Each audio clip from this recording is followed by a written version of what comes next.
After applying myself for many moons and many suns of arduous, difficult training for the next woke game, Avowed. You see, I played hours upon hours of Skyrim, readying myself intellectually, spiritually, and also sexually for the day that I would play Avowed. So now we are here today. We are playing yet another woke game. Oh man. The last one that we played was Eternal Strands. Now that was a game that, well, I regretted playing that one. But here we are. Here we are. My fellow whores and gentle whores and sluts of all ages. We're here. We're here. Let me pull up the streams that I can check on some of the settings before we really dive into this freaking filth.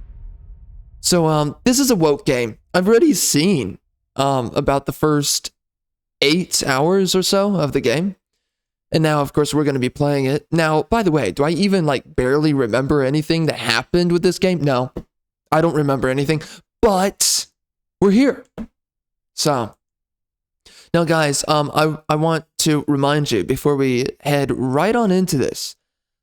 Do not forget that I'm doing this channel and I am on a mission to get every single one of you to read my books. So, what the frick is going on? I'm being told there's no data for the live stream. You're homosexual, okay? Screw you, YouTube. Anyway, I'm on a quest to get every single one of you to read my books. So do not forget Charles Arlington on Amazon. Check it out. Pick it up. All of my books are good. There's a bunch of queers out there who are making phony alternatives. A bunch of people, they don't know what they're making. If you're actually looking for creativity and imagination in mind for what is being created and made, if you're looking for something that is just the next, I don't even want to put it like this, but I will, so F it. Right? You're looking for the next J.R.R. Tolkien, the next George Lucas. If you're looking for just the next great property to get behind, then pick up my stuff. So anyways, pick it up, check it out, and I do look forward to hearing your guys' thoughts on my work.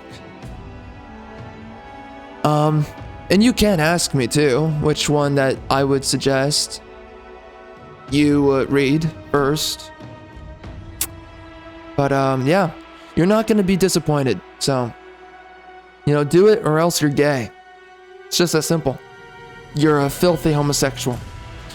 So, let me bring down the audio here because, it's every game, bro. Some games are quieter, some are louder. As I remember, Ninja Gaiden was pretty quiet, so I had to boost that one up just about as high as Tifa's breasts, and Momiji, and Rachel, and Ayane, and Kasumi, and Sanya. Anyways, a whole bunch of women in their enormous breasts. So, anyway, we're here. Let's get right into it.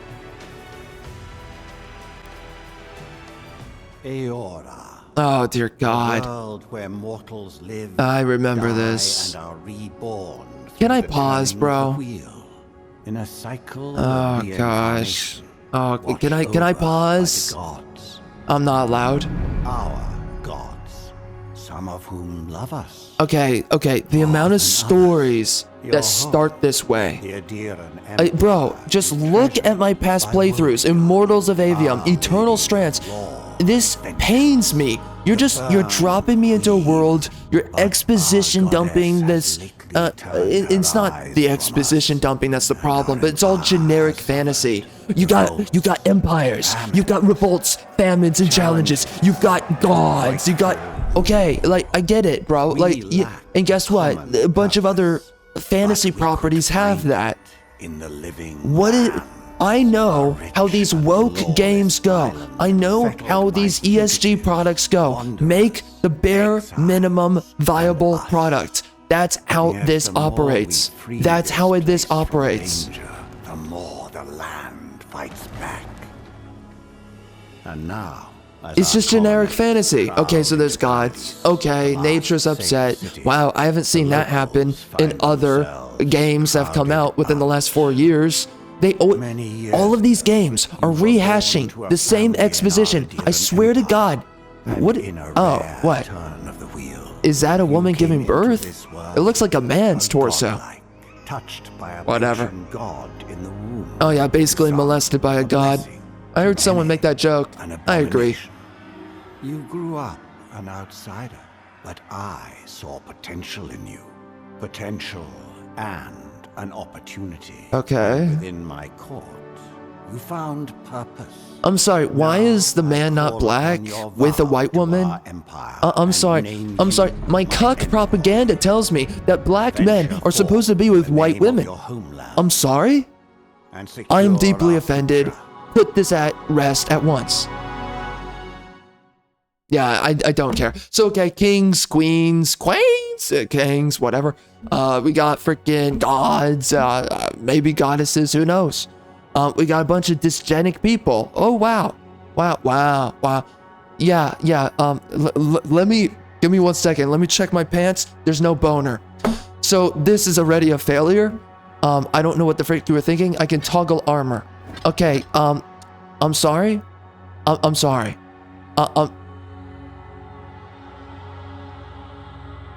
Sorry. Give me 1 second. Let me check. Let me look down again. Yeah, no boner. It's not working. It's not working. This is not working. I'm sorry. What was the grand idea here? Just a genuine question. Oh, look at that. That's my, masculine male character. I don't know. That's supposed to be a white woman? Okay. Whatever.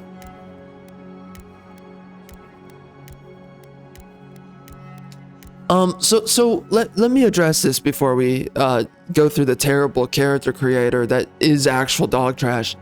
So as I said, by the way, there's a bunch of shills, as there always is nowadays. There's always a shill. There's always a legion of shills backing these games. So I guess I'm gonna have to make yet another video reviewing the review section for a game, because we have to call the light every time these shills. Yeah, remember Indiana Jones and the Great Circle? Remember when I made that freaking review of the review section? Remember that?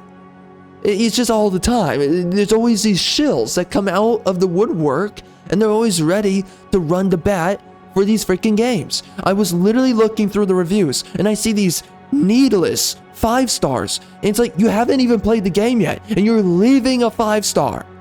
They're like, oh, the game's coming out in the next couple of hours, 5-star.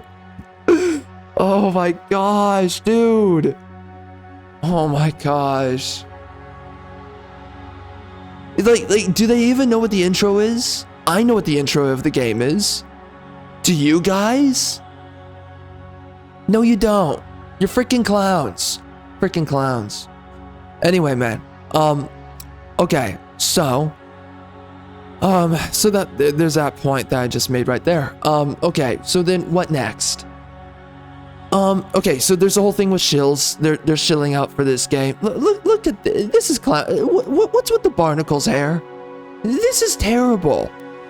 And then this guy, this queer with this freaking LGBT freaking flora on his face. Okay.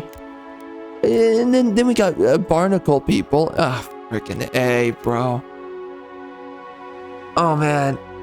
And like, I could get upset that we also have options for black people. I could get upset about that and just be like, you know, it's yet another game with a melting pot. I'm so sick and tired of melting pots in our games, but in our stories as well.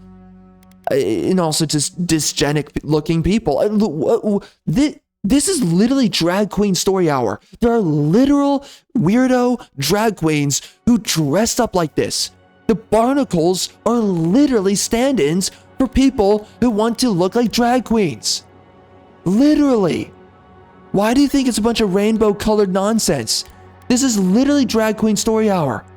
This is literally drag queen story hour. Ah, man. This is they put weirdo stuff in their hair like this. They literally do stuff like this. This is literally a stand-in for drag queen nonsense. Oh, wow. I've never seen a drag queen have weirdo, freaking eccentric paint on the sides of their eyes like this. Oh, God. Oh, man. Oh, the filth. Golly, I need to disinfect my freaking nutsack. I can't get a freaking stiff. And here we are. I need a disinfectant. I got a freaking venereal. I don't know what that means right now, but I don't care. I'm saying it. I got a freaking venereal sexual disease from just looking at this. The frick are we looking at? What? Okay, bro. Okay, what's with the freaking? What's with this needless black hair? What are we doing here? The dreadlocks. People I think call this the Killmonger hair. I don't know why they call it that. I don't care. So this is Killmonger hair? Is that what we're getting here? By the way, apparently a lot of black people, they complain about this hairstyle. It takes so much to maintain because you're braiding it and I guess it loosens and it's difficult. Oh, I don't think they actually shower because of this hairstyle either, by the way. So then they're also just disgusting filth after like 5 days and they're greasy and their scalp probably smells like terrible anus.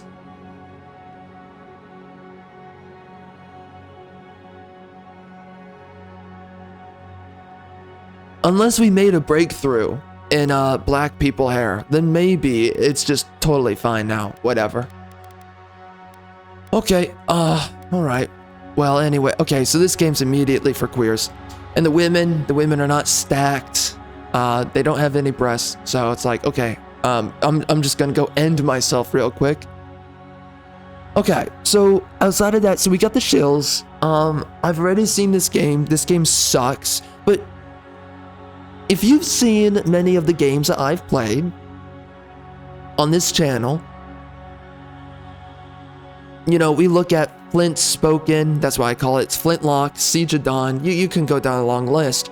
There's always this idea of just these generic gods in a generic world with generic melting pot people. And it's like, oh, well, you know, the gods, they, something with the worlds happened and they're there. And then people are at war as usual. And people are killing each other. And then also, you're here and you're gonna fight people also. It's every time. I don't even remember Atlas Fallen. I know that had something to do with gods. Like, this is all the same product. These games, each and every single one of them, are the same product every time. They're always making the same stuff. Every time you pick up one of these freaking games, it's always the same thing. Every time. Same characters. It's the same soulless, lifeless world that's always melting pot. We gotta have our freaking Asians. We gotta have our freaking maybe Muslims. I don't know. We gotta have our freaking blacks. Thank God the blacks. We gotta make sure we have Hispanics. I mean, we just always gotta make sure that we have all these freaking races. There is no racial homogeny,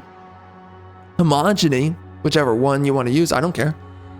There's always this homogeneous, homocongruence, homosexual. Anyways, I mean, yeah, nowadays it is homosexual. So there's always this homo freaking globo going on with everything. Oh, well, okay, the point I was actually making.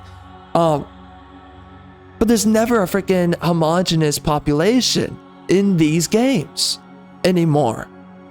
There's no core culture, society of people. It's not painted by one person. It's not painted by one people. So you're in this weird world. It has no identity. Everyone just splotches their freaking own identity onto it. Well, I'm black, and I guess it's for me and the brothers now. You know, my imaginative, generic fantasy world that no one cares about. You know why Lord of the Rings mattered? Oh, and then that whole point I was making. And then, you know, if you're Hispanic, you're like, ooh, ay, caramba, and stuff about, I don't know, dead people, you know, Festival of Dead People. and let's worship that nonsense. Okay. And then you're white and you're like, what the frick happened? There's a bunch of minorities here. So everyone's just sitting here, just bringing their culture, and everyone's confused. But specifically, honestly, the melanated, they're just like, whatever, ay, caramba, and they don't care. It's just normal for them to be around, apparently, other people invading culture. So anyways, so this is what we have for the story, for the game, for the characters. This means nothing. This immediately takes you out of the immersion of the world. You know what I want to see at a character creation screen? Honestly, no character creation. I want to eliminate every single one of these characters, and I just want to have one character. One main character that is not like the character from Immortals of Avium. Screw that game. But anyways, if you can make your own character though, it should just be one skin tone, one skin color, and that's it. And I'm not gonna try and like justify like whatever, like other alternative ways to design. No, this is just retarded and this sucks. What the frick is this hairstyle? Love of God, end it all. Just end it all. Oh man, okay. Oh wow, look, wow, that's a fashion statement. Good job. Good job. You're really defeating the patriarchy now. Anyway, so what? How could people convince themselves that they like this? Look at this freaking retard looking dude. How do people convince themselves that they like this? How do you convince yourself that this is good? How do you convince yourself that you want to play this game and look like any of these people? This is promoting dysgenic society. That's what this is doing. This is here so that you just think that this is what normal people look like, not like attractive people. And anyways, as I was saying earlier, I'm so sick and tired of these games. I just want to have a mono-racial selection of people to create. That's all I want. I don't want to play a game where other variations of person is available to make. All right? So if we're going to play an Asian game, for instance, because I guess they're superior to other cultures. If we're going to play an Asian game, then give me Asian-centric features and traits, okay? By the way, an Asian game should be preferably made by an Asian country. So if the Muslims ever want to make their own game, then okay, then we can play a Muslim game with Muslim features on the characters, whatever. And then I guess vice versa for Africans. And for American, it means white. So anyways, and European means white as well. Screw the invaders. So we're sitting here, and this is just enough. Playing these games with these heterogeneous cultures, or I don't know, that means nothing. So just this melting pot, this race mixing nonsense that you just see all these people from all these different demographics, this is tiresome. This is tiresome. And immediately, I don't want to get lost into this world, because everyone can get lost into this world. A world that is worthy of getting lost in is special. And largely, it's also secluded within key traits and features. That's what makes it special. That's what makes it unique. That's why Lord of the Rings matters to a lot of people, because it's Anglo-Saxon. It's endemic of Anglo-Saxon culture, the way that people speak, the way that they conduct themselves. You know, there's an inherent kind of Britishness to the world of Tolkien. And then on top of this, and by the way, I'm not even that crazy about Tolkien's work, but there's a reason why it's important for a lot of people, and there's a reason why it did work for people, including me, but you know, people who are also more hardcore than me. There's a reason why it worked. There's a reason why it worked. Wow, by the way, this guy's this buff, that's weird. Anyway, there's a reason why it worked, and that's because it is endemic of its society, of its culture, that when you read it, you feel like you are existing within the premise of your society, which is what, you know, something European, I don't know, Ireland, something else, I don't know. You know, but all the different demographics of Tolkien's worlds, you can largely think like the dwarves might be Irish. You can think of things like that. And then the orcs are obviously black people, JK, but you know, leftists, that's what they think. So anyways. So I might as well join them. I guess the orcs are black. all their women look like the dudes anyways. You know, every once in a while, I guess the liberals, they got a point. Am I right? Oh man. Anyways, so okay, so here we are. I don't care about this world. I don't care about this game. I don't care about the characters. There's no society. There's no endemic nature of the world to get lost into. You want to know why you get lost in Gotham City? Batman? Because it feels like it's the idea of like Chicago, or if it's not Chicago, I guess you could think somewhere that's kind of gloomy and rainy. So maybe Seattle. I don't know. Maybe you could think a little bit New York, or like somewhere like the Bronx. I don't have a freaking clue. Anyways, but you just think of some place in America. That's what you think of, and there's a place out there. Most people, it's really Chicago, but I mean, you know, when it wasn't filled with blacks. So here we are. Again, and when you think of Metropolis, I think you do think of like Seattle, or I don't know if you think of New York, unless maybe, I don't know about that. I mean, you think of Spider-Man, you think of New York. I feel like Metropolis is supposed to be Seattle. I feel that way. Maybe I'm wrong. And then if I am wrong, I would end myself right now.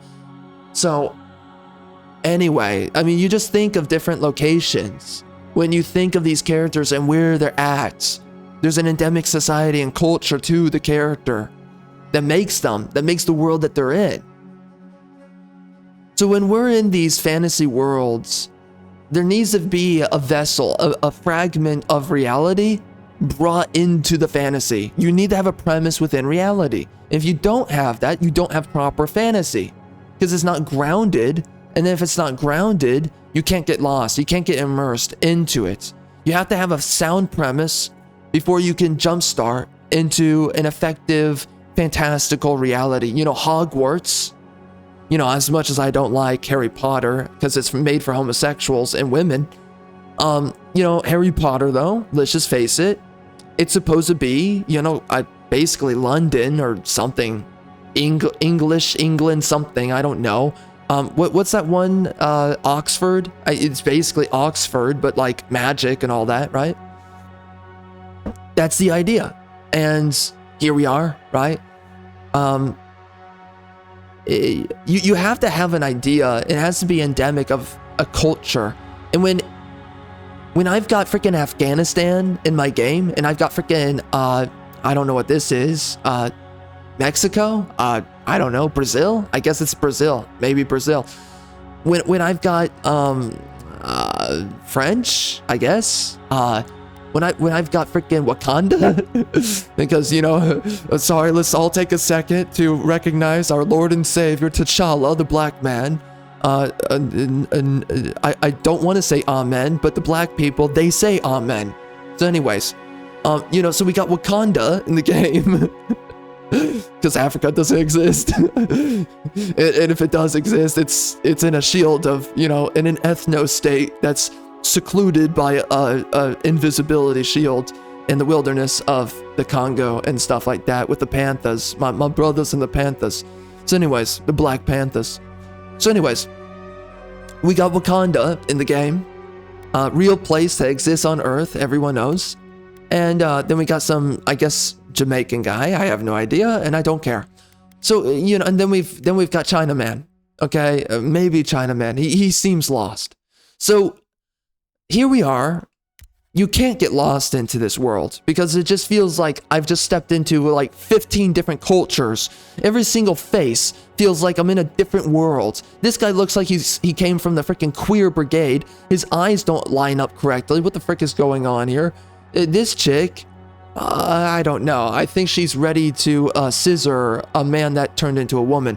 So it's just, again, and then this guy, you know, he does some weird stuff. You know he touches animals in the butthole. You know he does that. And you know that, you know, there's some weird conversations that he has with children. You know that too.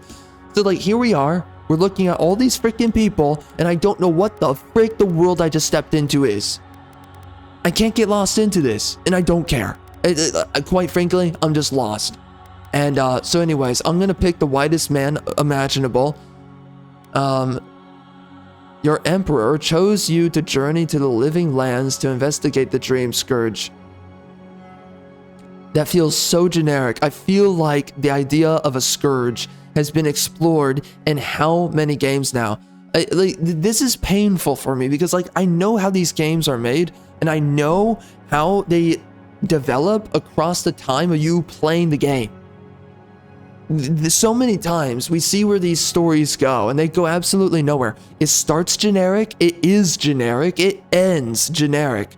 Immortals of Avium, what the frick? That's all I have to say on that. But it was supposed to be the best of its time, right? And all these games, the shills, they come out the woodwork. I don't know. Maybe they're unemployed. I think they are. Whatever.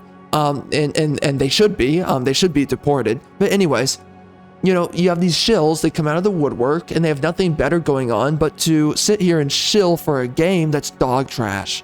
And then... And they have no argument. They sit there and they're like, this is just something to worship. This is beautiful. This is amazing. How dare you speak against this? And then I'm sitting here and I'm like, this sucks. This literally sucks. Anyone with common sense knows this sucks. Who the frick cares about this? Well, okay, what is this? Okay, so it just turns me from man to woman, even though they're not going to tell you that's a man or a woman because, you know, dysmorphia. So, okay. Should I be a brother? Should I just turn myself? I look like I damaged myself in the sun. Okay. Well, yeah, let's be as white as possible. I want to be deathly white, alright? I don't want to be blue, though. Oh, I can be yellow? Oh, look, I'm glowing. I'm a man of golden bronze. I feel like a marble statue of the Roman Empire. Yeah, I'm gonna be a man of the Roman Empire. Yeah, that's it right there. I'm feeling extra Roman now, which I think just means Italian. So anyways, or Romanian, I don't know, something. All right. Should I just look it up on a map? You know what? Where is modern Rome located today?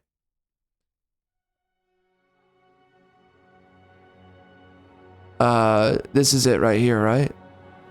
Oh, so it is Italy and Sicily and all that, right? You know, I saw this all before. Okay, this is Rome. What is this? What? There's all these random other countries? What? Viterbo? Is that an actual region? Oh, were those cities? I think so. Okay, so yeah, being Italian is being Roman, right?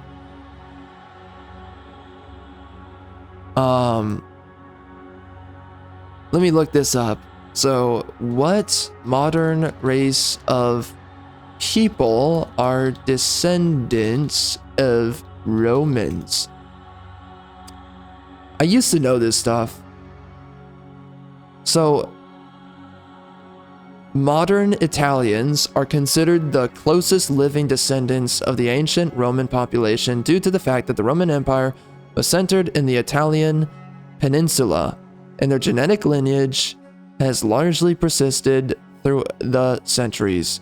Well, Italian women, by the way, are super hot, so you know how that goes. However, it is important to remember that the Roman population was already a mix of different people. No, queer, Google, go F yourself. No.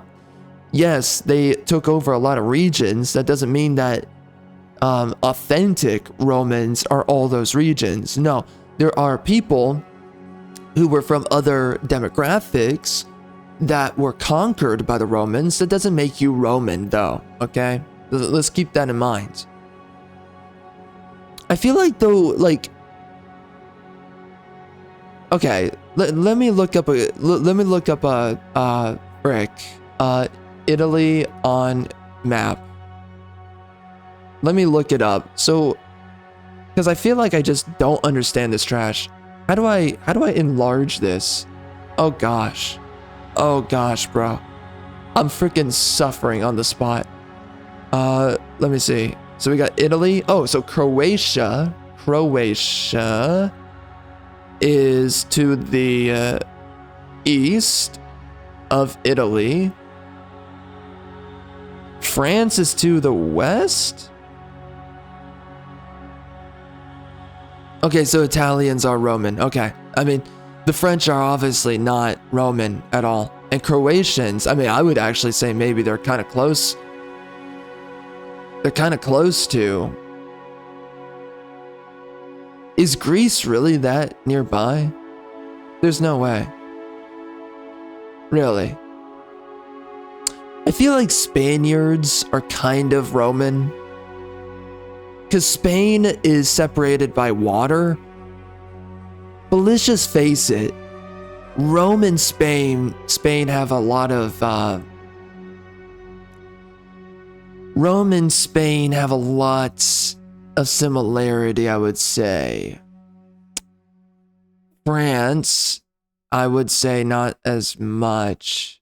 I don't know, something about Spain just feels Roman. Just like the little brother of the Romans. So anyways. And then you got Bulgaria to the east, separated by water. Oh, then you got Romania. That's a good ways. I mean, that's to the east of Croatia.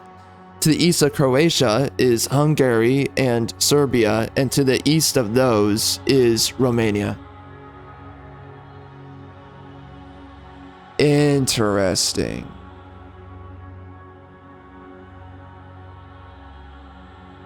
Interesting.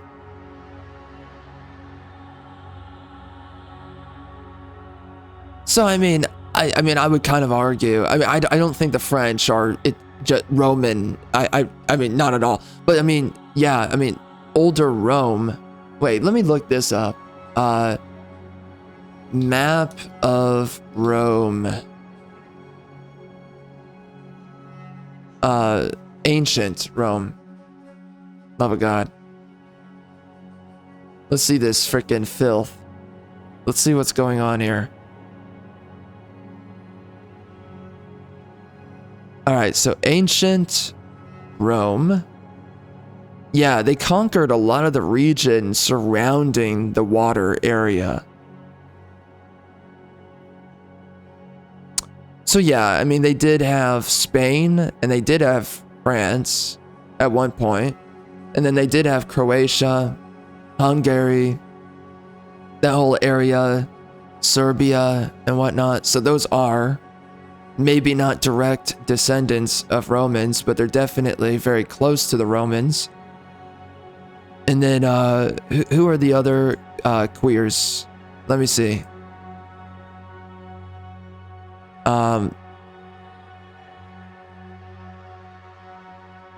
And south of that, isn't south of that?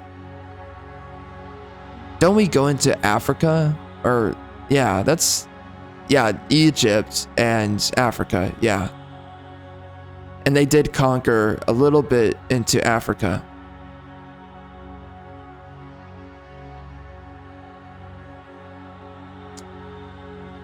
And did they actually get into a little bit of Asia, I guess? Right? I'm trying to see. I'm trying to find the most legitimate. That's how much territory they had? So they had Egypt at one point. Really? That's crazy.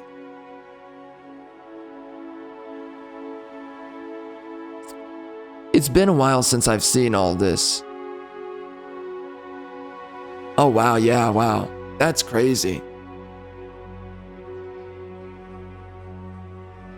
Wow, that is insane. Why am I being shown a Japanese woman? So, wow. Yeah, so they had... Wow. Oh my gosh. So they conquered a little bit into Africa. They did conquer a little bit into England, a tad bit. Dang. That is crazy. Oh wow, they got into Armenia? So they got into Armenia. Wow. So they got a little bit up in the grill of the Muslims. Yeah, they got a little bit into Arabia. That's crazy. What the heck? So they got into Egypt, a little bit of Arabia. Wow. But they couldn't take over those Germans. That's right. The Germans always reign supreme in every era of history. Every single one.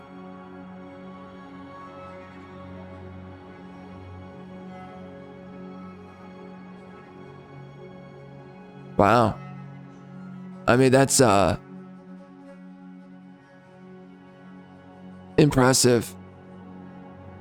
Definitely impressive. Wow. I mean, that's a lot of land that they definitely took over, especially given all the water areas around it. But they were definitely probably stretched out. I mean, the issue is that, right, they got so stretched out on land in so many corners of the empire that clearly, I mean, how many Roman men after a certain point were actually properly, and by the way, of course, they got split into Eastern and Western Rome. I wonder how that looked. East and Western Rome, ancient Rome map. I'm gonna check this homosexual nonsense. Show it to me. So Western Rome. Ah. So it looks like Egypt was a part of Eastern Rome. The upper part of Africa was Western Rome. Spain was a part of Western Rome. France. And everything all the way up to, it looks like, what? Hungary? It looks like all the way up to Romania was in Bulgaria is where Rome stopped. And then when you get to Turkey with Istanbul, I think that's where, oh, and then, and I guess Greece was a part of Western Rome. But yeah, it looks like, so, so okay, Turkey and Syria and Lebanon, and so that whole area was Eastern Rome. So okay, so it looks like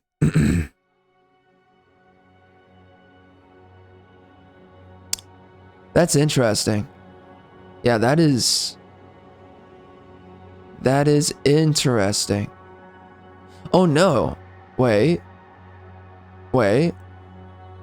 Oh, hold up. Well, that's interesting. Yeah, I think it actually looks like Romania, Bulgaria, and Greece. Oh wow, so those were a part of Eastern Rome. Really?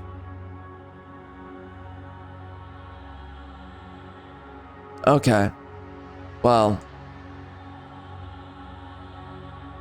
And then you had Turkey and Syria, so those Muslim areas were Eastern Rome.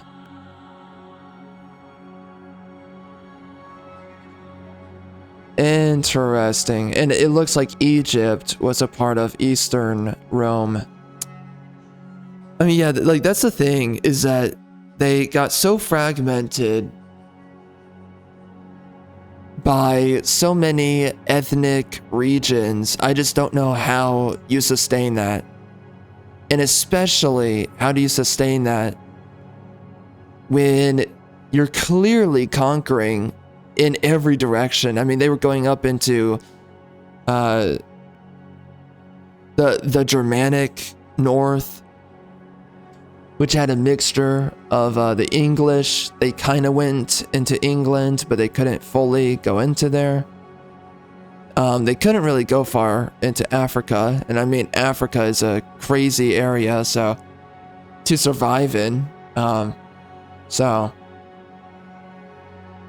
and there's a bunch of black people too. So I mean that's just, you know, that's cray cray in the membrane, as far as we know. So that was not gonna go well for them. Yeah, it definitely looks like Egypt, though, was not a part of Western. So yeah, they had that huge shift, and it looks like a lot of more Islamic areas, they branched off from Western Rome.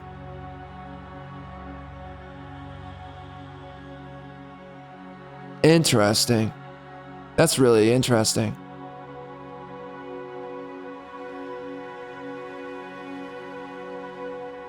Wow.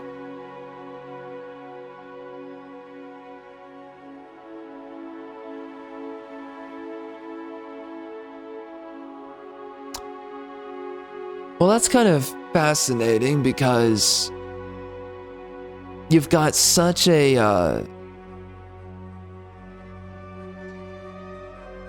I think there's clearly a difference in the type of I guess you could call Caucasian. It feels like there's a difference in Caucasian between those of like Roman kind of background and then those of the more I don't know what that distinction is. Even though it's all Caucasian, I think obviously there's a different type of European that is Spaniard, Roman, you know, Italian now. French. Well, no, French is they're kind of a they're kind of a hub of everything, so whatever. I mean, they're they're so laissez-faire. I mean, it's like they just get ran through by every cultural. It's like a cultural cesspit. So anyways, then you have but you go closer towards Russia and that area, and that's where you get it in Finland and Denmark and all that, those areas, and that's kind of where you get a different type of white person for sure. So that is an interesting distinction.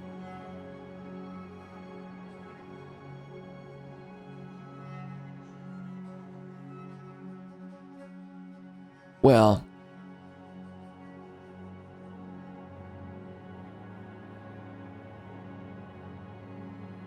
oh wow. Wow.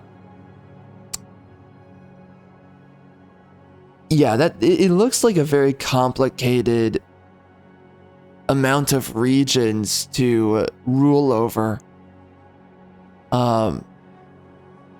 Yeah, that's really complicated, because you're probably dealing with a mixture. Well, they were dealing with oh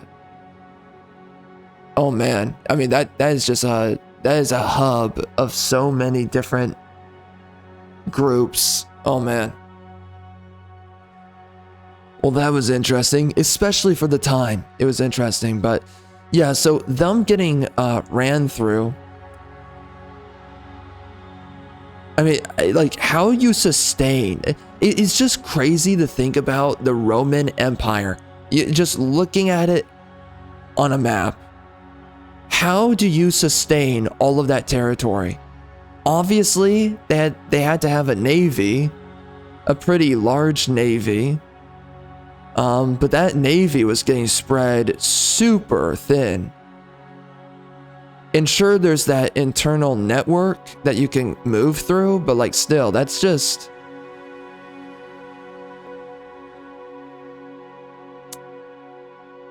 And that was pretty much the only way that... I don't know, like I studied so much of this. I think I remember certain points being made about their navy. But like just me looking at this, because I'm forgetting some stuff, but it just looking at it, it has to be that it was their navy that they were strongest with. And that's why they could only conquer the outskirts of the water regions. It looks like on land, that was just way too gruesome to move through. And, you know, you've got disease and you've got wild animals. And, I mean, Africa is just insane to exist within. So, I mean, I don't know how you conquer into Africa without dying to the wilderness in general. So, I mean, there's just so much going on there. So, and that's why they barely could make it through Africa. They could only make it as far as the water line, really. They could not go any much further. It does look like that Arabia, though, was a little bit easier, and the Islamic territories. And then a good chunk of the European territories were also easy to take over. So yeah, wow. I mean, it's just insane. Wait, so what was the how I don't even know if this matters, but Holy Roman Empire map. I wonder what they had. Oh wow. Yeah, a lot smaller. So it looks like, I don't think they had Spain exactly, but they had, it looks like, I don't know. They had a portion of Italy. It looks like they had, oh, they didn't have France, did they? But they had a whole lot of everything else. Wow.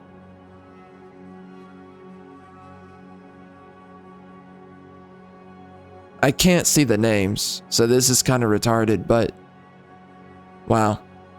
Okay, so it doesn't look like that they had Spain or France. Oh wow, Denmark, is that big? Is that real? Wait, we have England? What the frick is that? I can't even see this trash. This is annoying. I'm so annoyed. How do you zoom in? Oh man, end it all. Oh, so you have north of England is Scotland, but Denmark, I think, is what that is. Wow.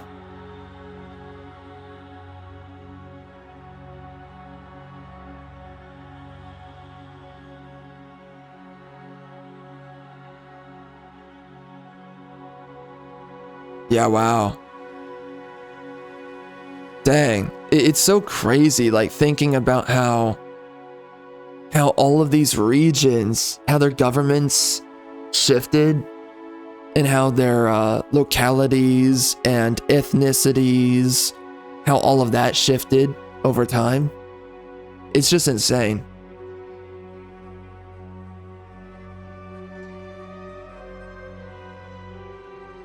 I mean, it's just crazy to think that, you know, Rome falls, and then obviously a little bit after that, well, okay, a good couple of years after that, we get the Holy Roman Empire.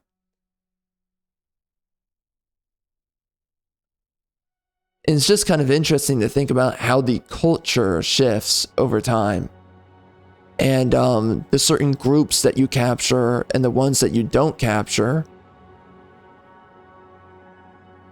So England was a territory of Rome.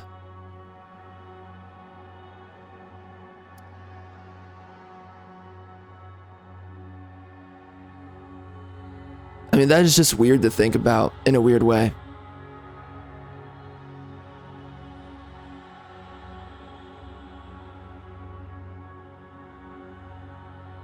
Dang. It's just so interesting to think about, like, the occupation of these empires. You know what? And then what was Greece?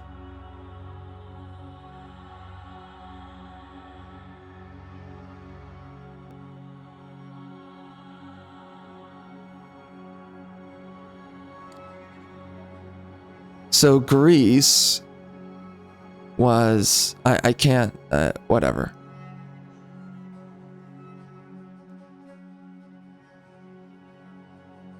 I don't know. Where is that? It's not zoomed out enough.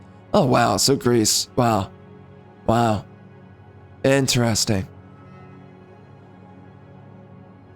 Very interesting. So it's just so interesting to think about how all of these empires, I mean, they ultimately influence the progression of all these other civilizations. And they're all a part of each other's history in some weird way.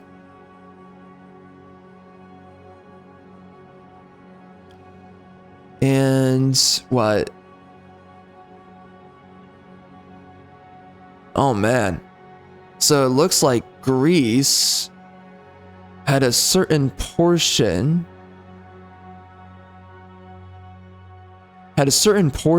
of the Persian world, right? It looks like they had a portion of Italy. Yes, lower Italy, not the inner part, the upper inner part. Wow. Interesting. Wow.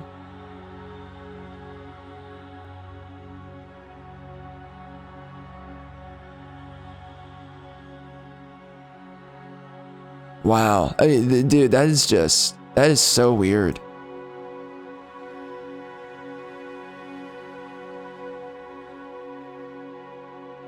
Yeah, so like modern Turkey, right? Isn't that, so that's where the Persian Empire was? I think that's where it was.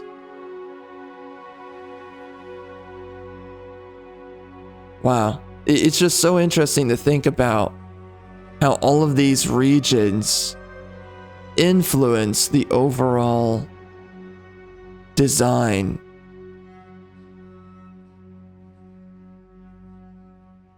of how these cultures develop over time.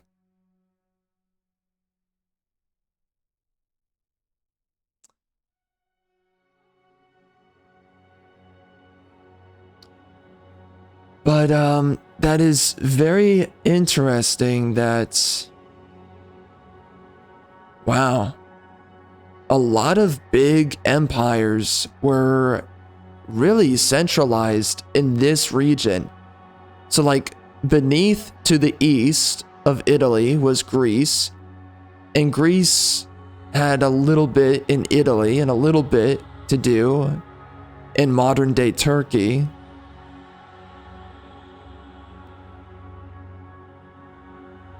That's interesting. And then the throne of power basically kind of moves up north, effectively speaking, but you know, mostly by water, into Italy. And then over time that goes into the Holy Roman Empire, which is largely centralized around the area of Belgium, of Germany, of Czechia, Austria, that whole area, Croatia, part of Italy, Upper Italy.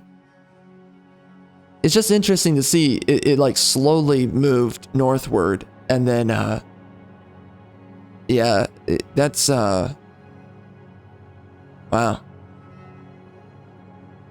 Wow. Well, that is interesting how all of that influences itself. Yeah, that is very interesting. Wow. Anyway. So, after I just sat down and retarded out over a couple of maps, we're back to this game. So anyways, whatever the frick I was talking about before I just went into all that, what the F is going on? What is with all these faces? What in the F, brah? What are we doing here? This is not working. No, this is not working.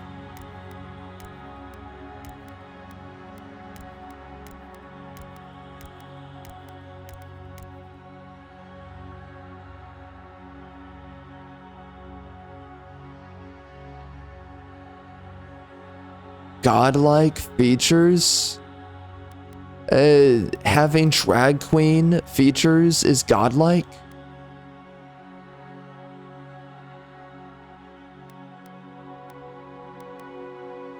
No. No. Nah.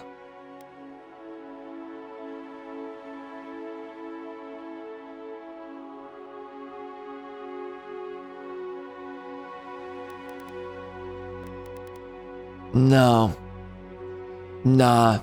I'm not interested. Not interested. What kind of hair? Oh man. So people seriously shill out for this game? Bruh, I am so broken. What, I can do, I can be a white black man. Okay, so I can be albino. Nice. Beautiful. Well, there you go. I look like I'm ready to do your taxes. I am just an accountant, lost in Narnia. How do you do, sir? I just don't care about all these options. I can do an insane mustache. Well, good thing that feels low-key retarded.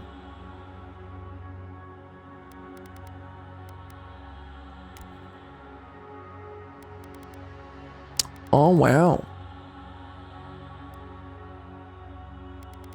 Wow. Okay. Wow. Yeah, that's something else. All right, what's my background? My background. I can be a scholar. In Auge.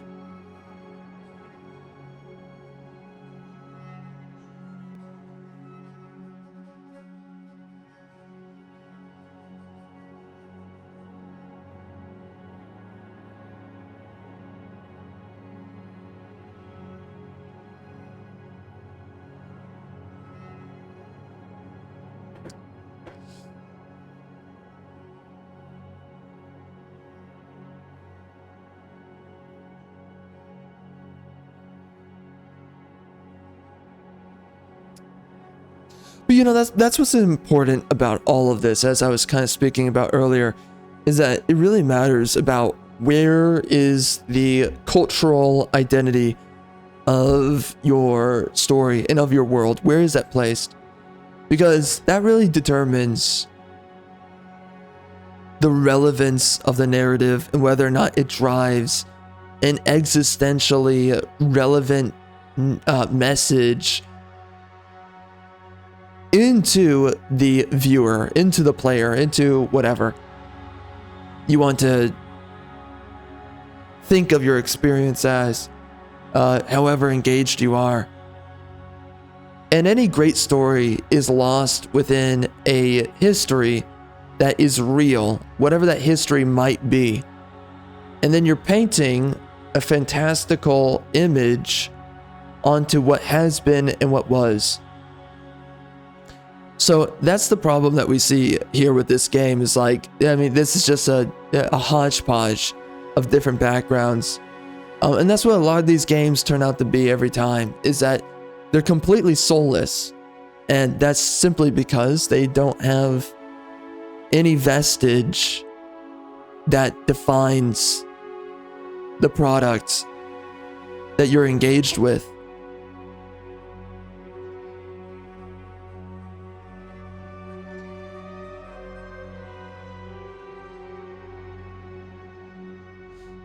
So ultimately, though, there's no psychological home of the product. And because of that, it's not going to make an impact with you. And it's not going to make an impression that lingers after you're done. And that is why, again, as I was speaking about earlier, that's why these sorts of things are so important. Things like, you know, Harry Potter or Lord of the Rings. It comes from that premise of these separate cultures, and it is endemic of them. You know, it's interesting because when H.P. Lovecraft, when he wrote, and I'm still working through it, I'm about like halfway through his work, but when he made everything having to do with the eldritch gods and beings, some of it has to do with English background in history, when he was crafting that narrative. But then another part of it was also based within Africa and voodoo magic, and that these tribes of these like largely barbaric savages and brutes, you know, they were recognizing through a cult of Cthulhu, they were recognizing a history of Cthulhu and a fear for Cthulhu, and through that, you know, voodoo magic and a recognition of Cthulhu's presence through dreams and the stars and you know, the nighttime sky and all these things. And it's just very interesting how, you know, like, it's all woven, but it's specifically important to in different ways to different regions, right? That in the more Anglo-Saxon regions, you're going to have like more like this one guy goes, I forget his name, he goes manic and he's just writing things down and he's more educated, right? It makes sense in a more Anglo-Saxon background that this educated guy, he's like becoming a weird mad scientist almost, or mad thinker of some kind. He's just writing stuff down and he's kind of manic about it all. And I think he was also living like two separate identities because his personality got kind of split by Cthulhu magic or whatever. So he became this kind of like double life, twisted soul before I think he ultimately drank a tonic that took his life, as I remember. And it was just all this insane nonsense that was happening through the possession of the Cthulian kind of spirit, you could say. And it's different because that's much more thoughtful in the Anglo-Saxon part of the world that Lovecraft is talking about here. And then we go into the voodoo areas, you know, Africa, and how it's a little bit more ritualistic and less thoughtful no, I don't want to use that word. It doesn't make any sense. I mean, pre-thoughtful. I don't know what I'm trying to actually say for that word because there's another word for it. But preconscious is the word. Yeah, so they're not very preconscious about Cthulhu and about the essence of Cthulhu. They're rather reactive, ritualistic. They have a constant fear, and it's this lingering essence of largely uncertainty, but also kind of like, right, a superstitious knowledge. So it's very interesting the way that he crafts, based on these separate regions, the Cthulian myth and like ultimately its impact on different regions and people, and how different people are uncovering the history and the background of Cthulhu, the cults, or not really the cult of Cthulhu, but, you know, the presence of these eldritch beings. You know, it's just it's very fascinating how he did it.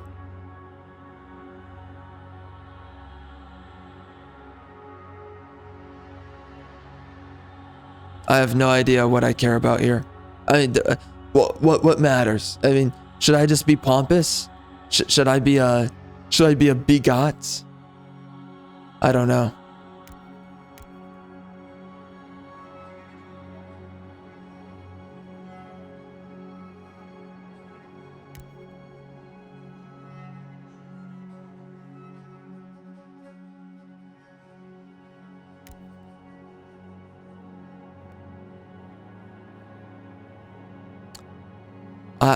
Dude, I have no idea like what the background even matters for. Then we got the attribute points. So we got crit chance on perception, we got attack speed, health, damage, and carrying capacity. Well, it looks like everything matters.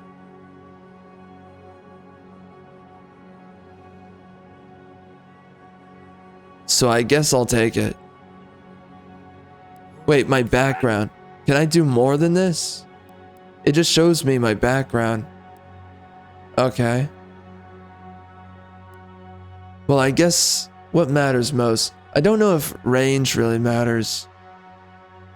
I feel like attack speed matters more.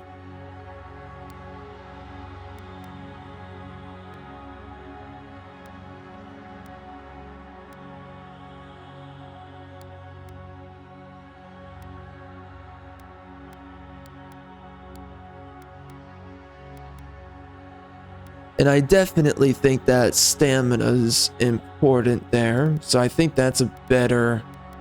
It seems like a better allocation of everything. I don't know if it is. Maybe I'm wrong and I should just go end myself, but we're just gonna go with that.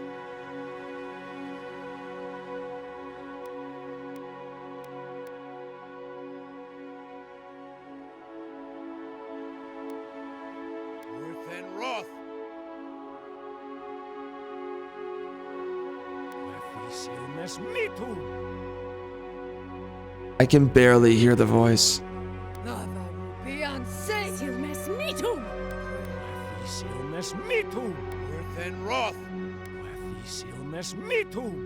Okay. Oh, look at that he, she, they. Aw. Aw, isn't that just precious? I can call myself a they. Aw. That's so cute. I love that. I love I can have my pronouns at menu selection screen. And I love how people say, oh, what's the big deal, bro, with a little bit of propaganda? What, you don't like a little bit of finger in your butthole? You don't like that, bro? Oh, why are you so bigot, bro? Why are you so bigot? Alright,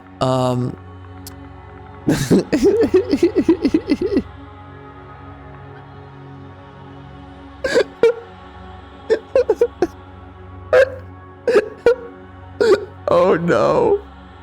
Oh no. Oh no.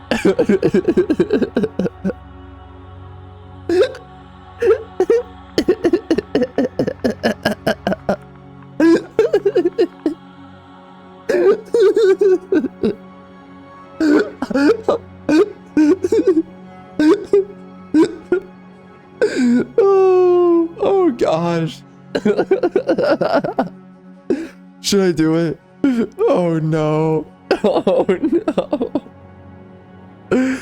Oh man. Oh gosh.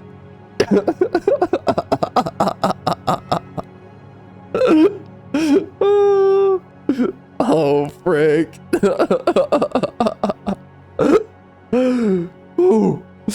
That's one heck of a name there.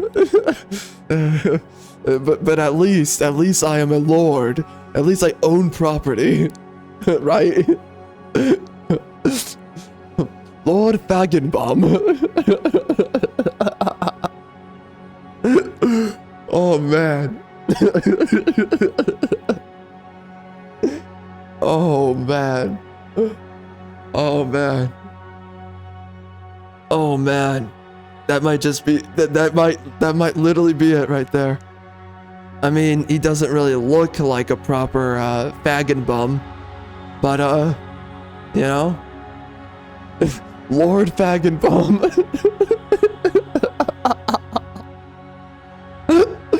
Oh man. Well, I think that's a good name. It's a good proper regal name. I mean, nobleman. I am a noble scion. There you go.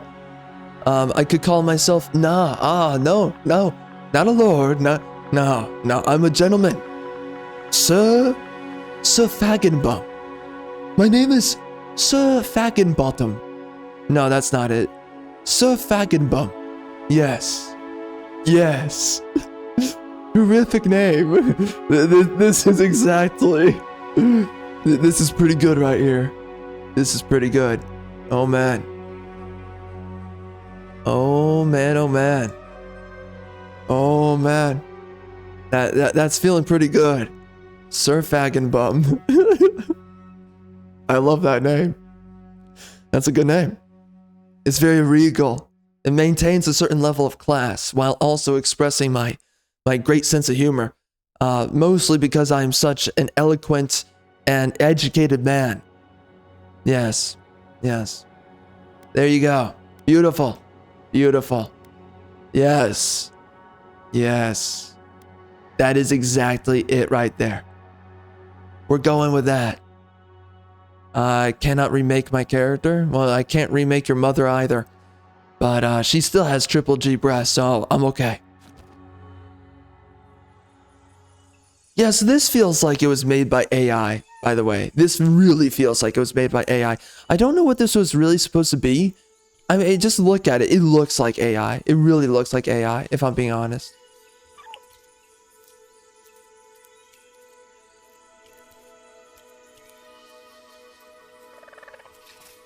It just really means nothing. Like, this feels soulless. It doesn't feel like it actually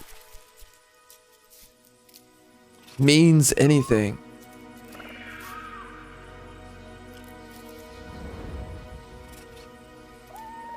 I mean, okay, I get it. So, okay, we're kind of in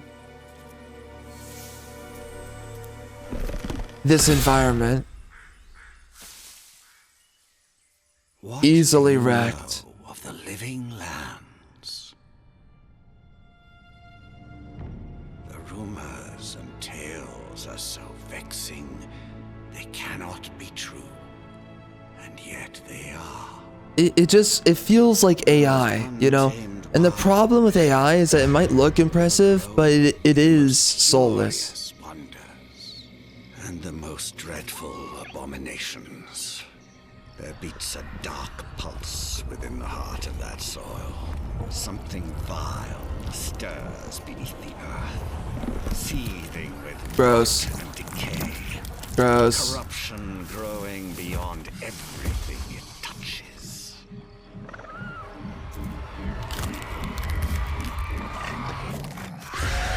Meow. Its foul tendrils reach towards us, to lash out at the Empire itself. That's not good. Command you, go to the living lands, find the roots, and if necessary, Yes. sever them. I will bring multiculturalism to the globe. My one boy, remember your vow. Sure thing. The hopes of an empire rest upon you. But what's the Empire? Like, you understand how bad this characterization is of the world, of the characters? Like, I don't know what the Empire is. I don't know what it means. I don't know if it matters. I don't care about... the Empire means nothing to me. It's just Empire, okay? And what else? Is there anything important about the Empire? No. So why do I care?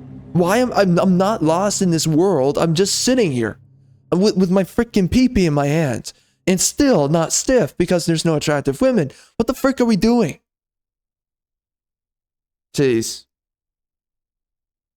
It's like, okay, so I don't know.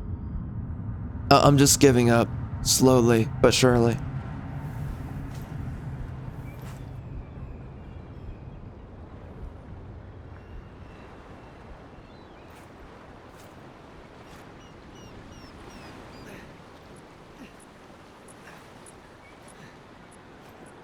Oh, she brother, what's up, queer? How's it going? Yeah, that's she freaking finna heavy.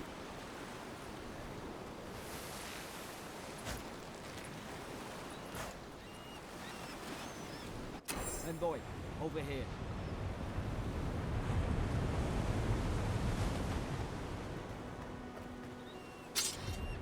You're alive. Thank the gods I pulled you out the wreck when I did. I wasn't about to let the Emperor's envoy die on my watch. That's right. Respect me.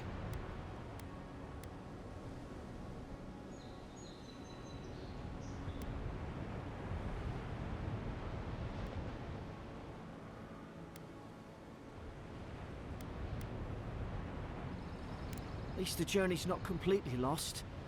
I heard the cannons. I couldn't... We... Imagine looking like a disgusting abomination. And people act like, oh wow, it's so brave and beautiful. It's so great when we can select at the character creation screen what our characters look like, and that you can make yourself look as dysgenic as you can imagine, right? That's so great, so brave, so beautiful. Like, everyone wants that, obviously, so that when I'm playing the game, I can see myself in a complete freak of nature. Now, of course, I didn't make my character look like a freak of nature, but I could have. And then it's just like your whole game becomes a parody at that point when the character looks like a freak of nature, but you know, whatever, right? It's just like anyone that's ever made an argument for like, oh, character creators and wow, big deal, you can make your own person. Unless I can give my female character triple G breasts, it does not matter. It does. If I can make Rachel from Ninja Gaiden in this game, then it's awesome. Then it's like, wow. Then it's like, this was worth the money. But it's like outside of that, no. No.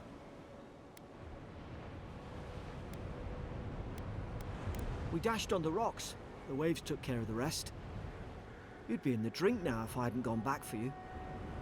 You know, so something I was saying though earlier is that it doesn't take much to develop proper characterization of your world and of your characters.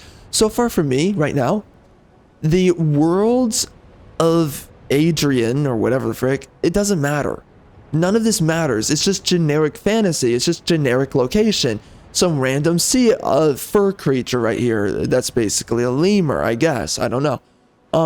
You know, there's nothing interesting. I don't care about the Empire. I don't care about its people. There's no interesting characters. This guy is the most one-note character that you can imagine. They couldn't think of like, let's have some interesting people for like the first characters that you meet. And like, these are the guys. They're going to be around you. No, this guy is a plank of wood. That's his personality. There's nothing. Understand how many characters were interesting for the longest time. And now today, all we get for characters are either annoying girl bosses that nobody likes, who are overly self-important and they think that they're just the end-all be-all of mankind, or we get soy boy loser cucklords who are like, you know, I love all races and I love all genders and blah, blah, blah. And then you get, you know, other characters that are just stupid and also annoying. But, you know, most importantly, they love their feminist characters. I mean, when we look at a game like Rage 2, if you remember that game, that had a lot of freaking woke feminist characters, women in that game who were just basically men. Just annoying lesser men. That's all it was. So now we're in this game. And like nowadays, what we're getting a lot of, we've gotten a lot of the annoying girl boss characters, but more and more we're just getting boring woke games or just boring characters, like soulless. If we're not getting woke anymore, I mean, we are getting woke, but now the woke is not as pronounced. Now it's just, you know, this game was made by liberals. You know it, and now I guess they're being muzzled, or maybe they just don't have a soul. Now we're just getting soulless products like this. This is a terrible way to start your story. These are not interesting characters. There are so many ways to have interesting characterization within the first 10 minutes of a story. You know, like you can think of Last of Us. You can think of Uncharted. I mean, geez, Lee's Sully, right? As kind of a second-hand man to Drake was a really cool character. And we can go down into other games and characters and stories. I mean, geez Louise. I mean, for instance, not too early. I mean, Metal Gear Solid 5 does such a great job with characterization on multiple characters, especially at the beginning of the game. It ropes you in immediately. Some of the best characterizations is found in Metal Gear Solid 5. I don't know what the other games are like. I don't care. It was just that was a really well done game.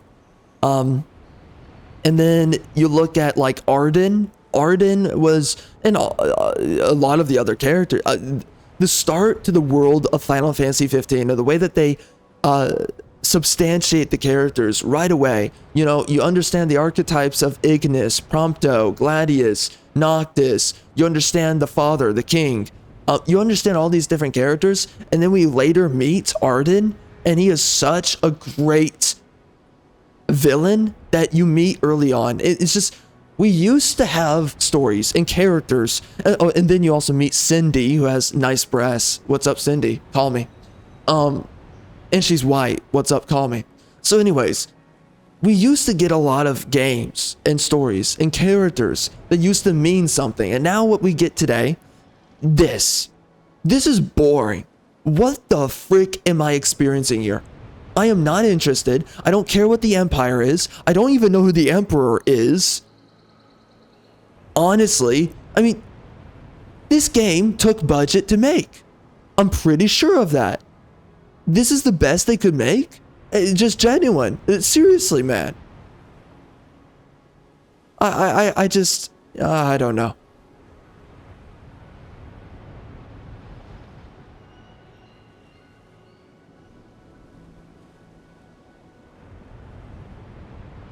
You know, and I could even think about like Star Wars. And pretty early on, obviously it was edited up multiple times, but like with Star Wars, you meet Obi-Wan, you know, relatively soon. I mean, it starts off, you meet Darth Vader immediately, and that's a very compelling character. Just off the rip, Darth Vader, really cool. To just really unique character that you meet right away in Star Wars. And then you look at Tolkien with Lord of the Rings, you quickly meet, you know, everything's, the setting is very interesting of the Shire. It's very peculiar, the people are peculiar, even if it's nothing that you're like, wow, I'm super wowed away by a bunch of small fat people. It doesn't really impress you that much. But then you meet Gandalf, and Gandalf is a very interesting character. And then it's like everything having to do with Bilbo's past and the ring, like... And you know, I'm not trying to overblow it because it's not like it's that crazy, but it's like there is something going on there. You're immediately meeting people that have some kind of importance and relevance, and it's compelling, okay? And I could think of a couple. Oh, and honestly, I'm just going to throw this into the mix. The first Berserker, Kazan. You meet very early on, well, actually from the rip, you meet the Phantom Blade. You meet the Phantom Blade. And he's a very interesting character who is conjoined with your main character, Kazan. And that develops very well. The game hasn't come out yet, but of course, we played it. It's just really well executed, that character, both characters. So, like, if you cannot effectively deliver compelling characterization within the beginning of your story, right? With any of the characters, especially the core characters that you're going to be walking with for basically the majority, or if not the entirety of the story. If you can't do that, then you failed. And right now, this is what we start with. I don't know who the Emperor is. I don't know what the Empire is. Oh man. And then Final Fantasy VII Remake? What an amazing start to the story. Cloud is on a freaking train. He hops right on off. It's an awesome start. Then you randomly meet, you know, Jesse, Biggs, Wedge. You meet Barrett. You meet all these characters, and they all have unique personalities. And then you meet Tifa, and you're like, I'm clapping those breasts. I don't care what she says. I'm clapping those breasts. And it's not even optional for her. For me, it's mandatory. So anyways, you know, so you're sitting there and you're just meeting all these characters and you're like, dude, you're immediately drawn into the worlds, right? And a world is only as good as its characters in the end, because characters are vessels of culture. The only way that you understand a culture is by the people. And if the people are not great expressions of the world, which means culture, which means tonality, which means atmosphere of the world that you're creating, if the people do not represent it well enough, then you don't have a world to get lost into. So right here, again, this is another Homo Globo multicultural cesspit game, because this character means nothing. This character is created by people who are politically correct. They're afraid to say anything. If they reveal themselves to be woke, then everyone just rolls their eyes and like, oh my god, here we go again, right? And then this game gets more crap from the rip, like a lot of other games got, like Rage 2 and other games that were massively woke. Although, you know, earlier woke games, they didn't get a lot of publicity for being woke. Nowadays they do. So regardless, But you know, like regardless, I mean, people always rolled their eyes and hated all this nonsense for a long time. So now, instead of revealing themselves as liberals, they're just now trying to be painfully soulless because they're muzzled, and this is not their proper expression, you could say, or they don't have any expression. Whatever it is, this means nothing. This means absolutely nothing. Again, how many games I've played on this channel, and they do this over and over again with the soulless characters in the soulless world. There's no society, no culture to get lost into. None. None. I'm trying to think right now. You know, Kingdom Come. It's not really that impressive, but you can get lost into that world and believe it exists, even if there's a lot of wokeness in it. Well, the second game. The first game was just, you know, it was neutral. But you know, it had a lot more of right-wing leaning elements to itself. Oh man, but then we look at the Arkham games, immediate, especially underneath Paul Dini, immediate characterization of the characters, immediate. Terrifically executed, so well. Bruce Wayne, Deadshot or whatever.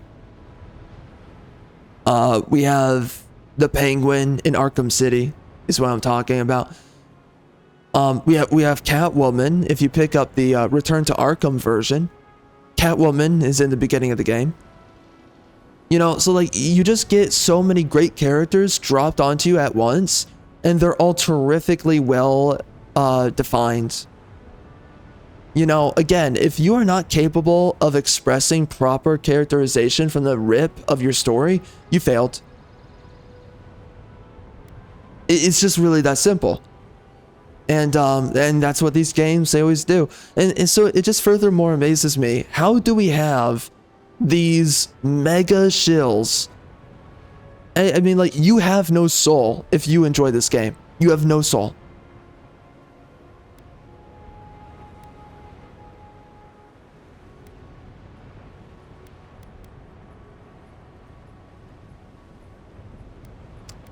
Why do I care about selecting any of these? Like,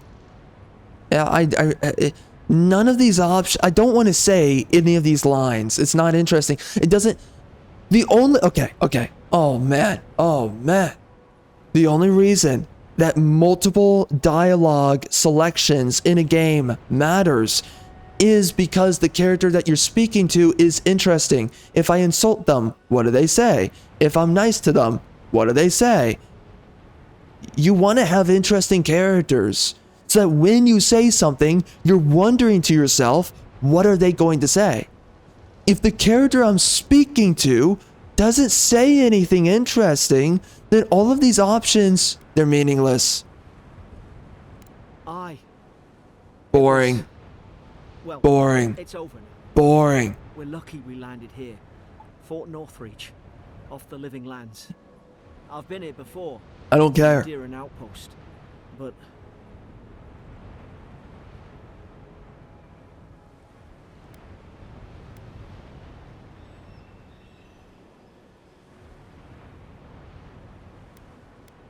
wish I could say that for sure. I saw flashes, Envoy. It weren't the storm that wrecked our ship. It was cannon fire, and it could only have come from Fort Northreach. It makes no sense. No one fires on their own countrymen, unless...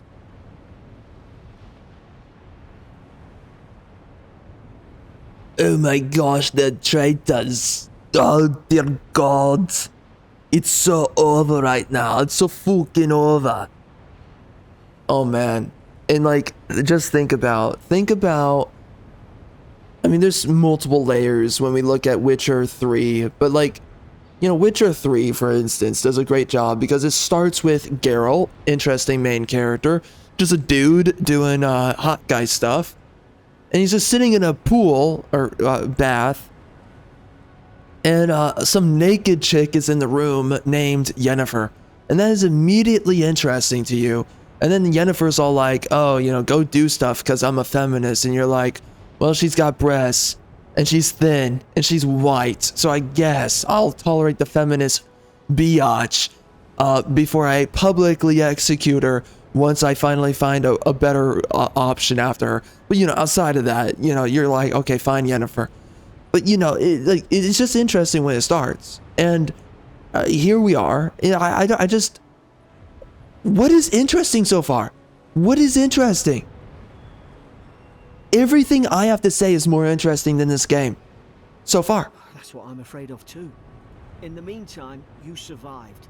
That means we're not scuppered yet. I'm so bored. As long as You you're understand here, that Skull and the mission Bones still had going. really boring dialogue? This feels like Skull and Bones. Again, in a weird way. It just feels like soulless freaking crap. That's what this feels like.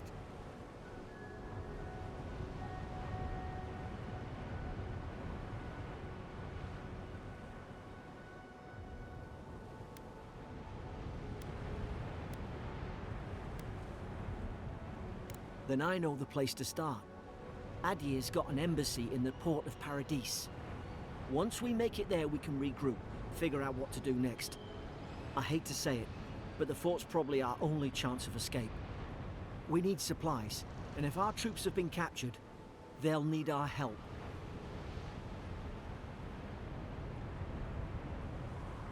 Thank you. I'll keep you safe. Those boards up there look old. A good hit and we can be on our way. Oh, man. Alright. Let's do this, queers. We are 1 hour and 30 minutes in, and we're finally playing the game because that's how I roll. Oh my god, that's too much information, bro.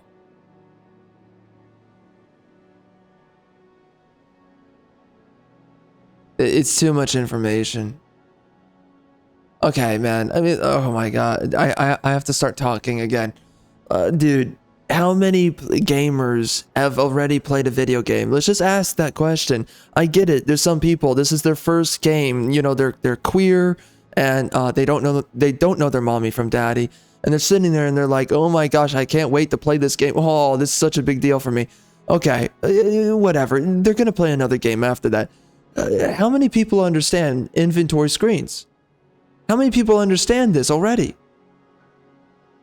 And you're over-explaining it. So, okay, you have 2 weapon loadouts. They can be swapped. So I have 2 different... okay, that's a lot of games. Why? This is too... Okay.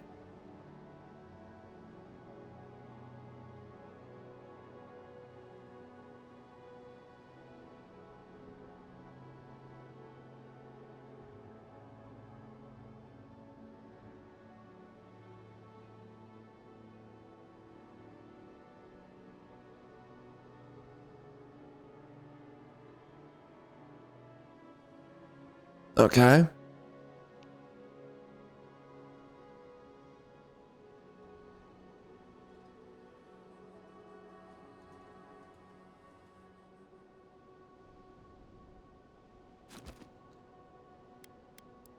Oh dear gods. Oh fucking gravy, man.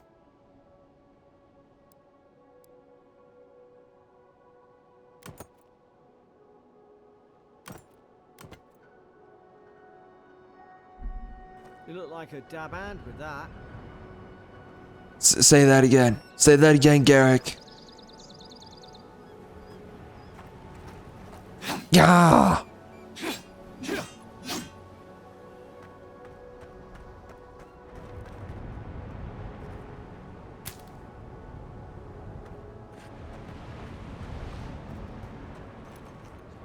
Oh no, that poor woman. See you later. I feel so sorry for you. Well, the dodge, I guess kind of feels fluid. Maybe.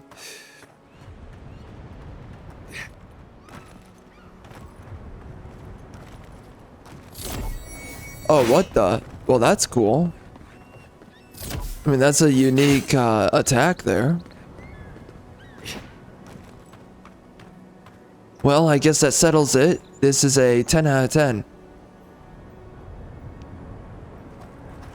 Okay.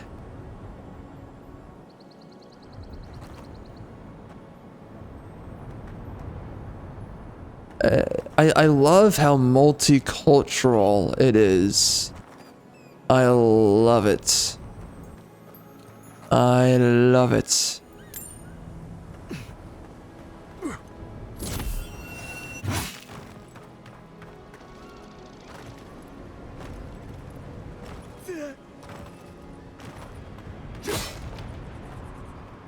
Oh man, Eternal Strands makes you attack boxes for like 3 to 5 hits.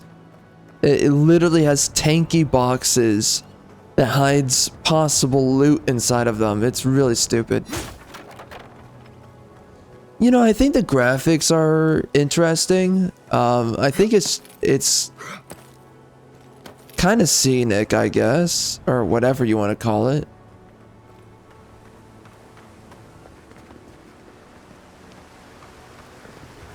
Look at that Lima. The Muda effing Lima.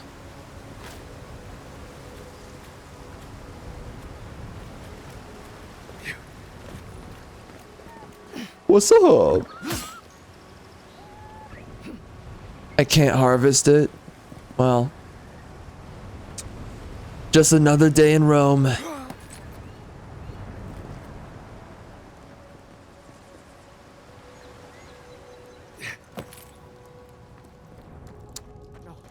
No! The fort's lit their distress beacon. We've got to hurry. Okay.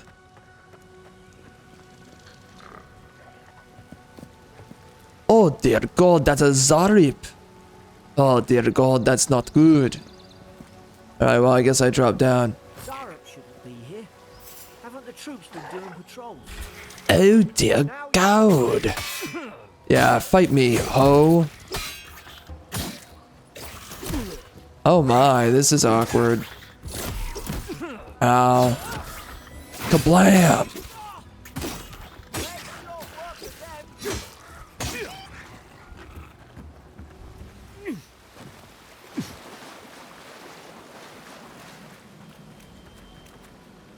I think the character models look good in this game.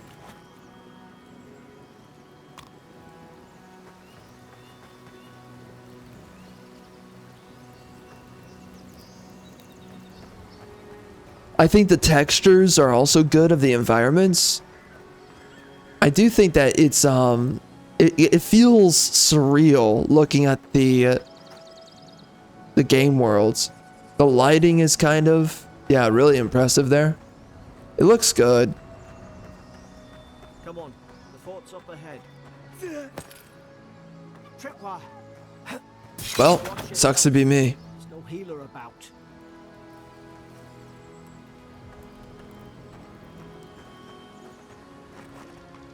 What is this? How many of these damn things are there? Enough to fill your mother with other children. Man, I'm good at this. Springberry's good.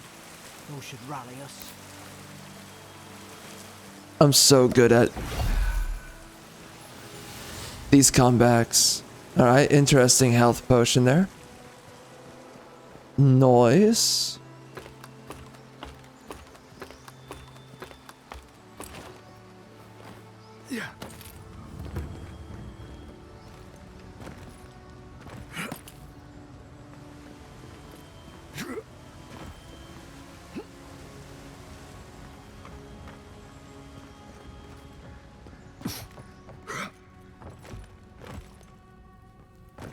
Oh no! It's a bloodbath. They've torn the place apart from the inside. Did they? Were they fighting each I other love seeing a black man like this? in European armor. Medieval knight armor. Not something that an African would wear. Not something that maybe a Muslim dude, you know, close to the African region would wear. No, we're seeing a man in white man's armor that happens to be black. Again, the clown world.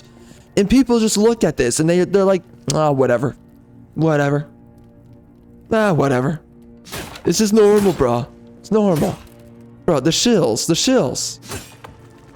Golly, like, it never settled in with me just how deeply the shills truly exist until I covered so many games in 2024. And by the way, the video is coming out very soon. Me discussing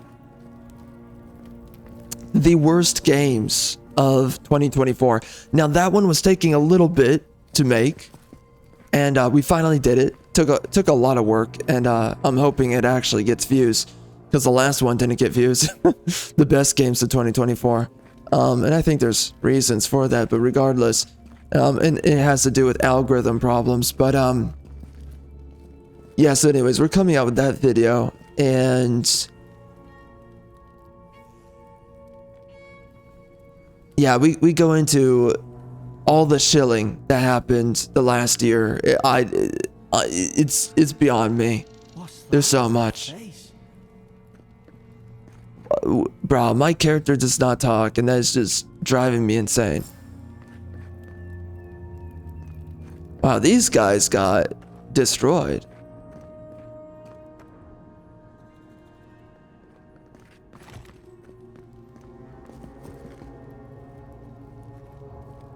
You know, when I look at all these dead bodies, I don't really get a good idea of how they got wrecked and slaughtered here.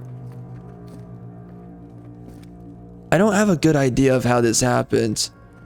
Like, in some locations, I guess it makes sense, but like, I mean, obviously that guy got wrecked into the wall there. But like, some of the rest of these, it's clear that it's just a bunch of dead people, right? And it's a bunch of, oh yeah, it's all the same dead people laying on ground poses as well. It doesn't really tell you a story of how they got wrecked, you know, slaughtered through. Hard to even see who they were.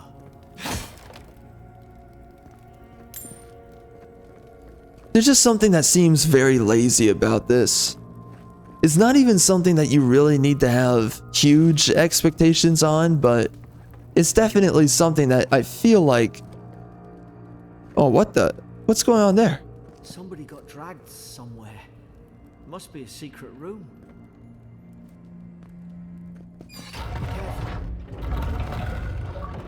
Look out!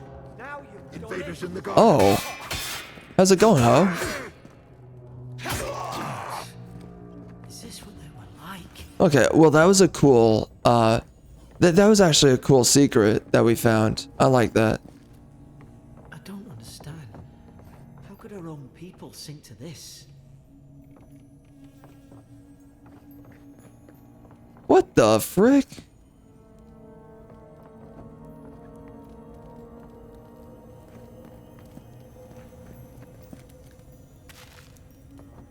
Oh my.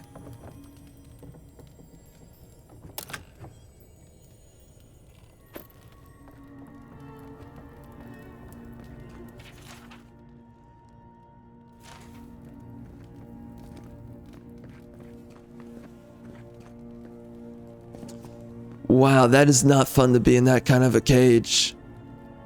That sucks. Not fun.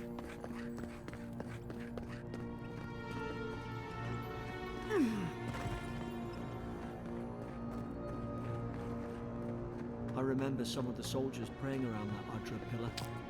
Hope it helped their souls find the beyond.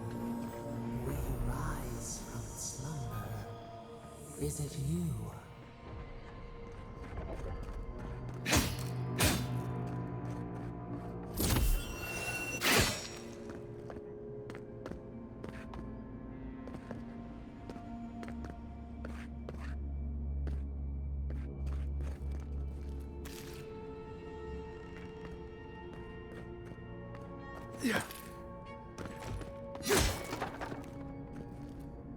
These used to be nice quarters.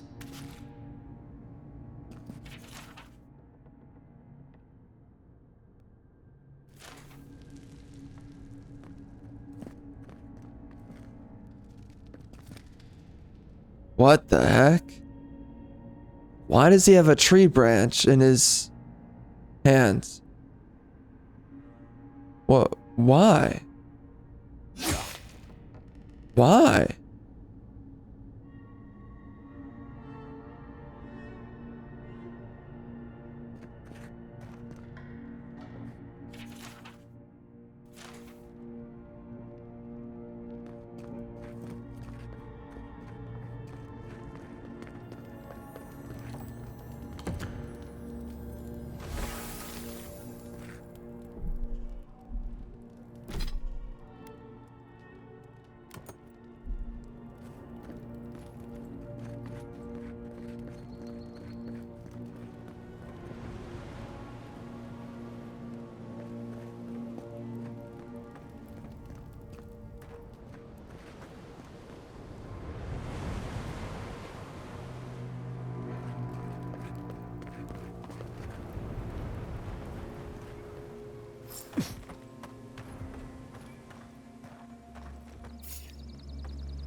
It's put its guard up.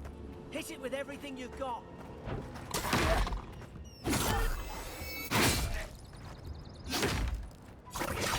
Ow.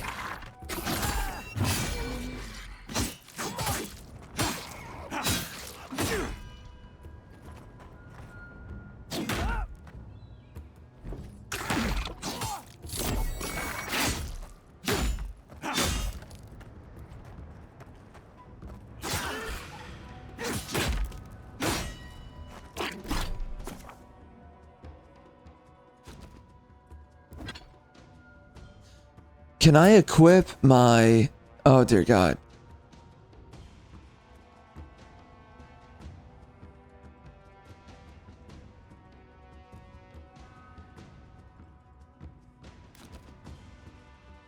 Wait, they said it will cap? Really? Okay.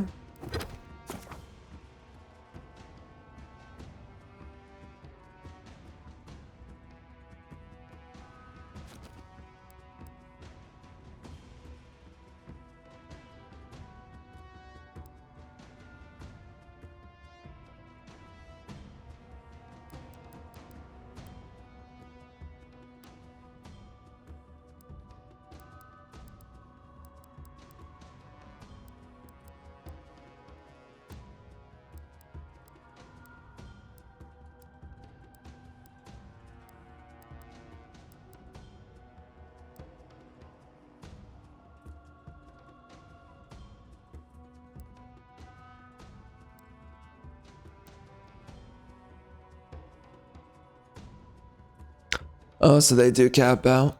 Okay.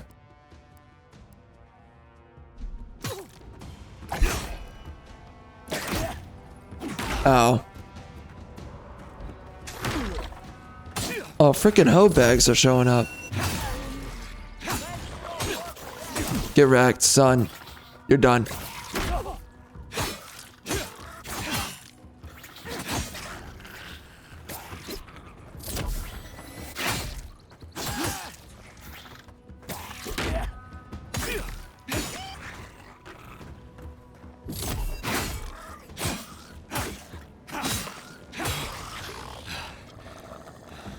There's another one. Can I equip my...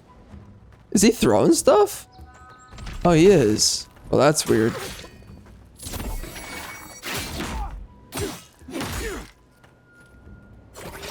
Ow. I'm the best there ever was.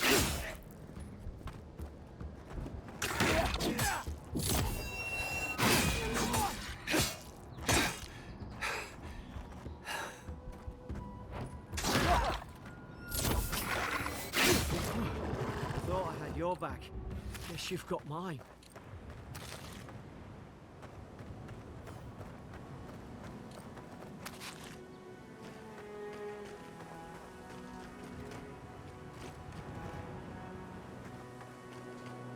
Male and female knights. At this point, it's just tiresome to call it out. If I'm being honest, it's just tiresome to call it out. It's happened so many times. And it's like, I mean, I already know that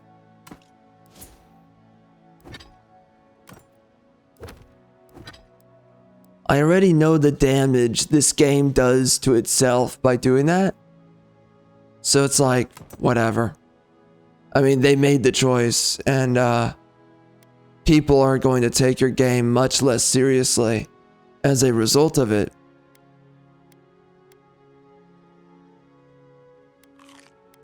So, I guess that was your choice. Let's just turn our game into Clown World. Sadly.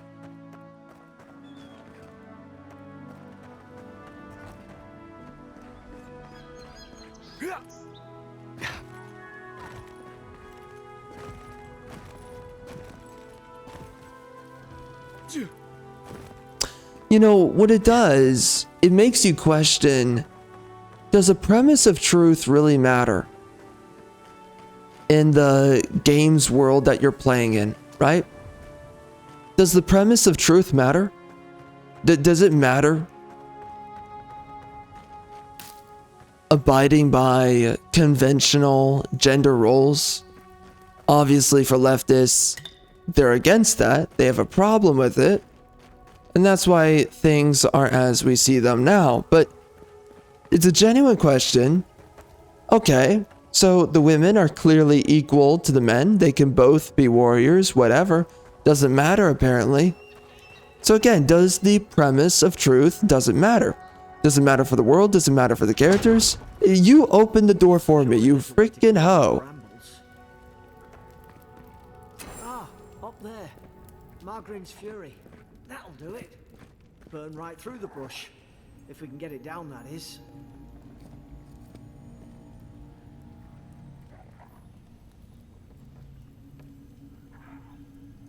But you know, it doesn't matter. That is a legitimate question. Does it matter? Does the premise of truth matter? And now, we've gotten to a point where it's very questionable whether or not it matters. Alright, well, let's get myself a fire ability.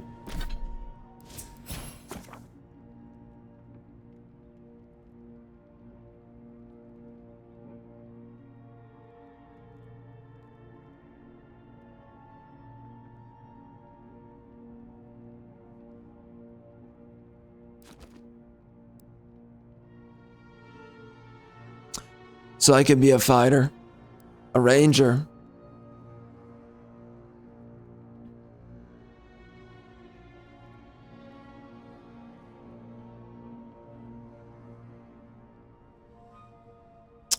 Well, that's kind of interesting, I guess.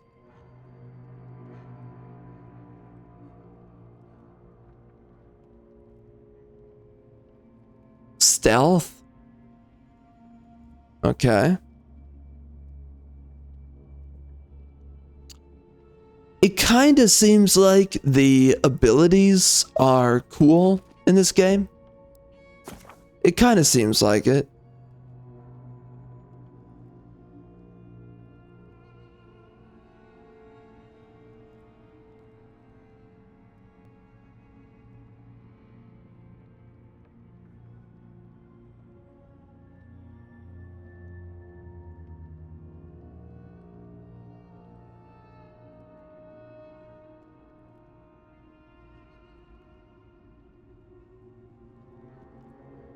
Okay.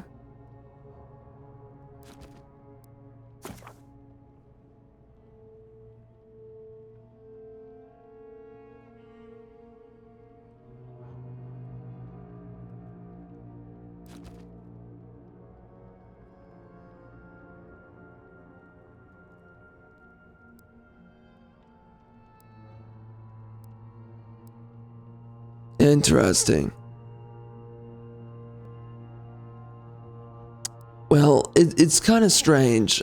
Part of me feels like the fighter is actually not too terrible. But at the same time, the ranger seems a little bit interesting. It's more of a skirmisher than anything else. I can summon a bear. Wow. So I can get a homosexual to join me in combat.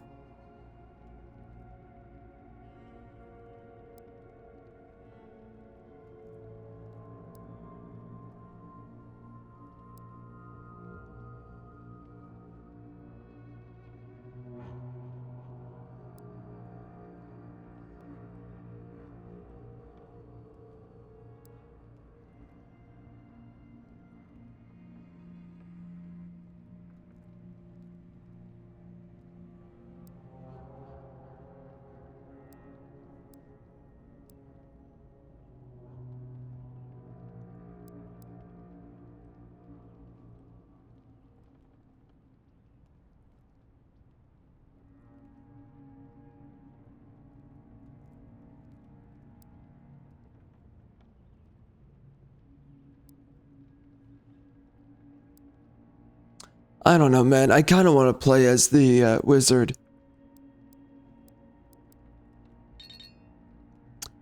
Okay. And I built myself so that I can pretty much go in any direction. I guess range matters a little bit.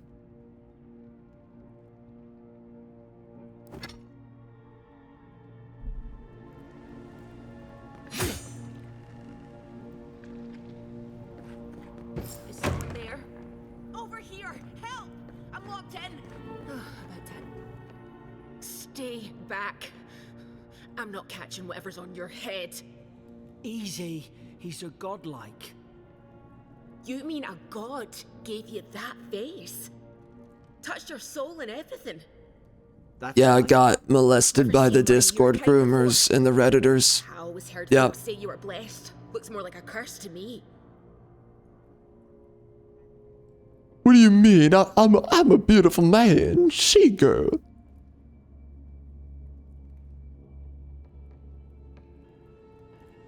That's the Imperial envoy you're talking to. That's right. Show some respect. That's right, you piece of filth. Shite, I should have known you were a Deerans too. Funny you survived while all your friends here went belly up.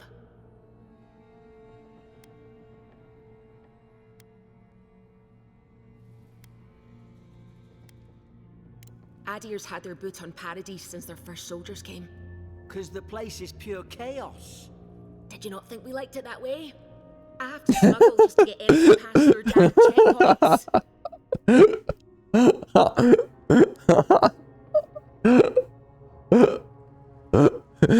Really?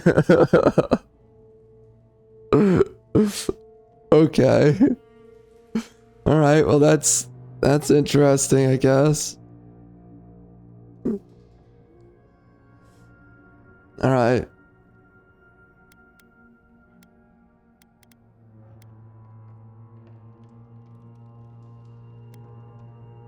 Laugh nervously. I'm just gonna be a freaking weirdo.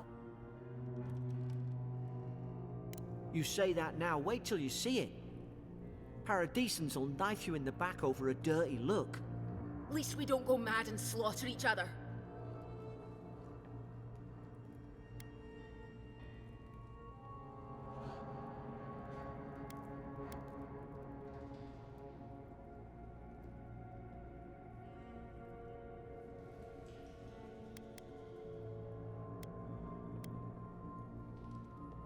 They did all of this. The day I came, I noticed the guards talking gibberish. Then the killing started. They went. So once upon a time, this character right here would have been a busty hot chick. Instead, she's a completely clothed up to the freaking collarbone, angry feminist, masculine woman, combative female, washed up, probably ran through. Let's just face it. It's probably why she hates men so much. Hoe bag. I mean, that's literally what this character is. And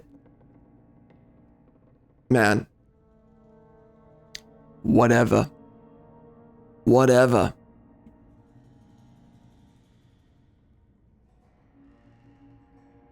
And she's got a man jaw too. And she's got a man jaw. Again, this would have... Oh, and she's flat-chested. Again, like, just think about older games. This would have been an attractive woman that you're like, I want to stick it inside of her. I do. And now, I mean, good luck. I heard it, all right. When the storm came, they fired the cannons. Their faces changed. That soldier in here tried to strangle me. I had to defend myself. 谁卖呀？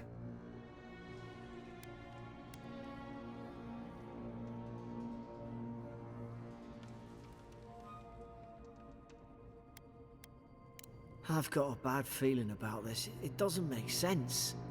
What if she murdered that soldier and she's just trying to cover it up?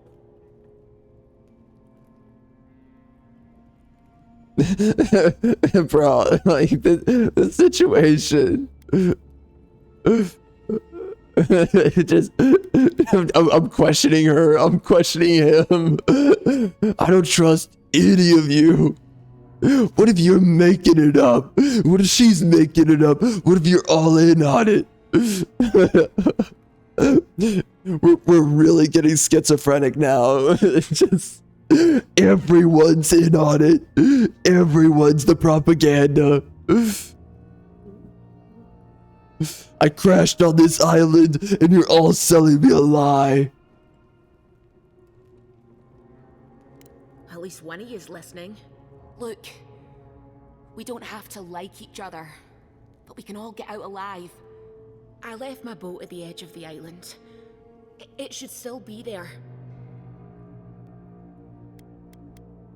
Raise eyebrow. I keep on selecting the ones that is like an action or expression just to make myself more of a freaking queer.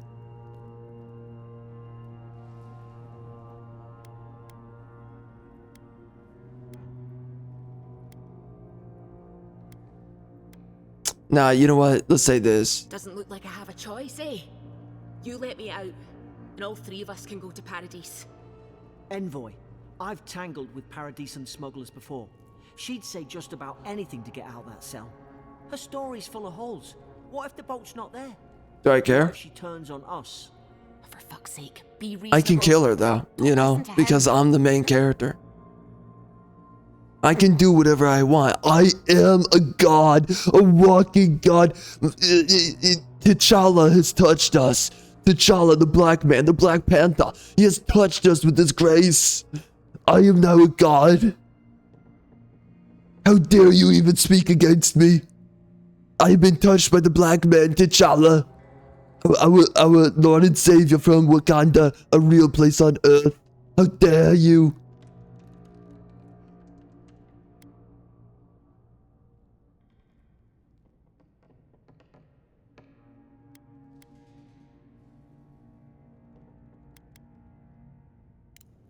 Gods, that's the sanest thing I've heard all day. I'm sure it is. I'm sure it is. It's in the warden's room. They blocked it off when things went south. You can find a way in, though. You seem smart. Is there no way to read up what this chick's crime is?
There's an idea.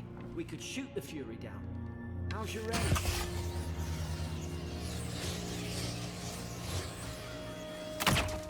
Super beautiful. Nice work. What is that? What is this? What is this?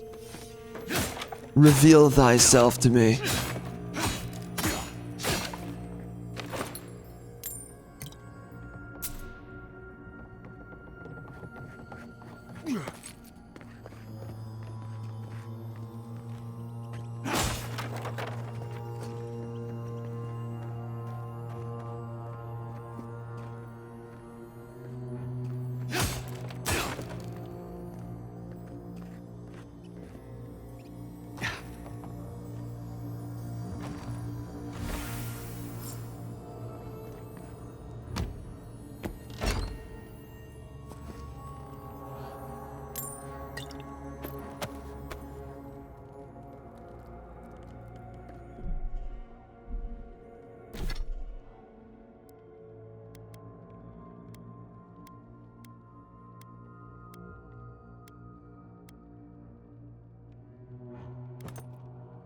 Oh wow, that's kind of homosexual. I guess that fits the game and my character's name. Alright.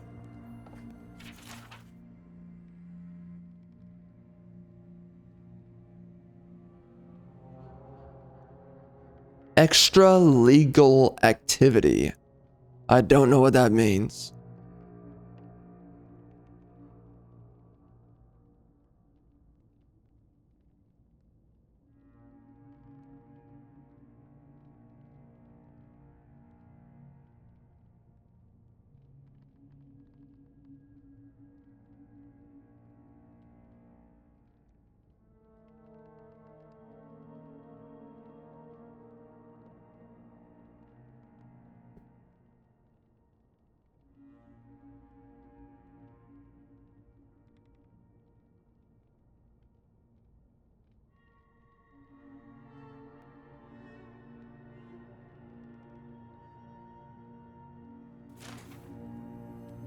Okay, so she's a rebel. Wow. The animations for opening these doors is not bad. Least you got around to trusting me eventually. Alright, so she's a traitor to the Empire. Which simply means we turn her into a sex slave, even though she's not very attractive. You know, we're desperate around here, so might as well. Oh dear God! Get wrecked, son. You're gonna regret this. Yeah, what are you gonna do? What are you gonna do, you freaking loser? I gotta sit at cover because I'm getting freaking blasted in the face.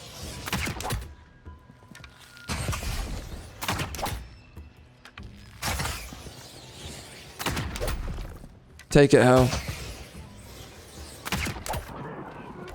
Yo, this freaking loser and his rocks.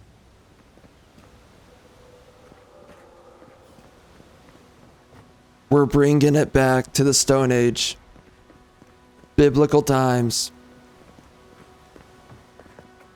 As well. Adherent soldiers don't massacre each other. They just don't. Something caused this. So rebels. It's the rebels. And she's a part of the rebels. So they she and her queers shipwrecked us. Turned on each other like dogs. I can't fathom. They were bastards when they came here. All it took was time. But adherents, we respect each other. We're raised to follow the rules. What's the matter? Upset your kin are no better than anyone else. Man, this chick sounds like a freaking liberal.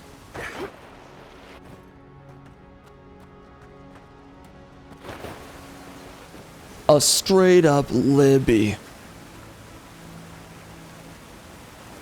hating her own people.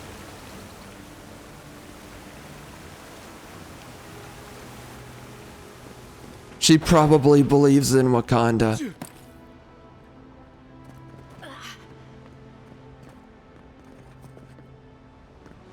And of course, our Lord and Savior T'Challa, the Black Man.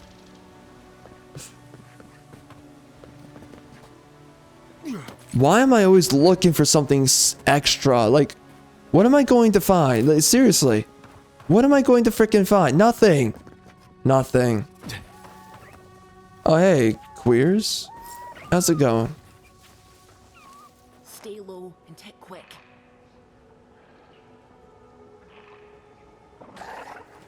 Alright, let's Stay in the tall grass. We can get the drop on them. get wrecked, you freaking loser. Aye. Did your god give you that power too? More coming. Stay down and don't get us killed. Your mother.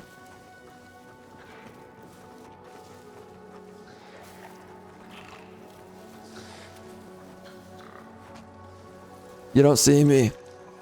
I was never here. Okay. Can I distract them? Oh, he's coming over. Ruh-roh, Pinocchio. What? No way. That is lame.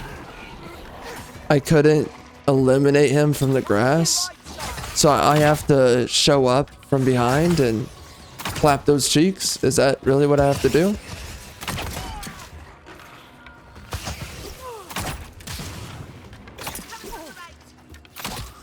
Oh dear God. Oh dear. That is not good. Very bad.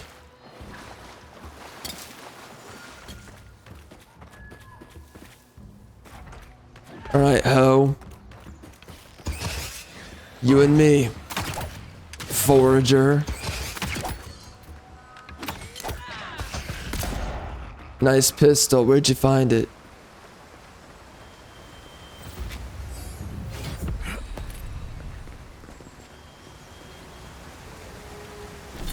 Oh wow, I can do points. Well, we're gonna be a mage, Harry. You're a mage.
Ah, of course. My spider senses dildo was tingling.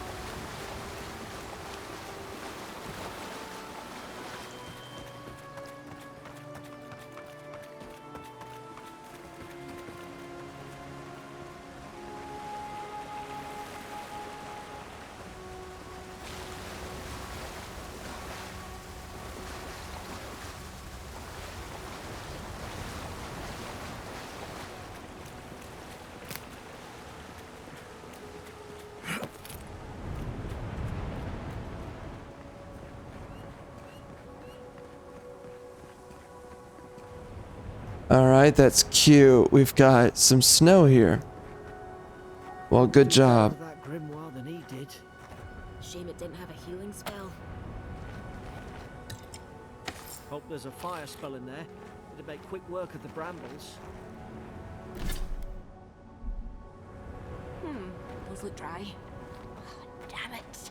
Of course I didn't bring a flint.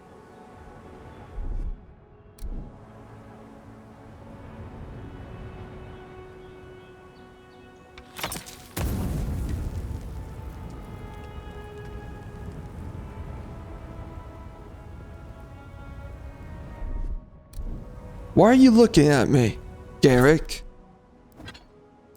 Yeah, I did it.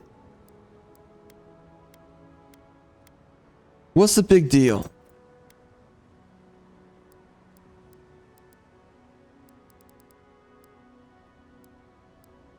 So what, this? Oh. A grimoire? Oh dear God. Oh, and a wand? Okay. Ah. Interesting. Kapow, biatch. So I could be a warrior with a wand? Is that the idea here? Interesting. Interesting. We've got the high ground. How should we do this?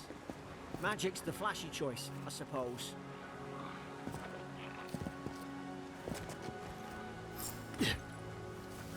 Easy now. Think, aim, and strike.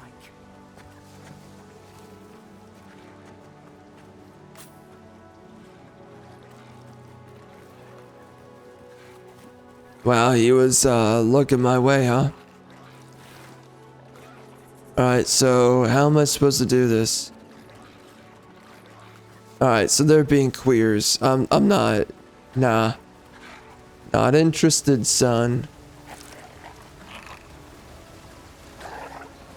Oh, shoot, son.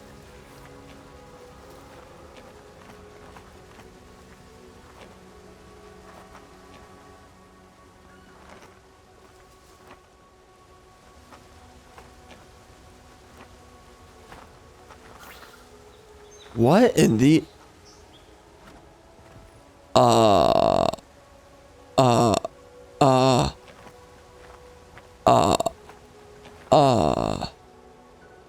This is... This is awkward. I don't know what that was about.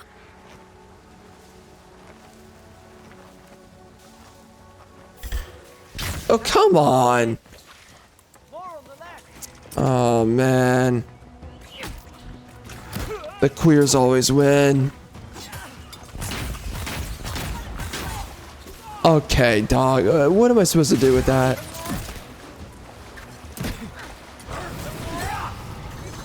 Yeah, you done. You done, biatch. Yeah, there we go. I'm seeking your face, son.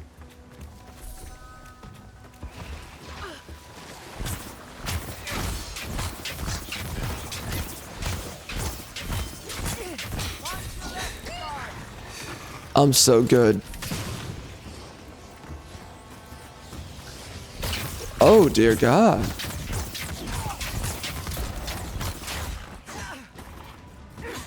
Give me that. Woo! I forgot I could... Ah! Screw you, punk. I'm better looking than you. And you know it. Clap your hands. Yeah, what are you gonna do? What are you gonna do, ho?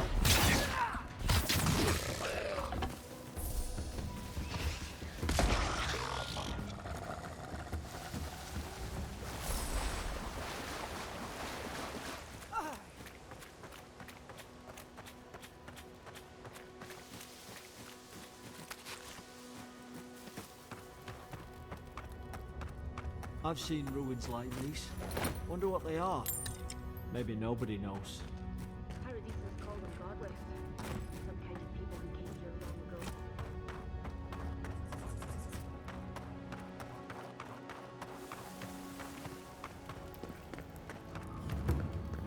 They're not.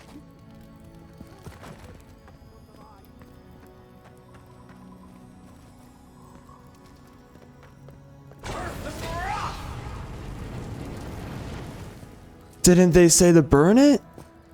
I'm sorry. What is that? Okay, well, see you later.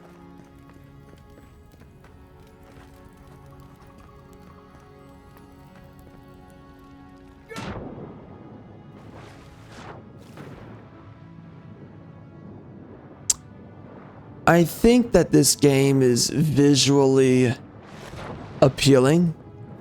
And by the way, it feels pretty fluid going underwater.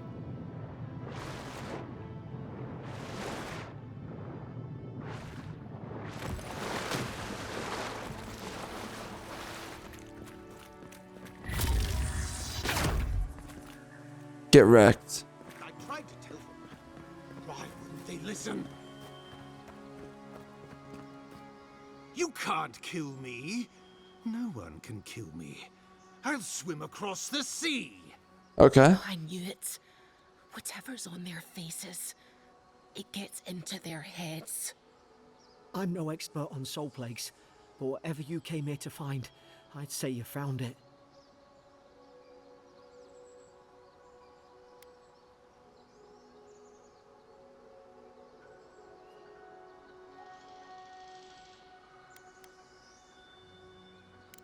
Who disturbs us?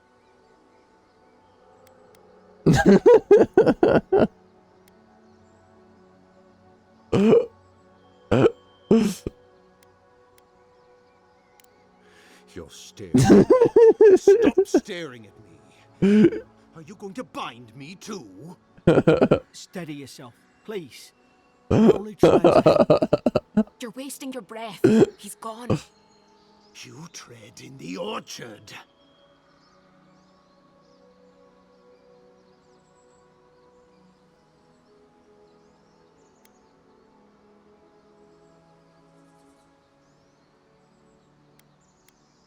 No, hens hunting foxes. I should have been free to drink of the land. They thought they could stop me. Vipers! The venom stains my blade. He can barely string a thought together. How could he have killed everyone? He couldn't. Not like this. He's just the last one standing. Trespassers!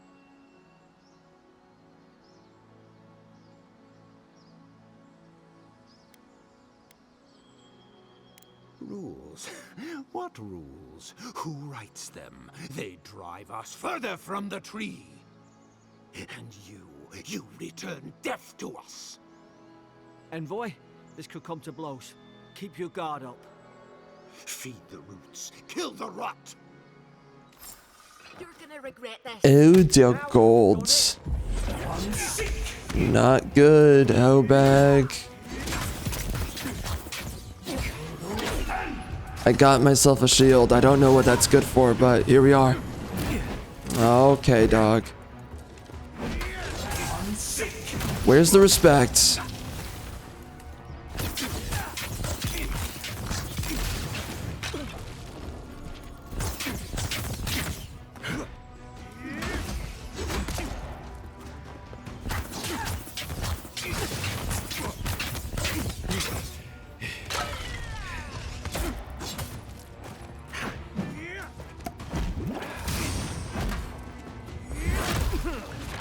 Ow?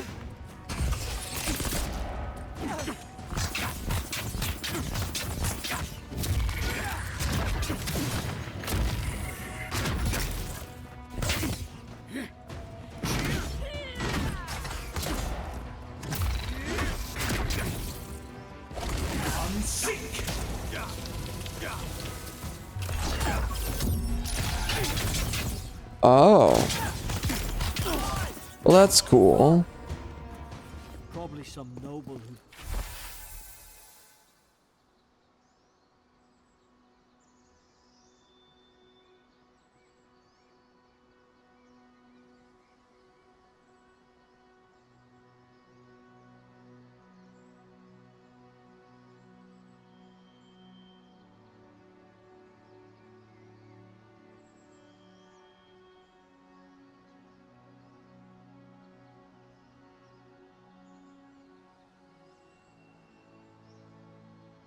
bought his commission.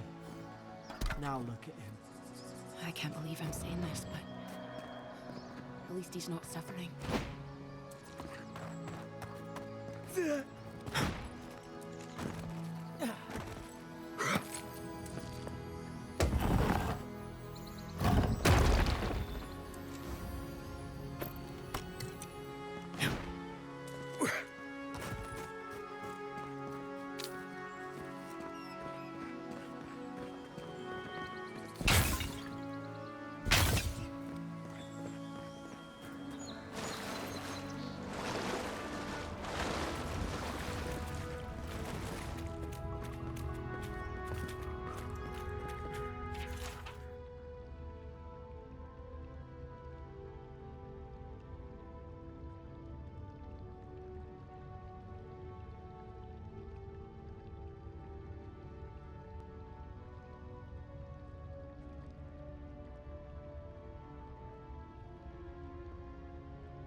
Man, this feels like it's written by Redditors.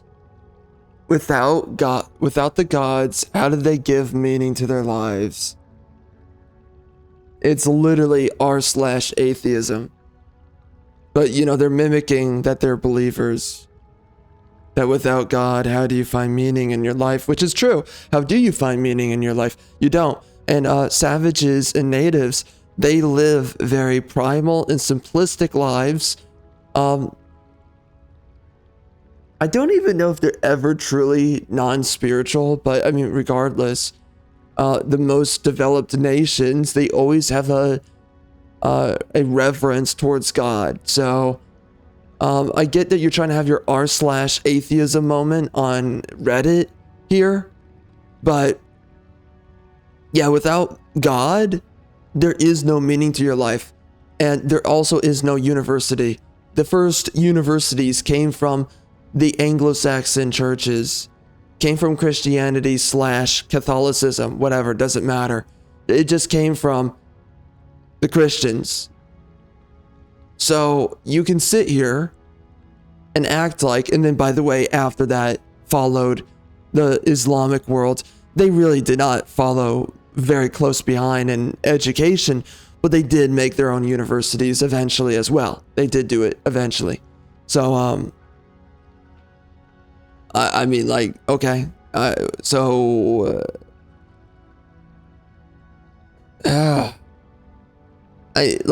it's amazing to me how these atheists, they always want to regard themselves as these, like, checkmate, bigot believers. We gotcha. Here you are. You believe in God.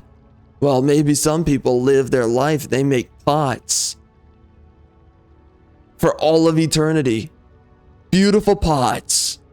And they don't need no God.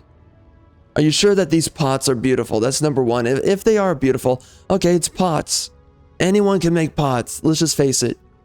Maybe they're very pretty pots. I don't know. But it's just pots. Okay, it's not a cell phone. Even though there are some supposed or potential trade-offs with having cell phones and computers, you know, with what is it? Is it gamma waves? I forget. Or no, EMF waves, right? Anyways, even if there's potential trade-offs with all of it, maybe there is, maybe there isn't, who knows?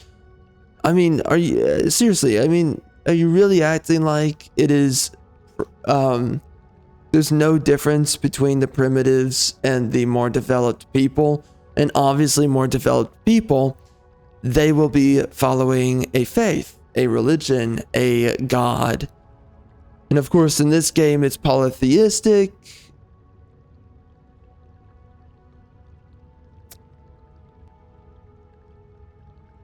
Man. And people act like that this isn't woke. They act like, oh man.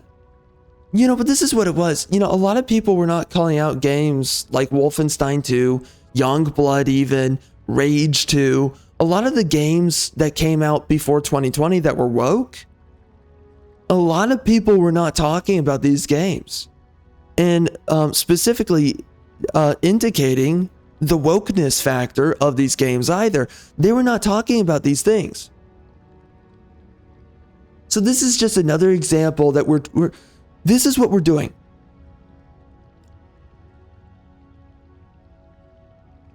I mean, I feel like I should just first finish reading this before I keep on speaking. But you know what? I'm just going to speak from the position of what we've seen before I finish all of this.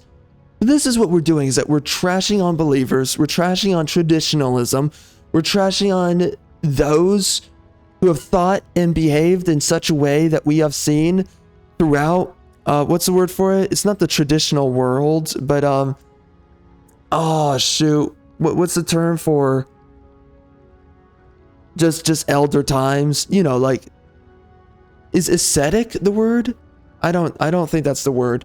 There's a term for it. I'm forgetting what the term is at the moment, but regardless, those who compose of conventional times, okay, just simply put it like that. We're trying to make them seem out to be as if they're less enlightened than just realizing that the relativity of separate peoples and groups and customs apparently has no difference or makes no difference, and that everyone makes or eventually arrives to a largely relatively equal society as other civilizations, that there's really no true merit or difference between different societies, the way that they conduct and compose themselves, and then ultimately what they create as a result of that. None of it is of any difference to one another. It's just whatever society you happen to come from, you're just going to eventually end up at the smartphone. Eventually, even if you're just worshiping the fish in the water for, you know, the next 500 years, eventually you're going to have a genius that makes the smartphone in your little teepee huts. And that's what they believe. It amazes me how many people sit there and act like this is not what liberals believe in all the time. And like, even if you can't prove that this is what they believe in, then they just sit there and say, well, yeah, and what we think and believe is true.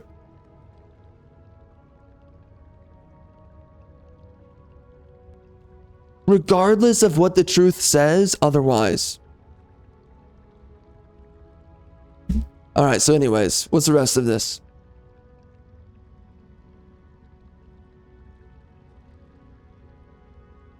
To understand the purpose of their ruins, I must know what drove them, what they revered and reviled. Well, it seems to be pots. They really like pots. It might just be that they made the ruins just to make ruins. Probably shelter or something, I don't know. If that's even something that they themselves did. It could be that someone else did it for them. Who knows? Or maybe they're inhabiting someone else's region. Who knows? I don't know. What they desired. Okay.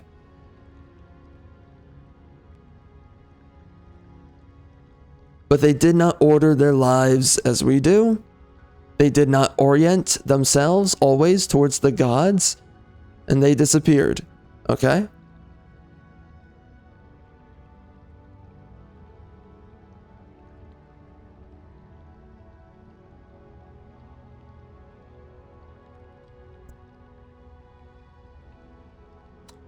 And, you know, this is kind of pseudo-intellectual.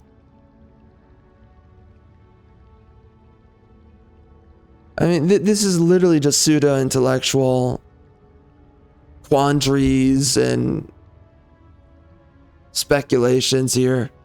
You're only analyzing the surface layer. You're not thinking through what something is fundamentally. You're not seeing the layers beneath the surface of what you see. And that's literally just reading this. It's just surface level thinking. All of this.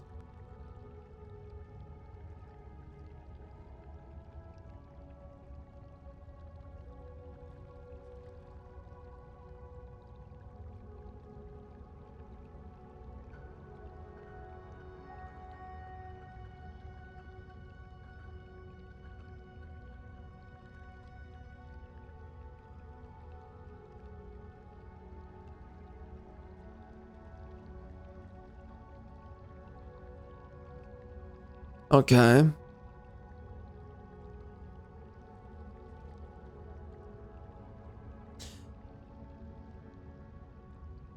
No, you know, no. I there is effectively no civilization that actually exists that never comes down to a belief in a god. There is always a spiritual concept in any collective of people that organize themselves for generations.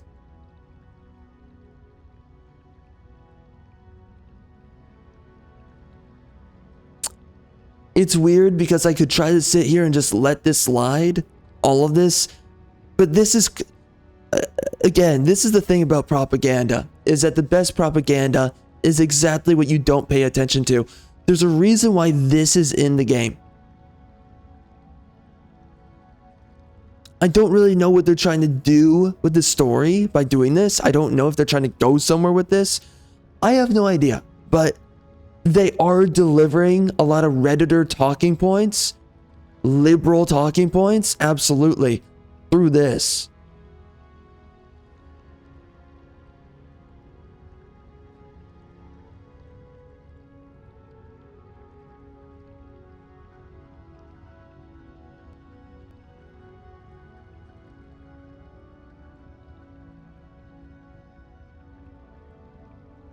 I do not understand this place. That terrifies me.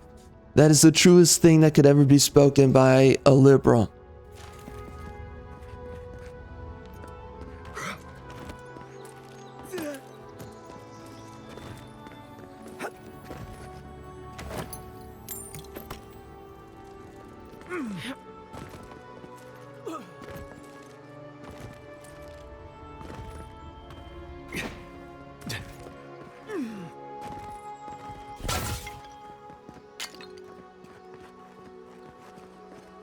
I mean, is that pot?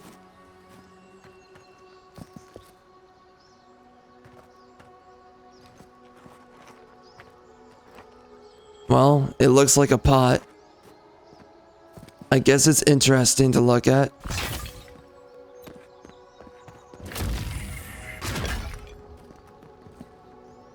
It's not terribly designed.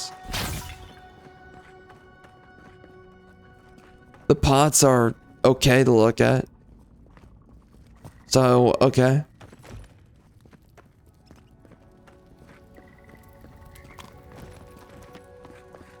Closer, we twine. Oh, what the? You can talk to the crystal? Felt your presence like dew on a leaf. We wake.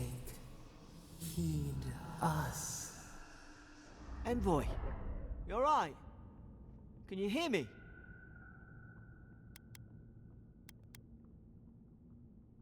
A voice? What did it say? Now your envoy's losing it. No, I think something in the Ardra spoke to him.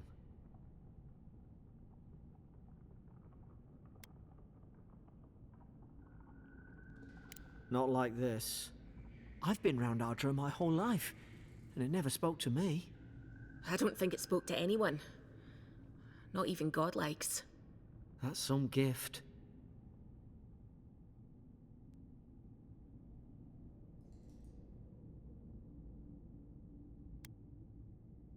Sure seems like it. Now, we've still got to get to Paradise. The boat's just up ahead. Gods, I hope you're telling the truth. This way.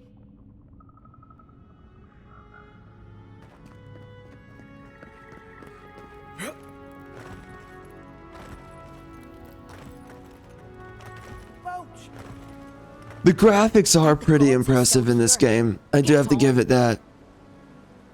There, in the And, distance. you know, that's a growing number of games, but this game really does have a pretty impressive graphical fidelity. Thanks. I've enjoyed not being dead. Look, if this is the soul plague the Emperor sent you to find, we have to stop it. You have to stop it, no matter what it takes. That's right. I'd heard rumors about folk I have been chosen. I am the chosen. out in the hinterland. Passion of the T'Challa, the black man. Police. I never imagined it'd be like this. I don't know how, but if anyone can find a way, it's you. That's right. Will you get on before I leave without you? Aye, onward to Paradise. She's an elf? How's it going, knife ears? Little did you know, I am incredibly racist towards elves. Never thought I'd be glad to sail here with a smuggler. If anyone asks, you never met me.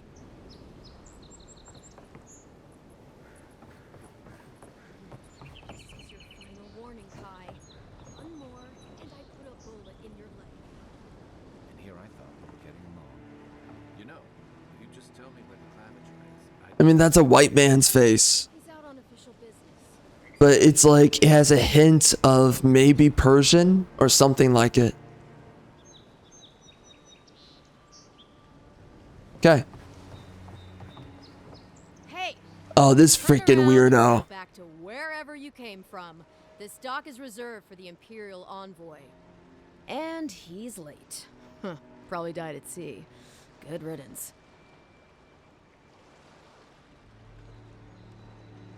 Wait, you're the... Fuck. nice. So Forgive me, someone, Envoy. so I a meant captain, Envoy. okay, of course it's a woman that's a captain. That's not woke. I'm sure, according to the leftist retards. Anyways, We're a scrappy bunch. I don't care. Know our way Woke. around Paradise. This has been Unlike most inundated for so heroes who long that now find people their just don't ass even with think both twice that a hands. woman's a captain. Present No, this is company retarded. excluded. She's built like a You told man. me you She's were dressed up like a man. I This didn't is know what to stupid. expect. Anyways, Your and for some face reason the dude here, so- it looks more like a freaking woman than the woman. Look, he's showing more skin. He literally has man cleavage. Oh, that's not woke. That's not woke, right? That's not woke. They literally flipped the dress up of a man and a woman. She's wearing what the dude should be wearing.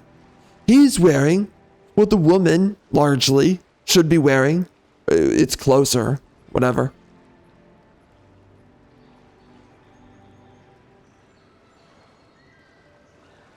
Oh, man.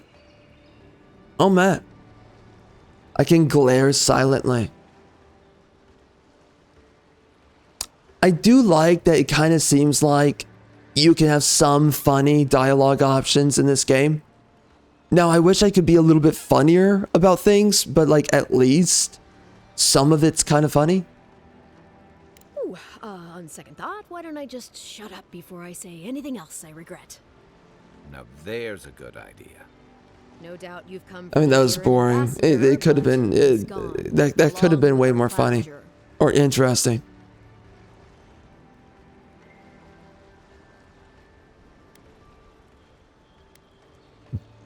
Well, he's the closest thing we have to a local authority. Part keeper of the keys, part bald fist. Paradise's mayor, more or less. Most people out here aren't fond of established hierarchies and titles. So we made up some new ones. Hierarchies and titles. So you made up. Wait. So you don't like the previous titles and hierarchies? So then you just made new ones? So, I mean, isn't that functionally the same? What is that? So you said that you just made new ones. So you just replace the old terms and definitions with new ones? Why would you do that? Unless it's a different state of governance. But then it's like, okay, so did you go from what, I mean, oligarchy to like, I don't know, anarchy? I mean, what are you doing here?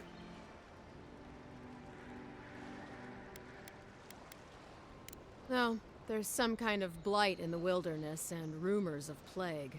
They went to investigate.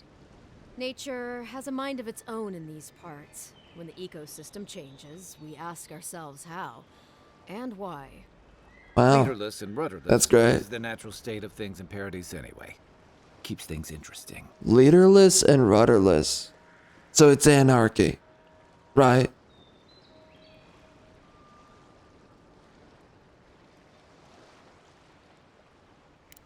Sorry, Envoy, but no one's here to receive it.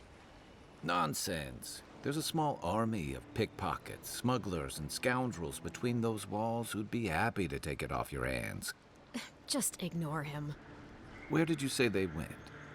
Because I've got an idea. They traveled northwest to the Strangle Route, past the old Pargroon Wall. You need to find the ambassador, and I need to find the claviger. How's about we partner up?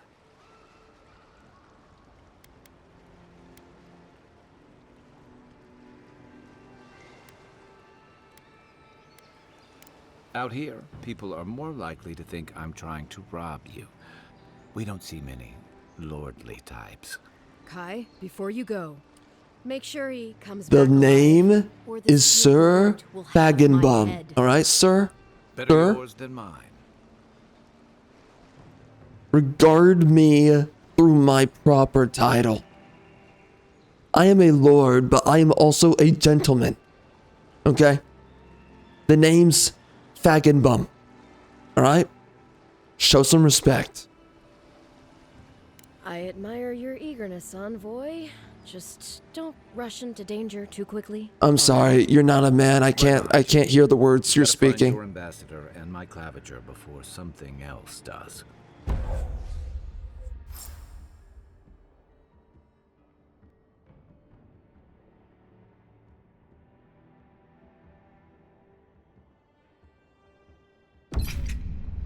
I'll bet you're glad to be on dry land after that voyage. Come on, let's get you some fresh air.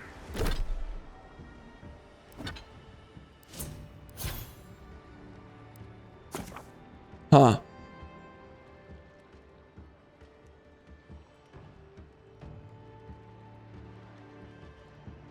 Interesting.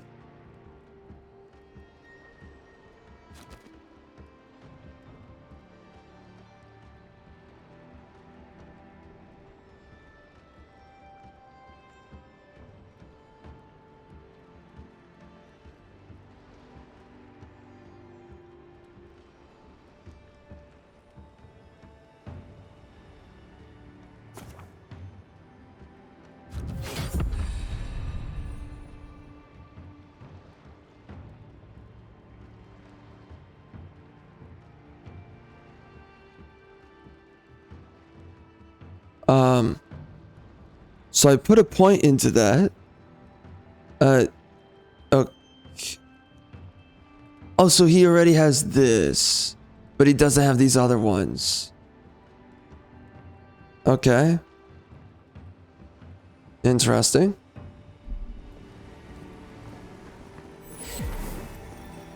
Oh, wow. Pargrunen left these seals Fast travel. over the island. They're good for finding your way around. I mean, I think that was a cool little gameplay element there. I think that was interesting. What the frick are you?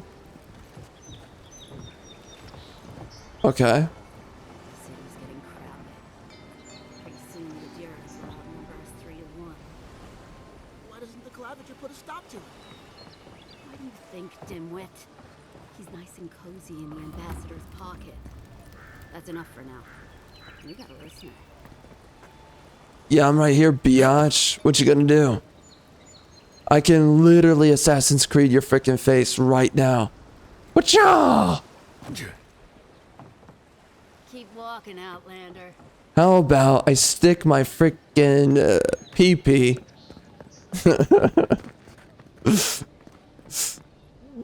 Greetings, friend. You look like you could use a fine weapon or a sturdy shield. Not to worry, Volter is here. I suggest you take a look at my wares before you speak to Daggerda. Who knows what mood she's in today? I think that the voice acting is largely acceptable in this game. Largely.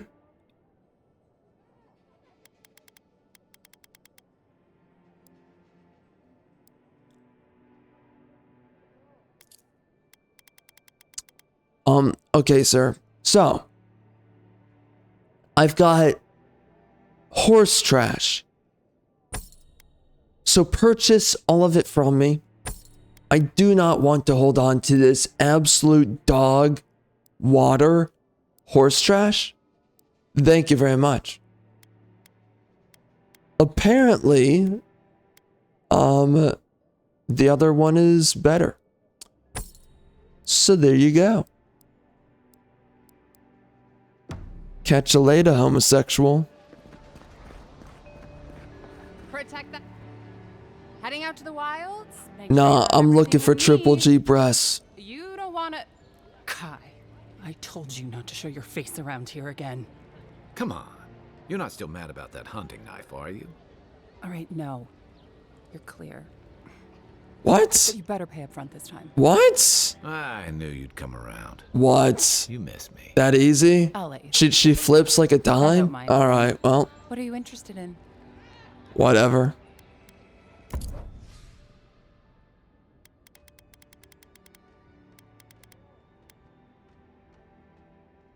Give me that map. Wow. It looks like I'm not gonna remember going there. Pretty cool. I'm so glad I purchased that. I'm never going to find it. Nice to...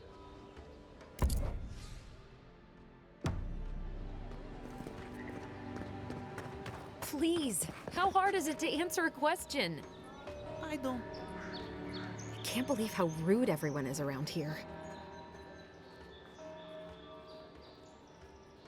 Excuse me. That is a black woman's hairstyle. Return it to its proper people at once. How hard could it be to find a watcher? I was afraid you'd say that. I need to speak to one, fast.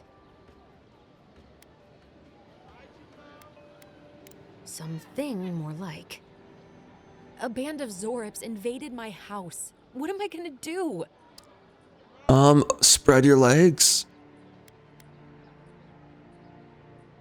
Then take my house key. It's northwest of here. That cabin on the cliff all by itself. Gods know I can't go back. And there's nothing to steal either. The Zorips saw to that. Come back when you've dealt with them. And make sure you get their leader, too. I'm sorry, but I don't think they'll go quietly. You'll have to kill them. Whatever. Thank you. That may not be worth much coming from a stranger, but I mean it.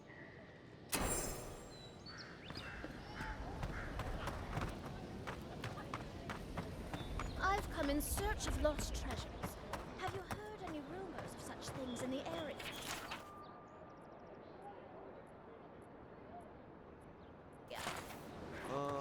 I suppose so. There are some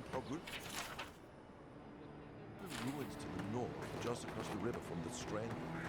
So I think the environmental design is pretty good. I think the flow of the areas is pretty good. Yeah, sure. I don't really find myself caring for the world that I'm in, but I do think that this is visually appealing. And have no fear of supposed dangers. All right. A what?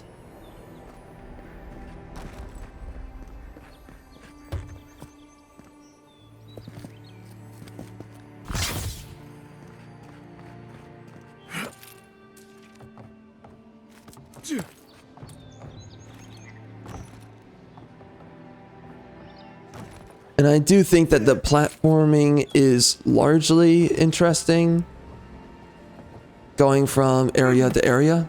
That lighthouse has been under repair since Adiran ships began filling the harbor.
Wow, so there's multiple ways to get up here?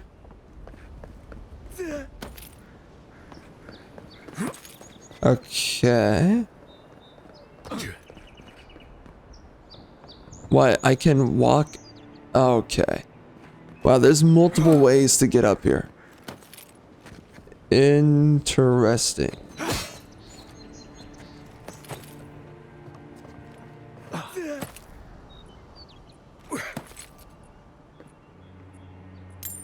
Really? That's it? How do I... Okay.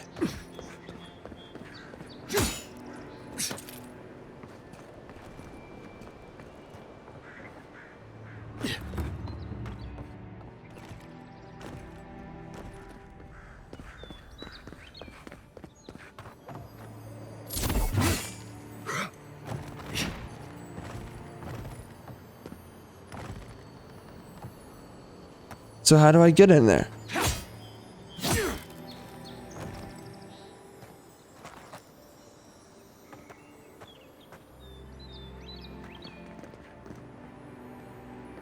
Dawnshore is most people's first view of the living lands and last brush with civilization.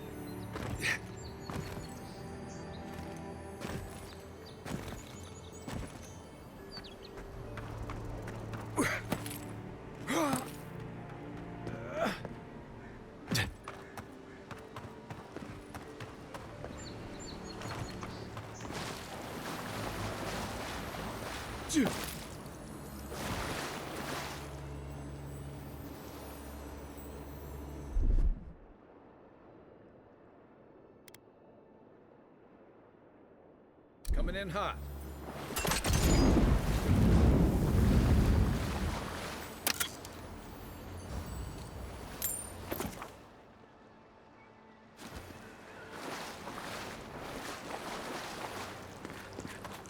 Well, I have no idea how to get that gear.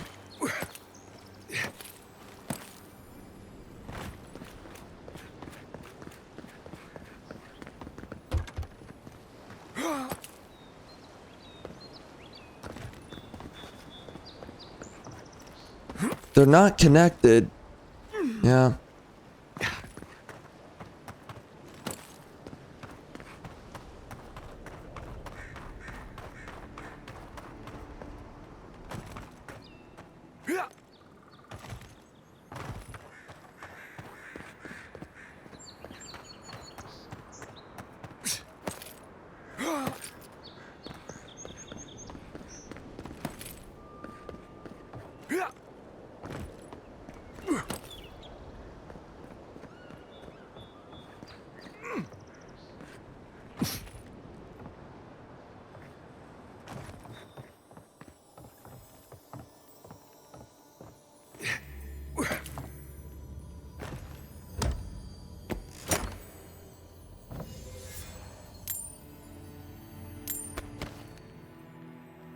Huh. Well, that was interesting.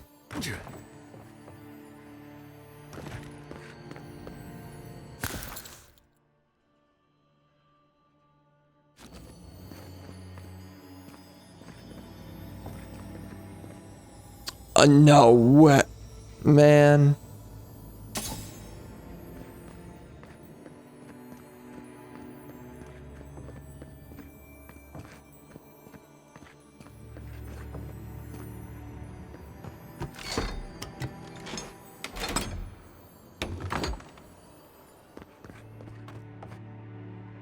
The living lands are a dangerous place.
Move along, please.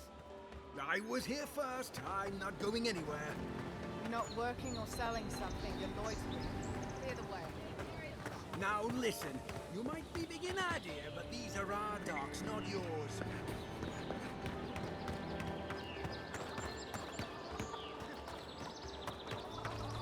What the frick? You look weird.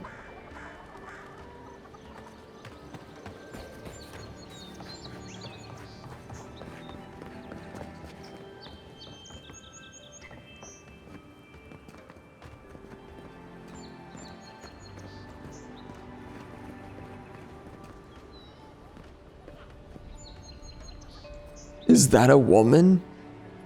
What in the F? Whatever.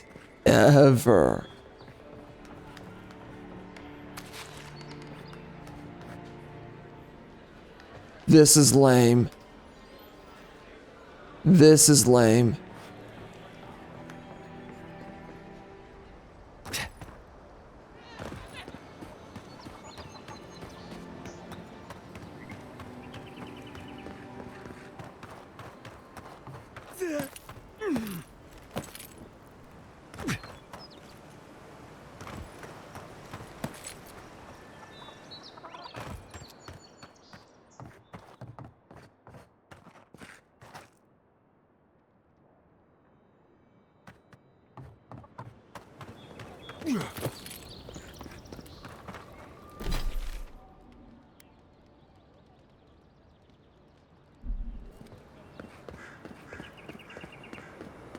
First get Veen.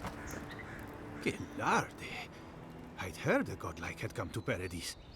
Oh, hey, Sansa. Comes on a little strong, that's all. He doesn't bite. But to meet you, what an honor. Who is your patron? Were you drawn to this place?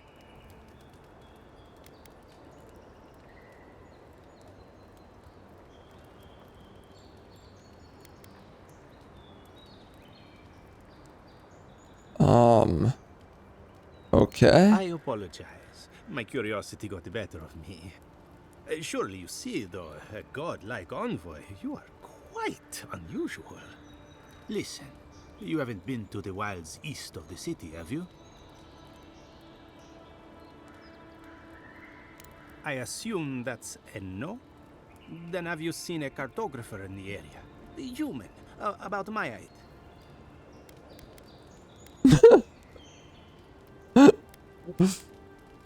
His name is Girmund. He's my assistant, and I'm worried about him. I sent him to map the Eastern Wilds. I knew it would be perilous, but it's been a long time since he's written, even for him.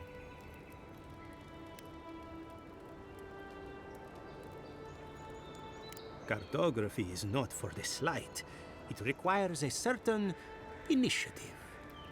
You know how many so-called adventurers I've saved out there? It's an intrepid occupation. 3 this month. As I said, It's not enough. if you find him and bring me his map, I'll be glad to pay for it. I may even have more work for you.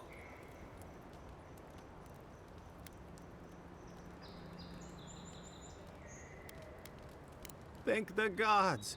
At least coin will get me somewhere. When he last wrote, he was mapping the eastern ruins. Take the letter. It might help. If you find him, bring his work to my shop in Paradise Town. You're welcome anytime. I have quite the assortment of curios. Maybe you'll even buy one of my maps.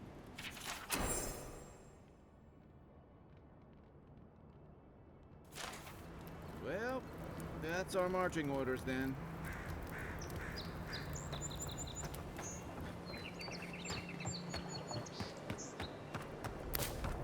Build another palisade just like the last. This one called Obsidian Entertainment. Tile on the side.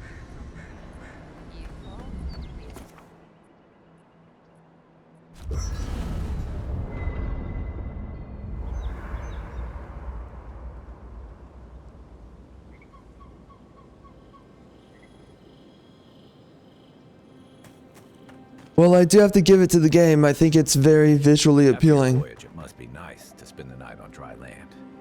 Personally, I've always found the rocking of a ship to be soothing. As long as I've got my feet facing the bow, that is. You know, for most people, getting sent to the Living Lands is a punishment.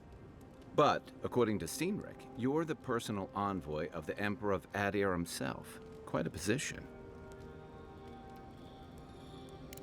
Now I've got to wonder what you did to get on his bad side. The Living Lands is a far cry from fancy parties and court events.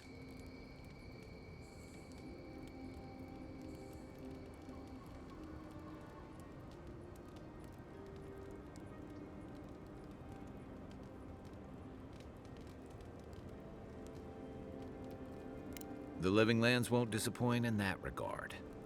Though I should warn you, you can't rely on charm against Azurup. Watch me. I look forward to being proved wrong on that account. But that brings me to the real question.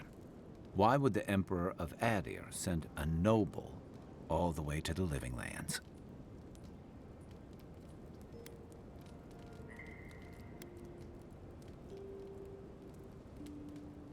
A journey to the Living Lands is one way for most. This island's always had a way of swallowing people whole. An entire civilization disappeared here, if you can believe it. And this was all before the Dream Scourge. Now? Refugees are flooding in from outlying regions. The guards are restricting access to the city. And illegals. That's all I hear. To the gods for everything from hangovers to indigestion, just in case.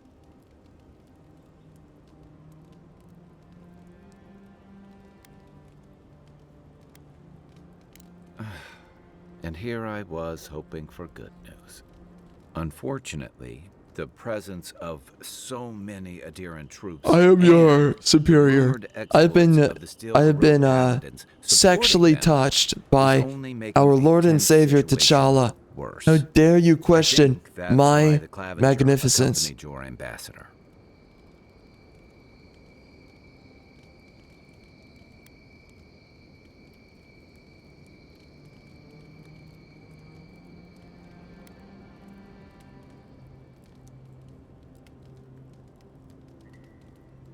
Exactly.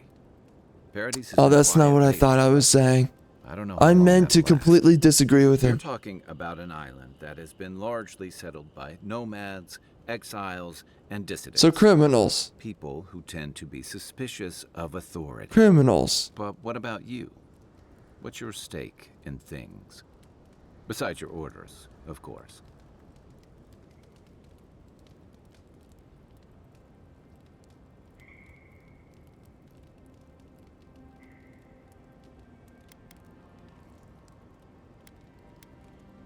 Someone once told me you need more than a little crazy to last out here.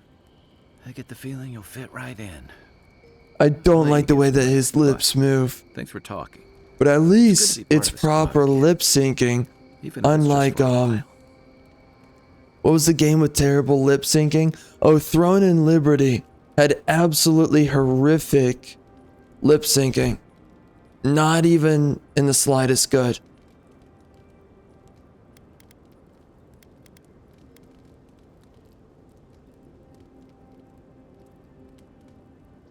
They say people afflicted with it have strange, vivid dreams and start confusing them with reality. And they'll start transitioning their children. Become severe disorientation and eventually a bent towards chaotic violence. And then fungal growths take over your body. So dreams. Well, so you dress up in drag. Got it.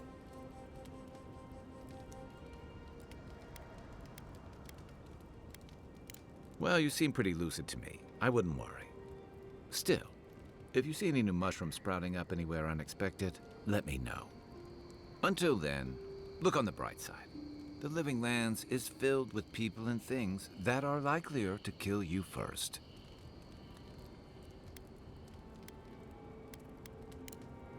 Enjoy the ocean breeze while we're here.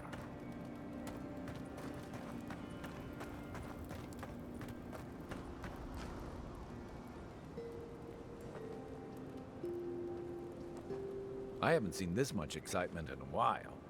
Perhaps I've got you to thank for bringing it with you, Envoy.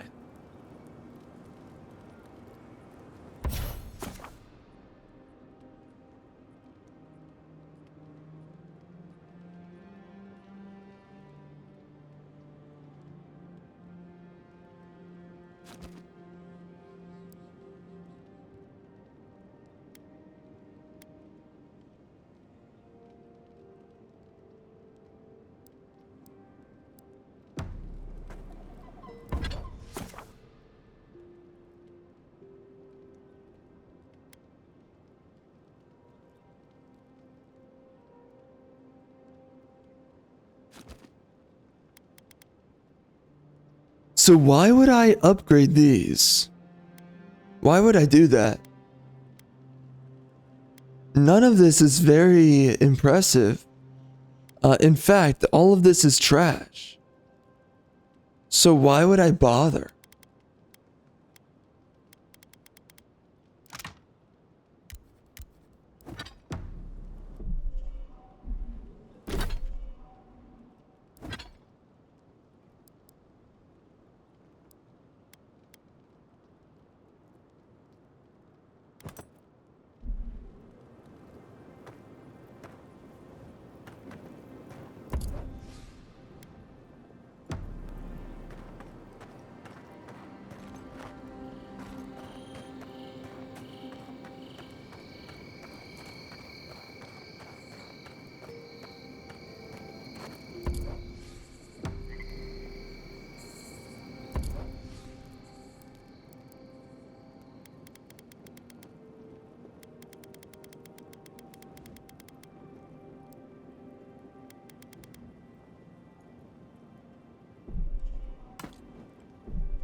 Ooh.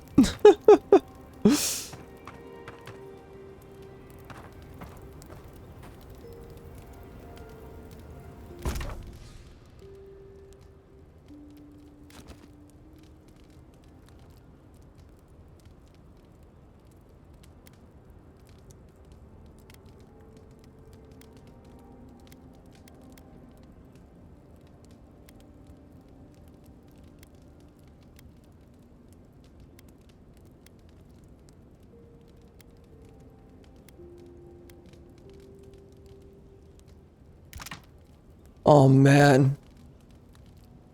This makes me want to have sausage now. Frick.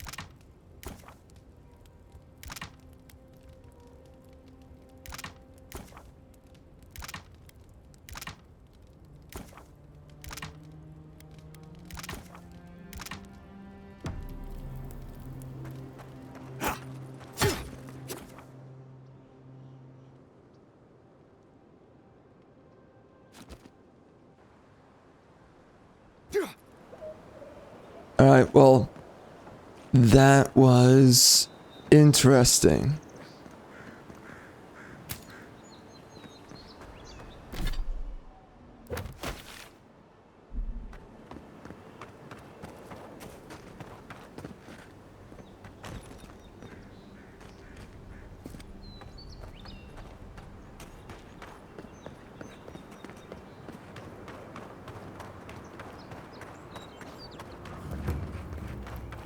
Think the living lands will stop to let you rest? Pick up that weapon and keep training.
If this can hold me, you'll be fine.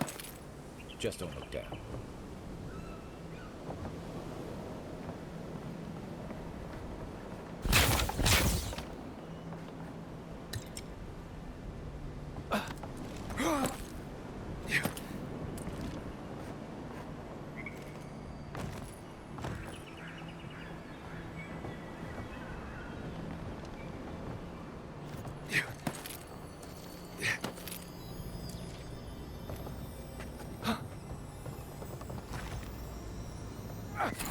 Looks like that broke off of something. Wonder where it goes.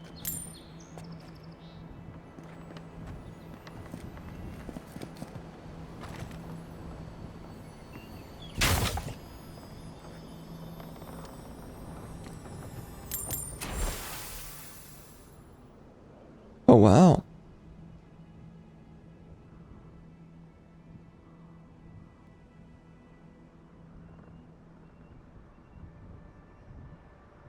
They weren't much of an artist, but I think that's upstream of the art room wall.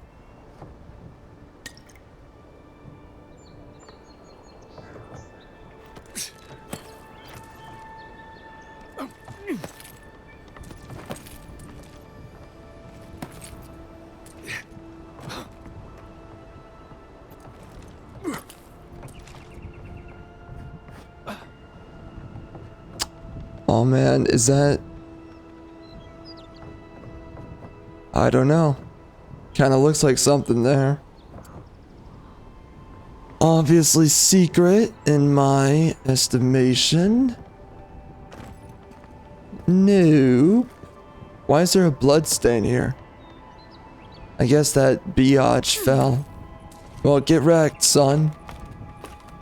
You can't walk good. You suck.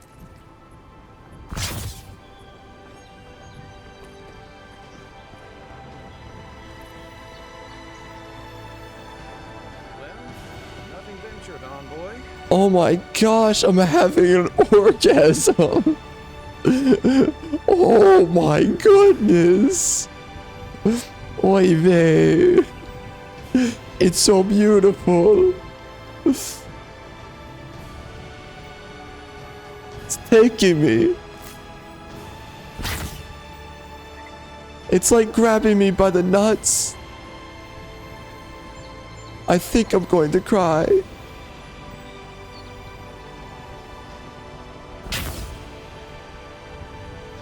So somebody comes up here with that book and mug? Well, screw your mug, biatch. And your book.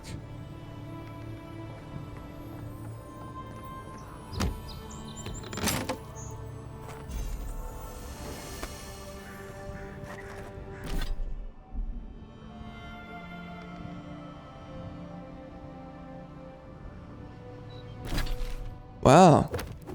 Looks like I found some super shoes. Wow. That is something else. Well, my super shoes are now my greatest companion. I'm sorry. What is... So where's the stat increases? It doesn't do any of that. It's all a lie.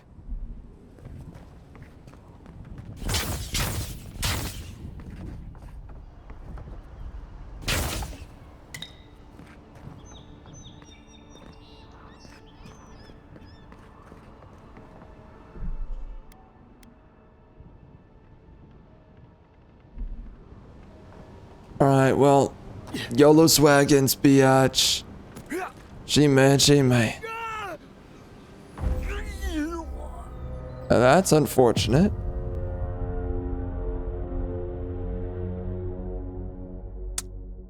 Well, I guess I need to do that differently.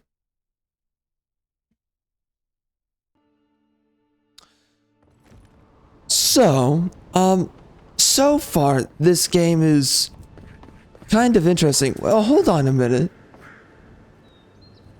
Okay. Can I just jump off into water? Maybe. Oh, really? Dang. Oh, wow. Underwater is interesting. Wow. You can see pretty far. Wow.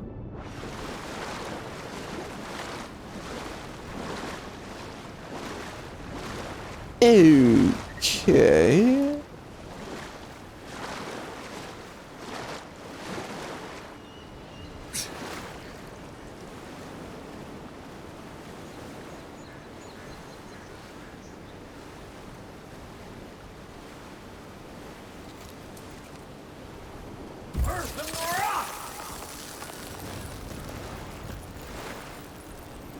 Ah.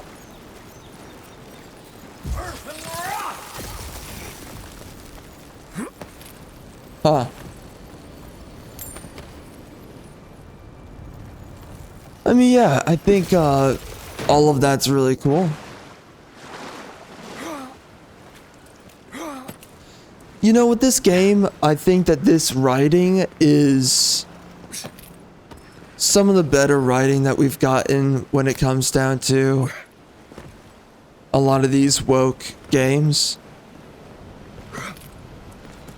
The characters are much more effectively written than other games. Outside of that, so far, I find myself... What's that noise? So far, I find myself impressed with the level and world design. There's a lot of kind of secrets sitting around. There's a lot of things that you can find. The platforming's pretty cool. I think there's a couple of things that they're actually doing a decent job at. Now, I don't know how far they go with the wokeness.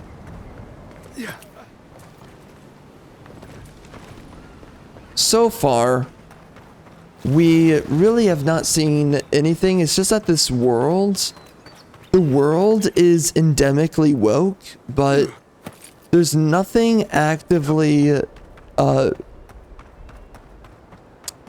nothing actively being pushed. Like, nothing blatant. It's all latent content so far.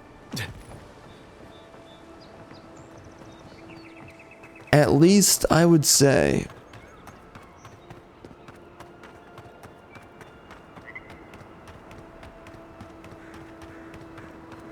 What kind of stance is that? Get serious. And you know, I think the world is beautiful to look at. I think it's very pretty. I think that it's kind of captivating in that sense. Where does this go?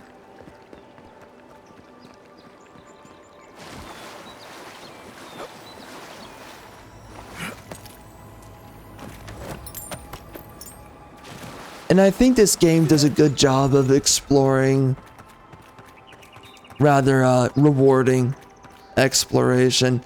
I think it does a good job at that as well. Let's do it, homos. Oh no.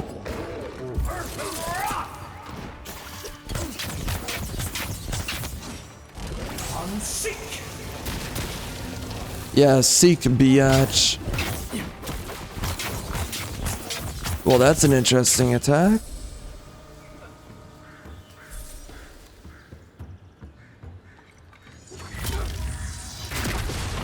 Oh, that missed.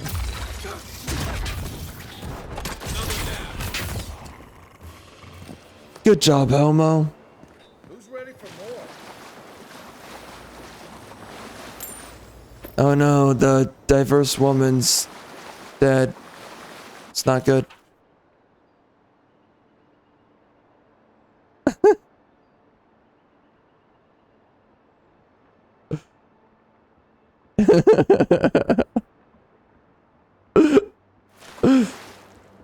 Okay. Hazing. Got it.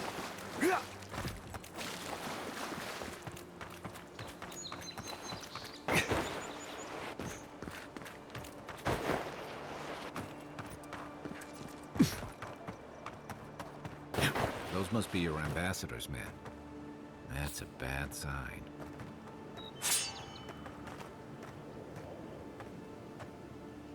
Oh, yep, that's a dead bear. Or no, that's something else. Oh no, that's a dead bear, yeah. Oh wow. Wow. Wow, men. He called them men. Oh, that must be the dude's men. Men. Whatever.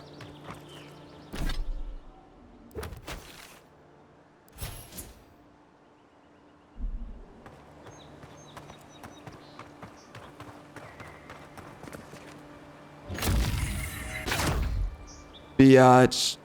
Oh, well, whatever. Yeah, really impressive world design.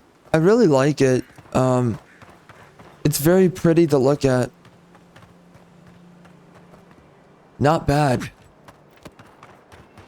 That looks like a cemetery. Honestly, I think that the environmental design is some of the most appealing I've ever seen in a game. It's just very pretty to look at this world and look at the environment too. Ow? Question mark?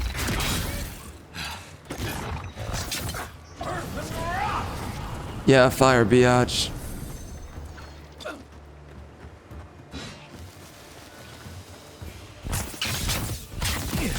Alright, let's just use my new weapon.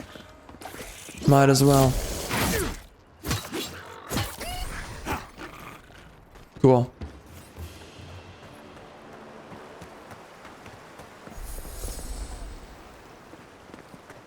So it was over here. If I go down to this, there's supposed to be something here. Right here. Right? Even Pargrunan walls can't stand against this place.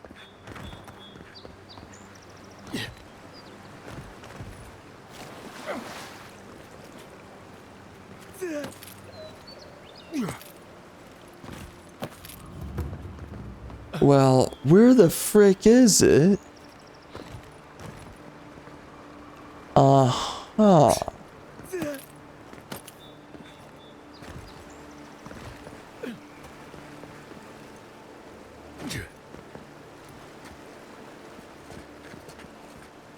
Alright, well, it was all a lie.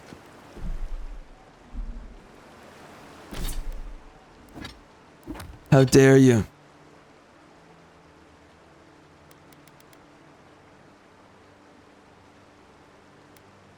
Why does it feel like the same? Are these the same? What the frick? Okay. Well. Interesting. What's the damage on this trash? Yeah, it is the same thing. Wow. Interesting. Gonna try this out.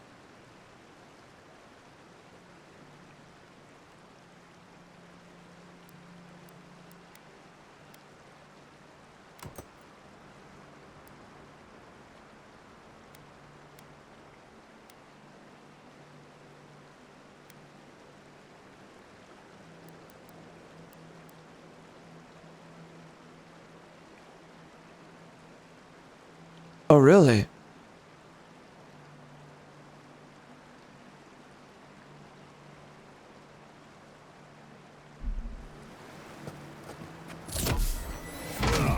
Whoa.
Find the treasure?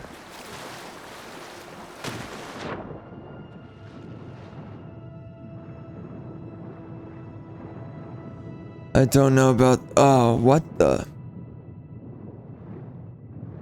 Where does this go?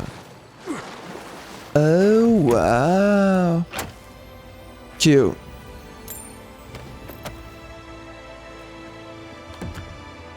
Oh, what?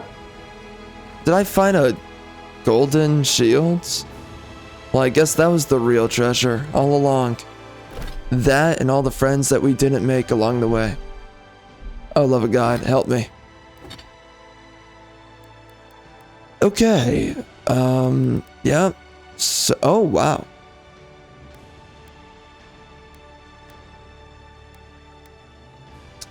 Cool.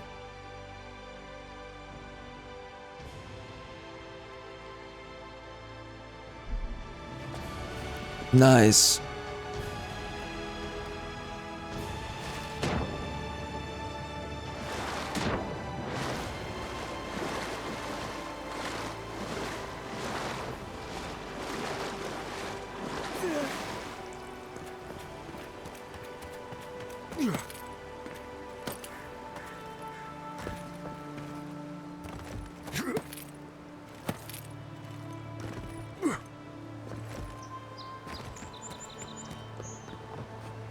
This game has a very interesting methodology in the level design. It's very intentional.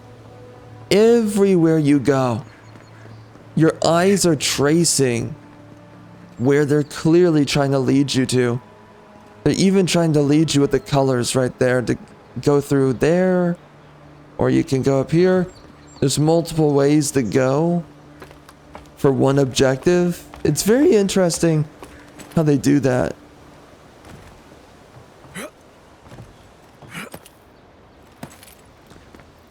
In a lot of ways, they're really trying to incentivize a lot of level scaling.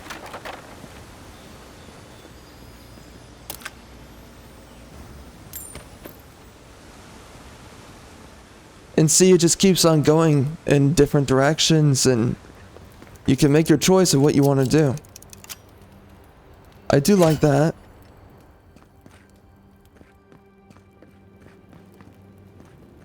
Okay.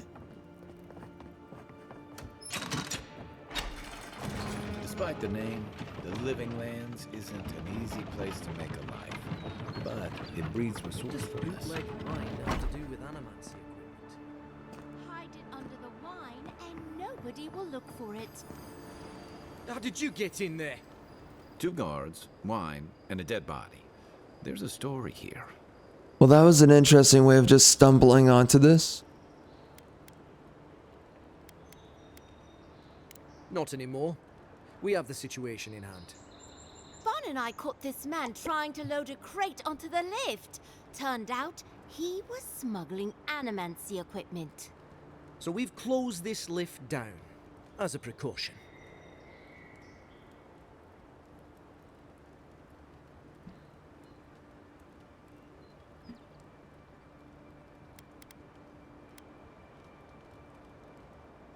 Of course not. We asked what he was carrying. Then he drew a knife. It clearly wasn't expecting us. The locals must turn A woman is blind eye. speaking. I immediately In the meantime, believe that she's lying. You'll have to go back to the main road.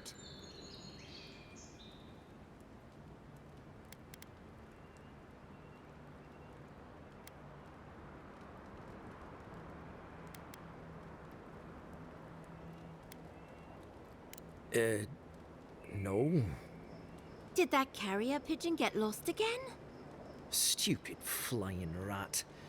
Apologies, Envoy. Go ahead. Yeah, that's But right. if you bring so much as an Audra stone with you, we'll find out. I will be the end of both of you.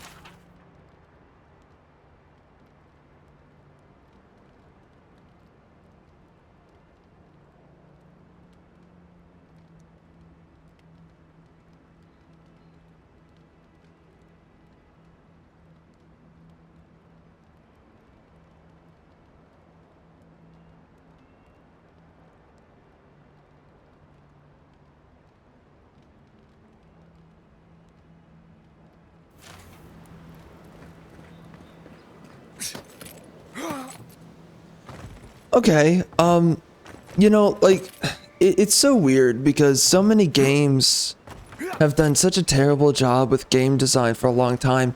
You know something I like about this game so far? I like how you just explore around, and obviously the levels themselves are leading you in directions, but you just choose whichever way you go.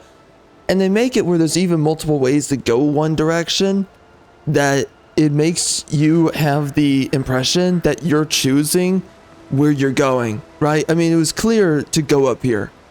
And then I guess they don't tell you that it leads into basically a weird side quest, almost like air quotes side quest interaction here, but it does. So it's kind of interesting because it's very organic, it's very spontaneous. You're just kind of walking around and then you run into things and you deal with certain things. It's just, things just sort of happen and it's kind of cool. So, I like the pacing of the level design. I like the pacing of how random things can just happen as you're walking around. You find random secrets, right? You find random chests, you find random just stuff everywhere. So there's always and the level design is, again, it's pretty interesting. I mean, I don't know why this is here, but okay. Whatever. So okay, yeah. But you know, it's just so far, by everything that we're seeing, this is pretty competently done. It's a good flow of the level areas, and what is this? I could have gone over there, and I did not. So it's a good flow of the mission areas, or whatever you want to call it, the open world. And the way that the area, the locations and the regions flow, really good. You know, there's this little stream here. I can run along here. I can go over there. That leads in its own direction. So like everything's very intentional and also intuitive with the way that they design the areas. They're kind of doing a good job with all this. And by the way, screw you, animal.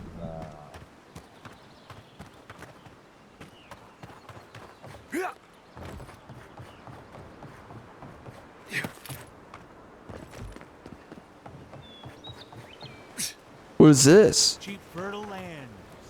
Too good to be true, you said. You were the one who told me we should try our hands at farming. The land under our feet is nothing but clay and salt. If you came all this way for arable land, you might as well get back on your ship and leave.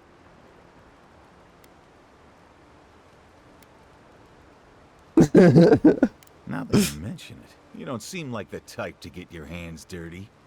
Maybe he can help us. We're not taking another stranger at their word. He's a godlike, not a stranger.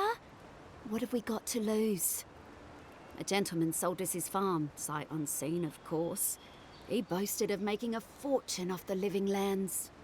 We risked everything for this opportunity, but the place is in shambles and the earth is barren.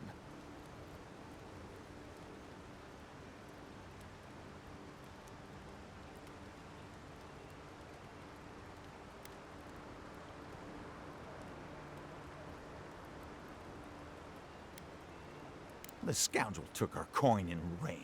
It's a miracle the deed was legitimate. So do we find a way to squeeze life out of this dead farm? Or do we cut our losses?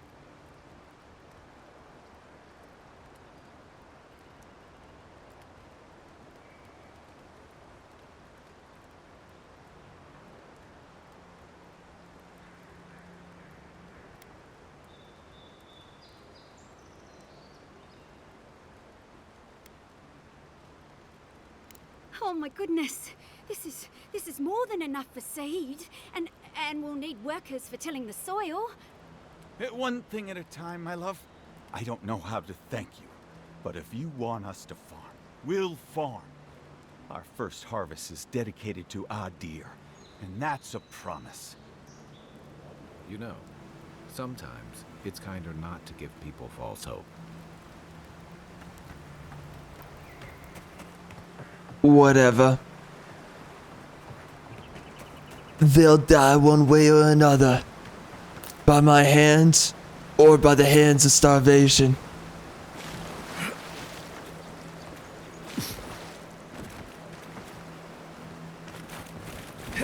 Oh dear God.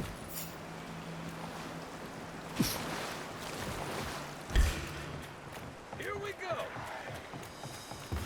go. Okay. Oh, what's up, son?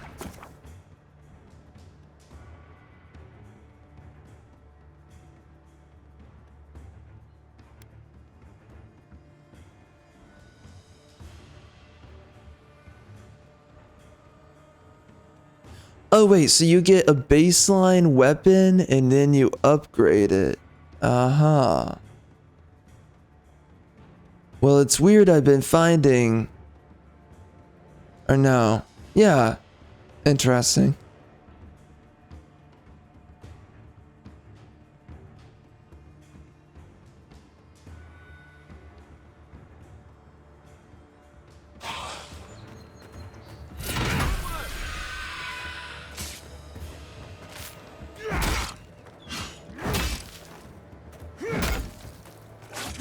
Take it, biatch. Ah! Hold up. Hold up, ho.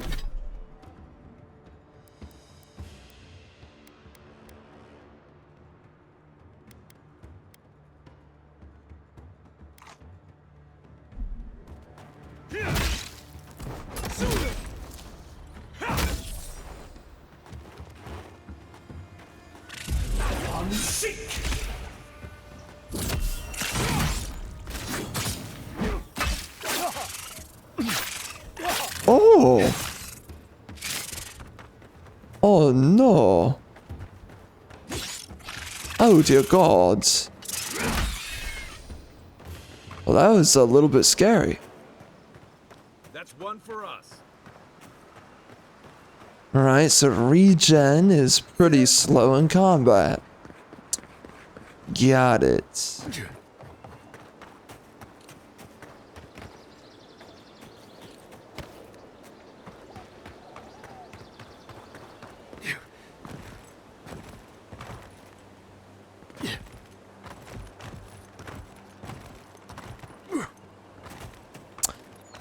Now, you know, something I could criticize is that the areas feel somewhat empty, but at the same time, I think they're sparsely populated for good reason. I mean, given the location of the world, so I don't think that it's scarcely populated for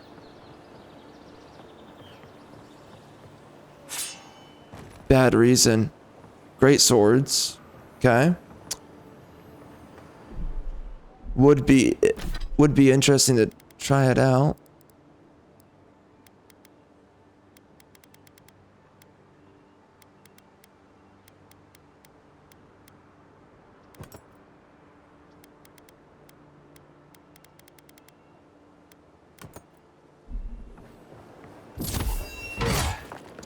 Is it the same thing? What is this?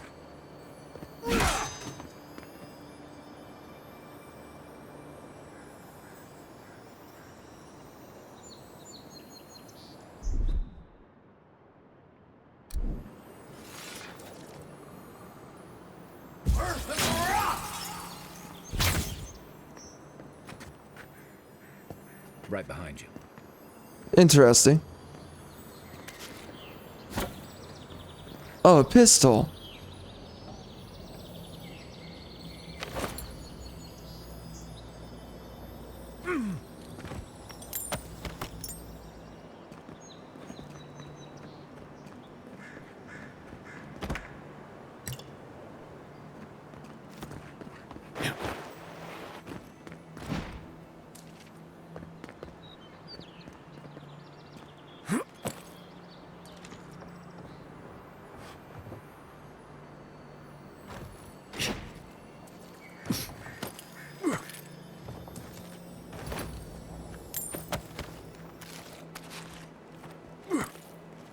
Well, it's interesting how they hide a lot of stuff. It really promotes you to just wander around and basically forage. Yeah, interesting.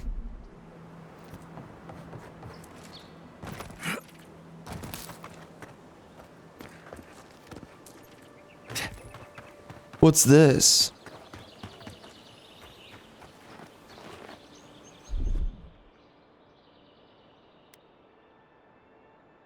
Stand back.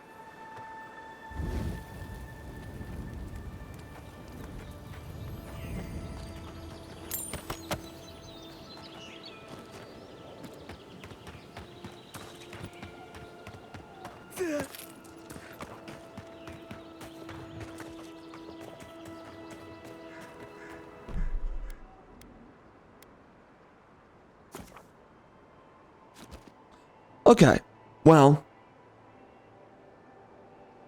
that was interesting, this game.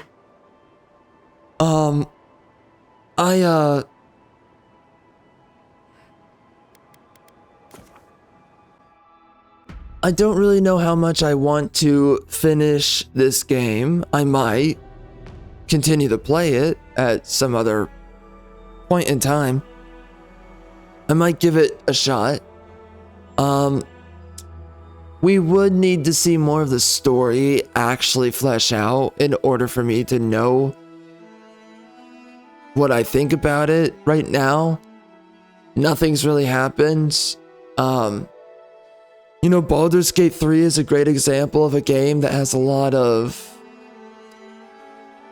leftist writing, but some of it you don't see until you get to like Act 3, and you see some of it before then. It's just that some of it develops over time and it's not immediate, so you're gonna have to spend more time to find it, which obviously is just the way it goes, right? With a lot of games. But so far, I don't really know what I've seen. I think a lot of this is kind of generic.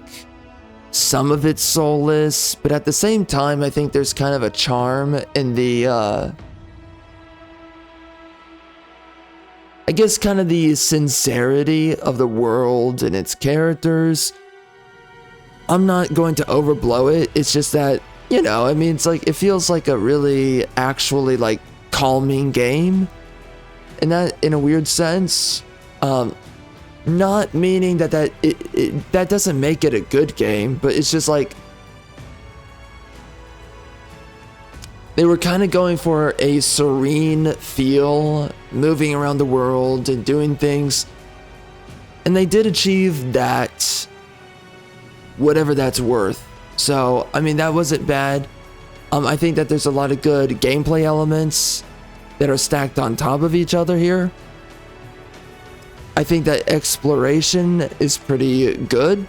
Now, I don't know what this game feels like after prolonged playing, but outside of that, I just think that there's a lot of things that are well done here. This is a game that's better made than other games, just like in game design philosophy.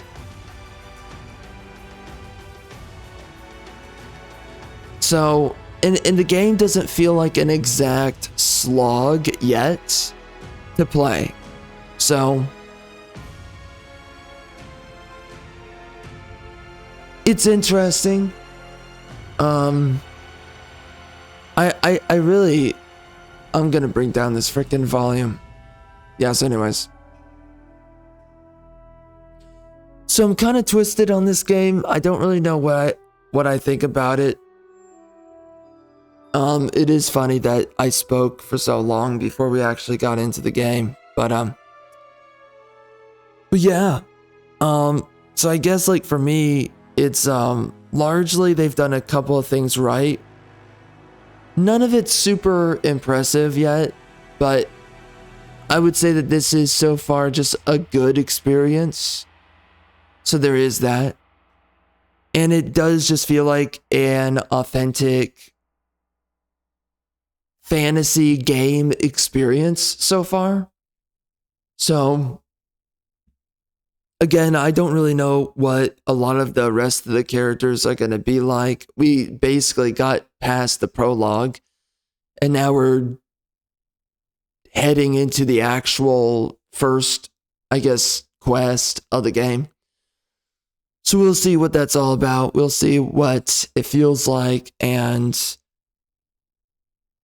I will be picking this up again, and I guess we'll be finding out if this game is absolute dog water in other aspects. But yeah, so far, I'm kind of, in a weird way, I'm kind of above neutral about the game. I don't really know if I would want to actually put my time into the game, but we're going to sit down one more time with it. So anyways, that's the end here. Do not forget to pick up my books. Literally pick up any of them if you want a good story. And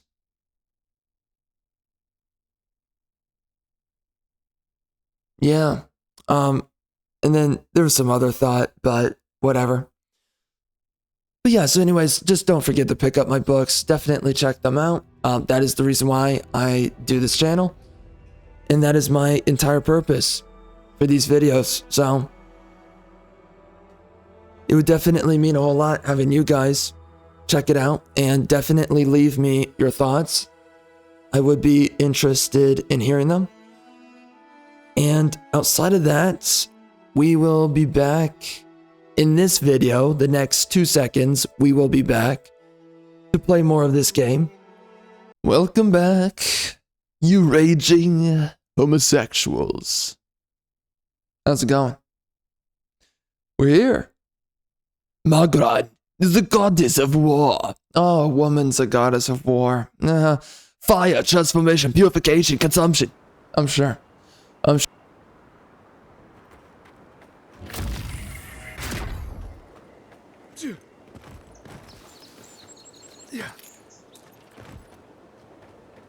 Quiet as the depths.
Another glorious battle.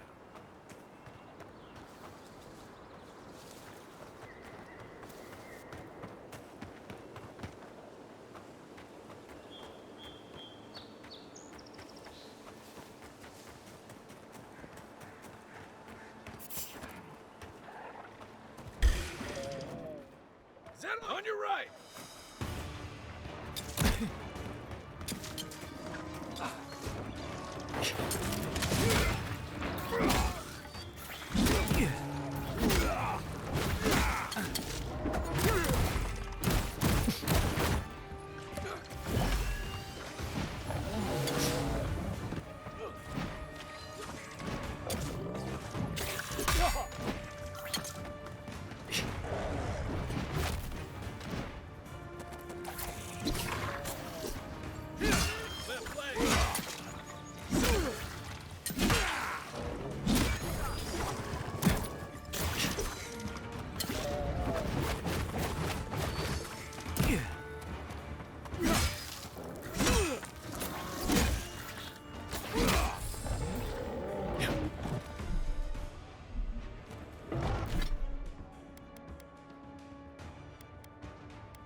Very nice. Oh, shoot.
Oh, frick. Yo. Okay.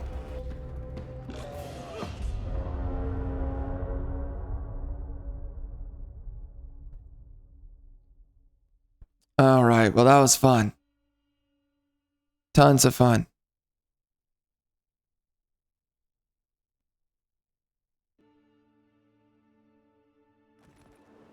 Oh, nah. Nah way.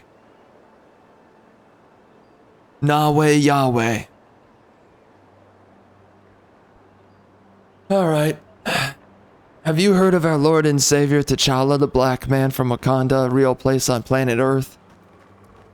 No, you haven't. So, let's do it.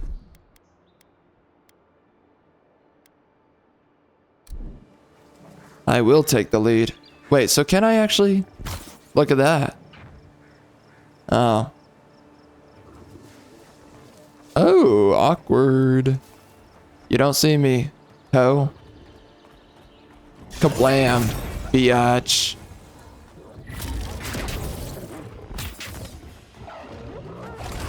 Zap zap and stuff. Alright, that was pretty good.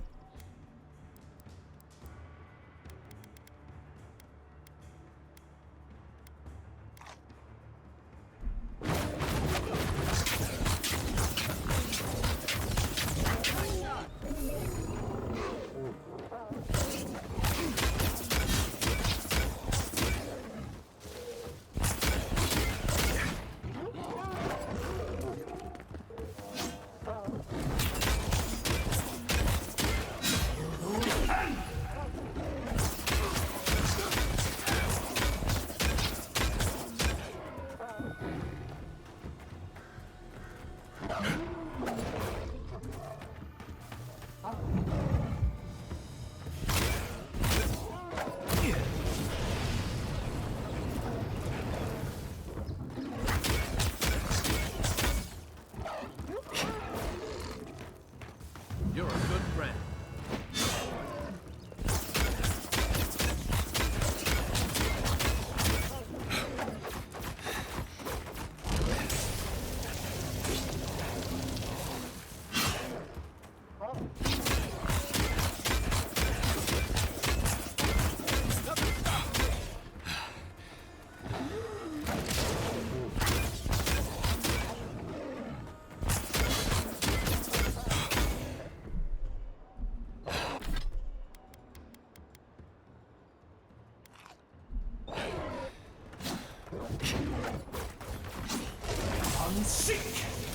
Alright, he's electrified now. I don't know what that does. Oh, well, you're dead. Loot.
Someone seek!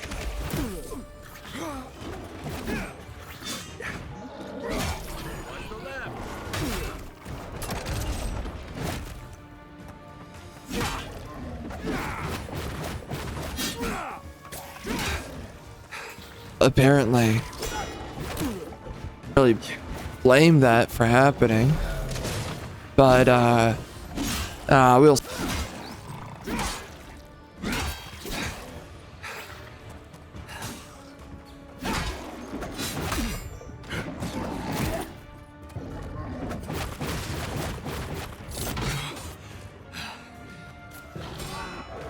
Uh-oh. How do I counter that? Yo. Hey, come on. Jeez. Oh, you fell again, you freaking... Oh, I got words for you. Oh, man, you're going back in chains, bro. You're going back in chains. It's back to freaking Wakanda with you.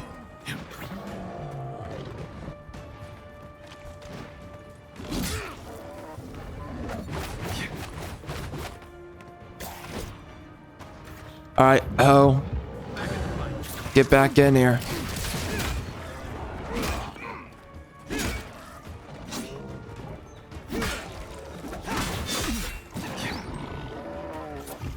They're done.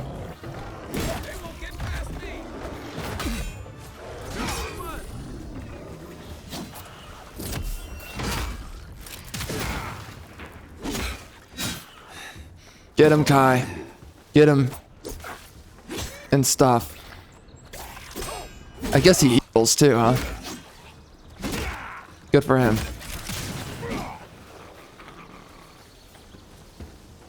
I was just getting warmed up.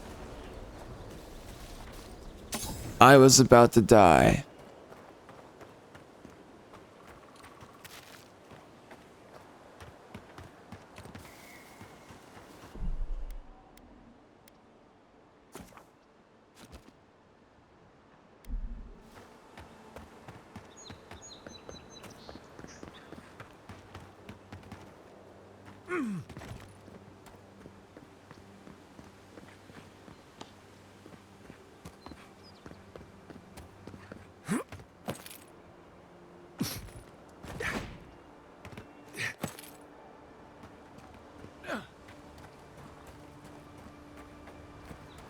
A lot of explorers end up dead here.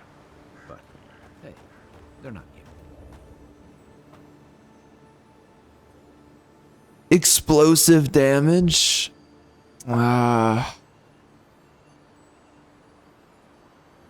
Okay.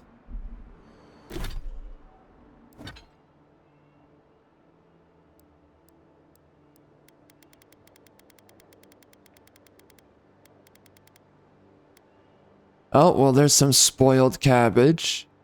Nice. Go wreck yourself. Equip.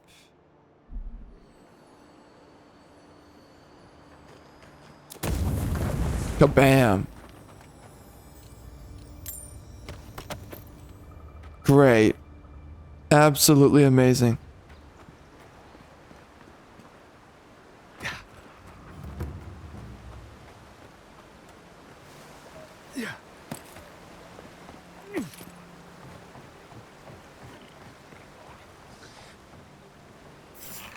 Oh, shoot. See you later. This one's mine. Catch you later.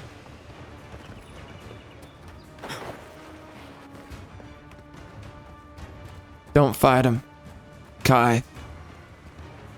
Frickin' dude. Where'd he go? Okay, yeah. Disengage, son. Disengage. You don't see me. Nobody sees me.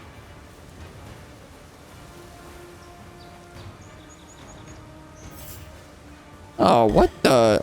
Excuse me? Alright, I'm out of here.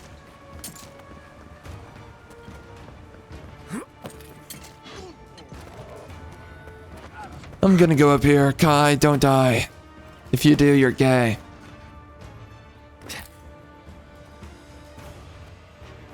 Oh, this is a back door. Oh. Well, I appreciate how many ways we have to get to the same location. I'm running away. I'm just running away. Just running for the hills. Never coming back.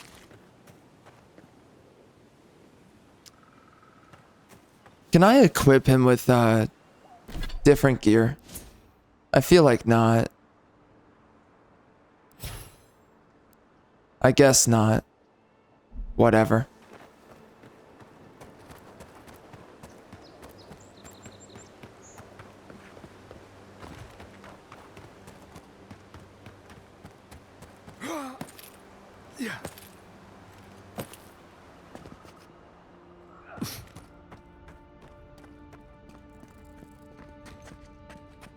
Unseen, unheard.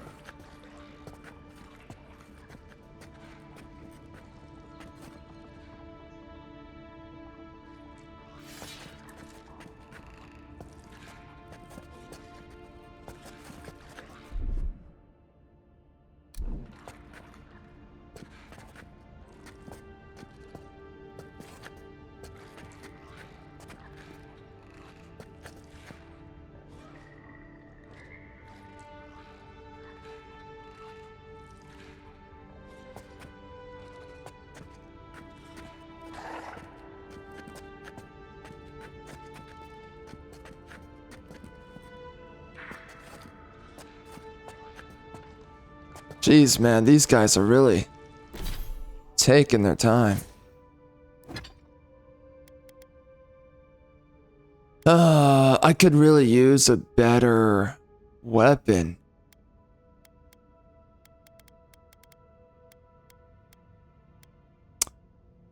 Oh, what? Nah. Nah, that's not it. A sword and pistol could be interesting. Maybe.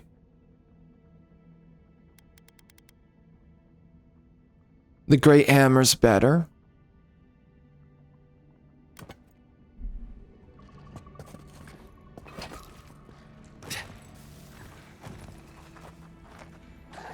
A squad mate took a bet to steal an ogre's club. He lost that bet.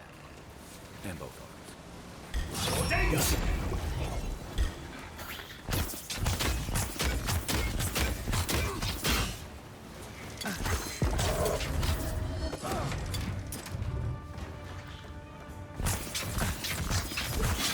Next one is mine.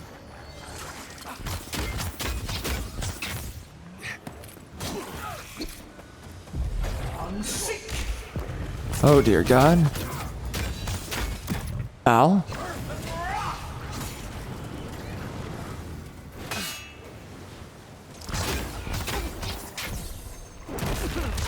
Ow.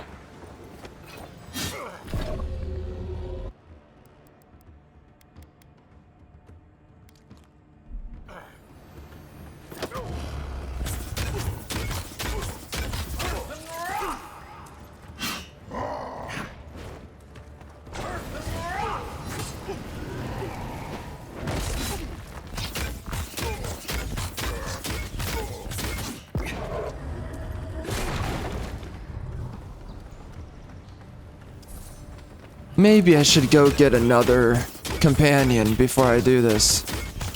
Feels like it.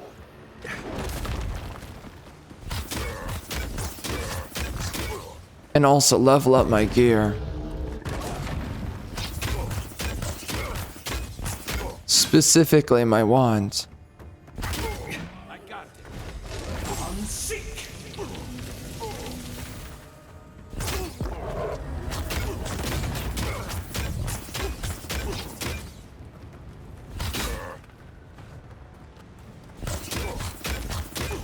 Oh, no way.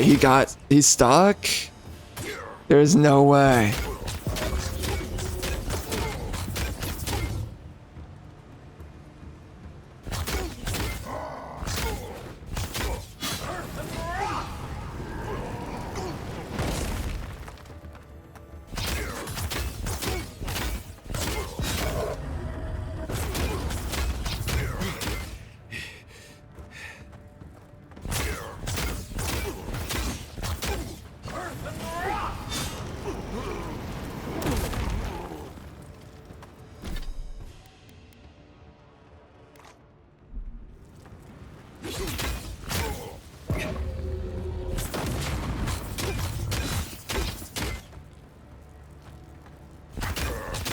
Oh man, this boss is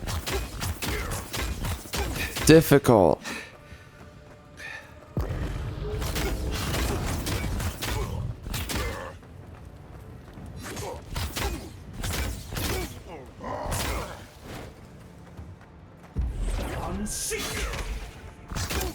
Oh my.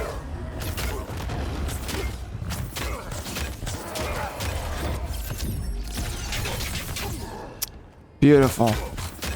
Just beautiful. We're totally gonna make it.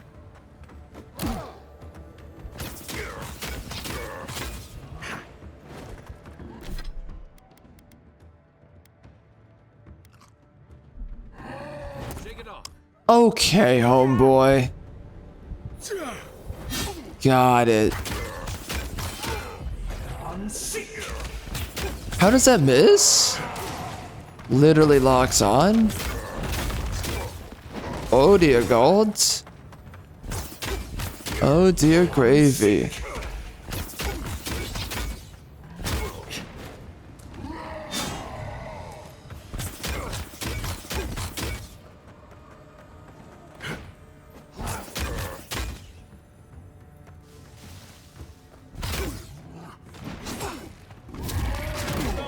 Ow.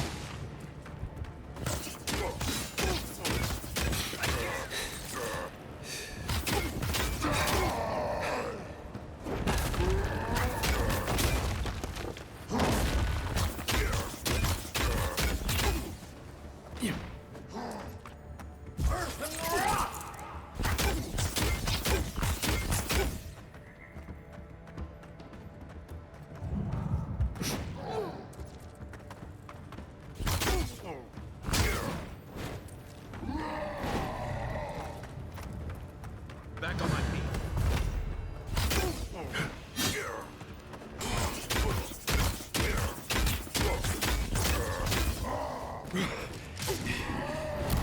Okay.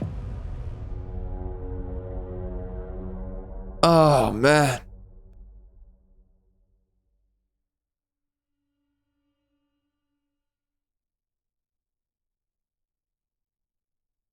Alright, so where does that land us?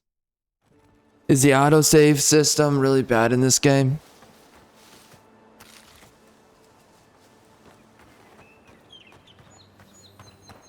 I don't know. But you know what? I guess I'm gonna stop going wherever I want to go and I'll just... I don't know. I mean, clearly they want you to level up your gear before you fight that dude.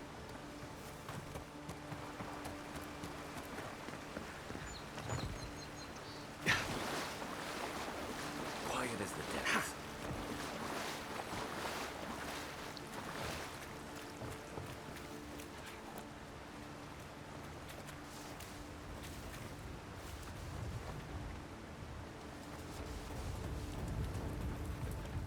A bruiser.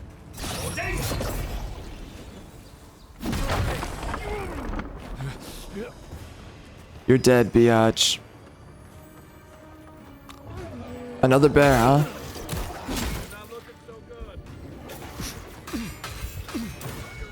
Am I gonna die? Okay.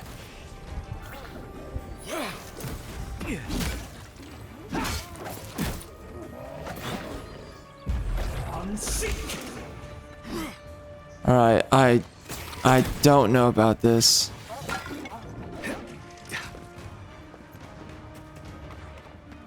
I am out of here.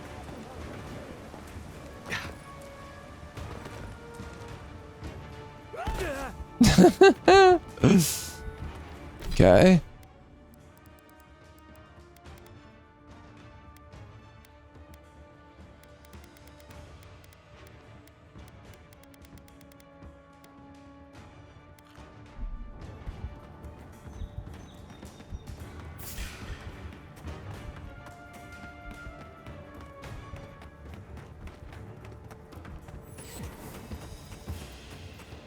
Oh, fast travel? Nice. It's always the next.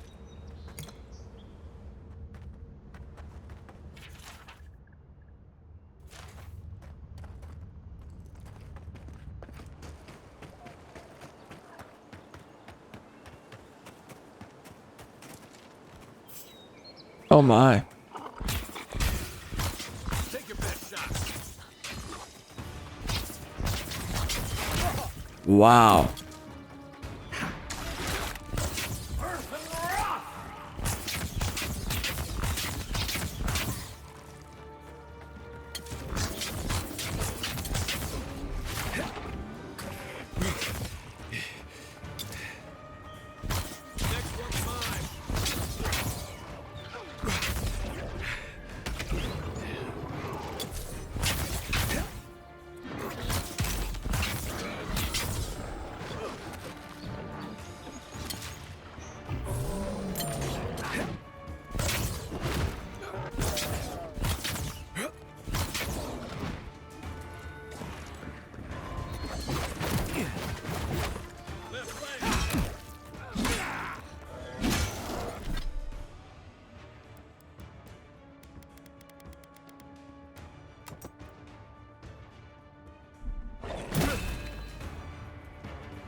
Oh dear God.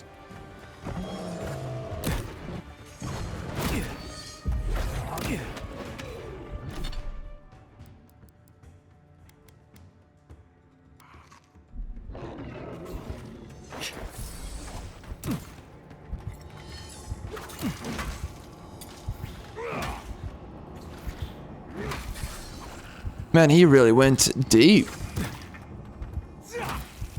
Okay, easy, son.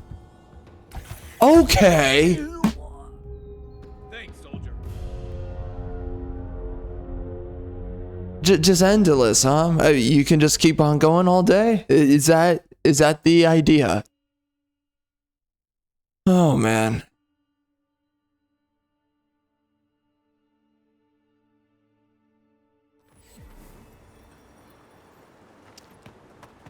Fun.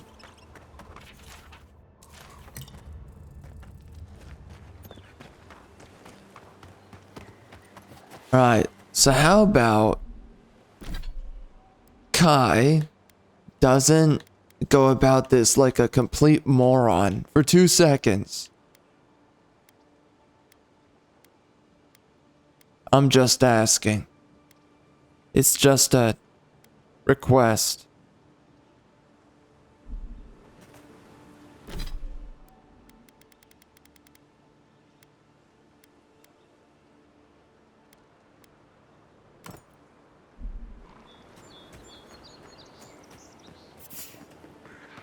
Whatever. See ya. On your right.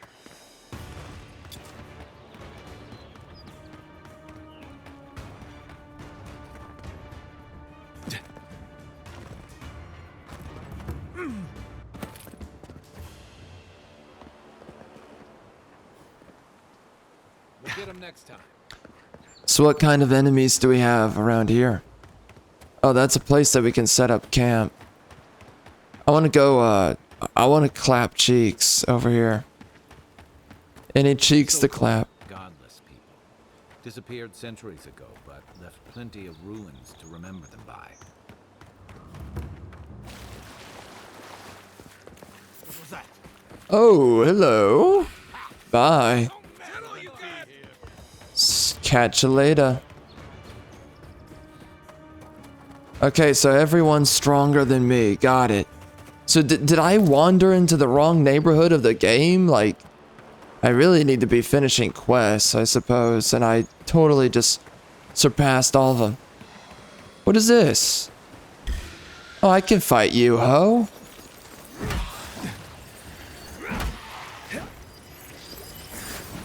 Oh my.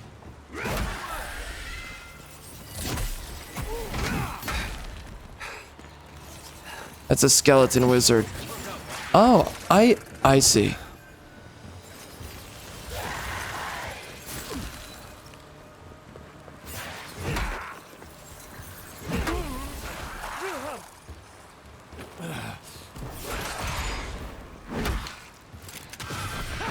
Wow, that was something else. Alright, so this game's not just super easy. I mean, it would be nice if I could just use my ranged attacks a little bit more often. Who used to live here ended up in one of those shanties by the dock. I see why. Alright, I'm gonna go clap cheeks somewhere else. This is not it.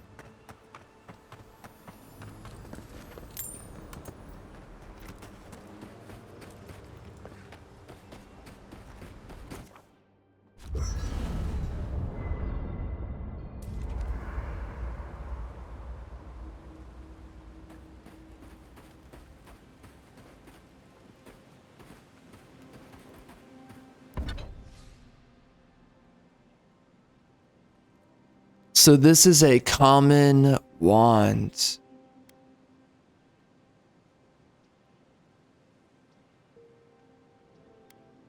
Okay.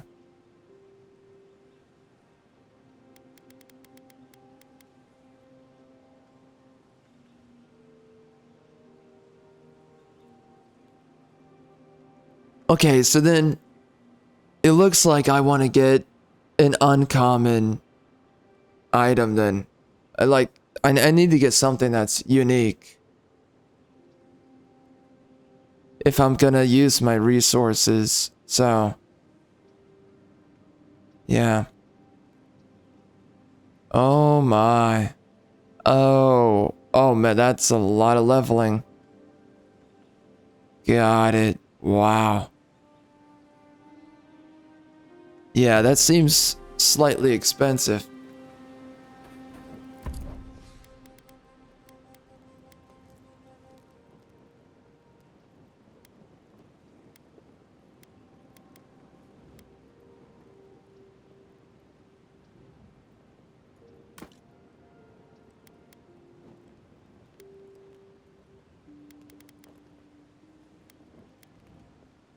I need to sell this stuff.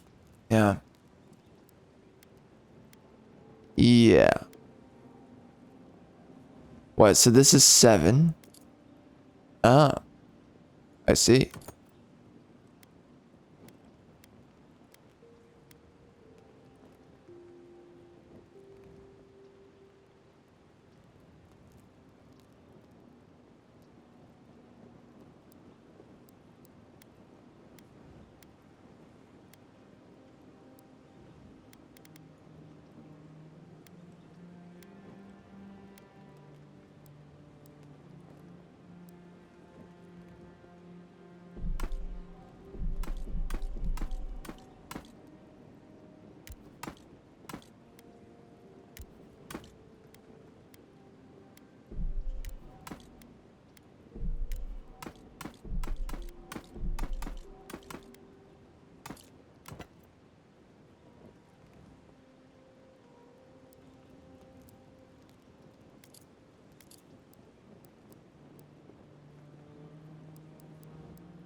Yeah.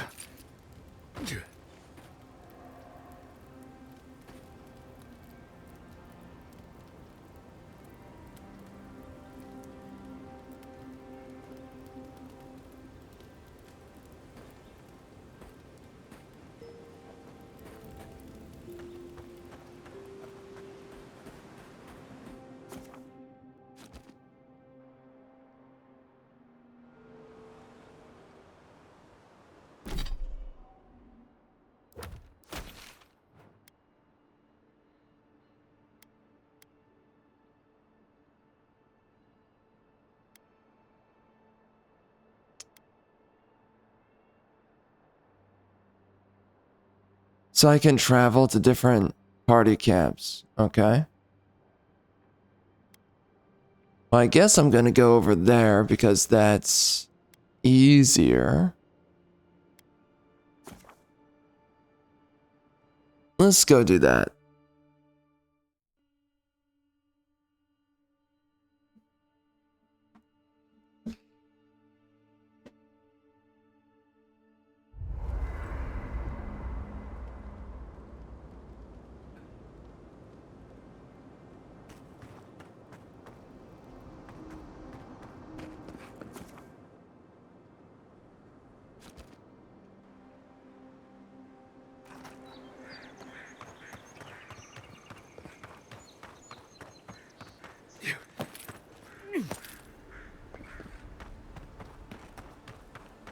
Venture past the palisades at your own risk. There's no guarantee of safety out there. Beautiful view from these cliffs. Real long way down, too. Yeah, this game has a lot of good vistas. Pretty much everywhere you go. And it looks like you can easily fall into the water.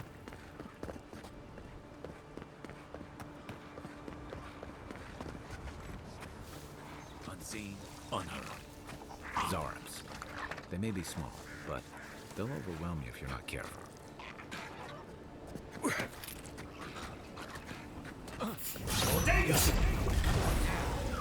You're done.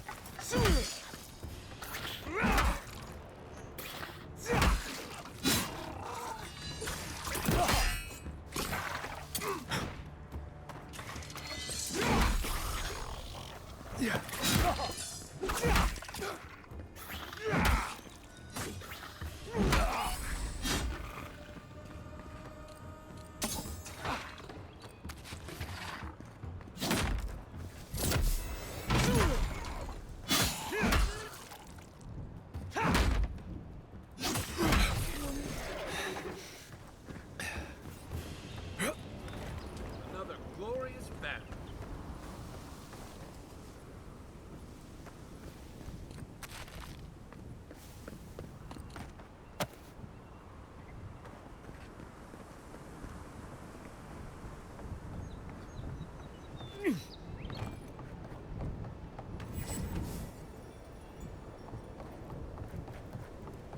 This is the Hengen's place, or was. It's the Zarup's now.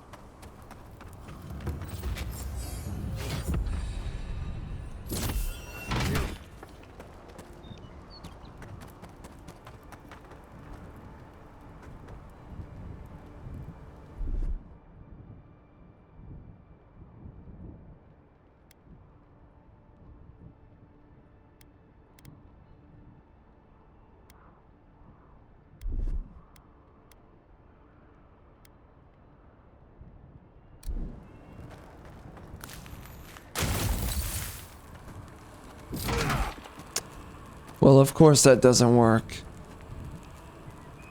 Unfortunate. And that does not work. Oh man, are any of these considered? Oh, look at that. Maximum range. I think that actually matters. So I guess I'll be leveling that up now.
Alright, so we don't have anything explosive, I see. Oh, well, we also have this. What's up, brothers?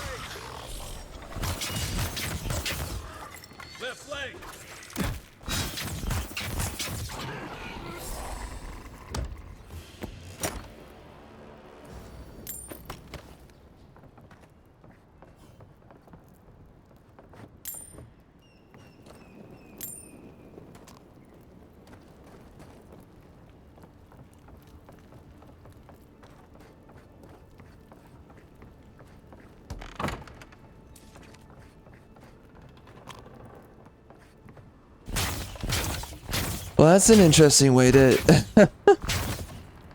So you can get in by blasting the wall, which is totally unnecessary.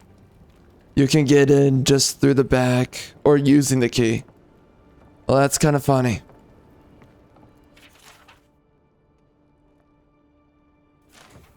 Anything juicy? Nope.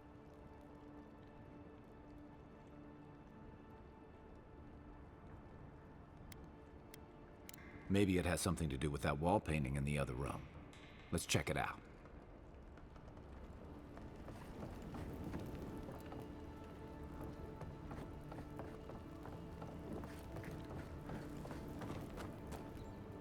I'm no art critic, but I've never seen a mural like that.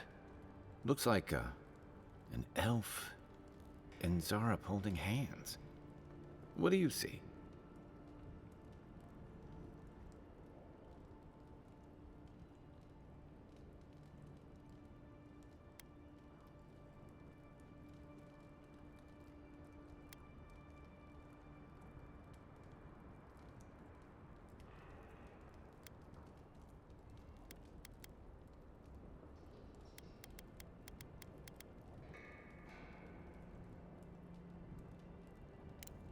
Why don't we ask Tehangan about it? It's her house. She ought to know something.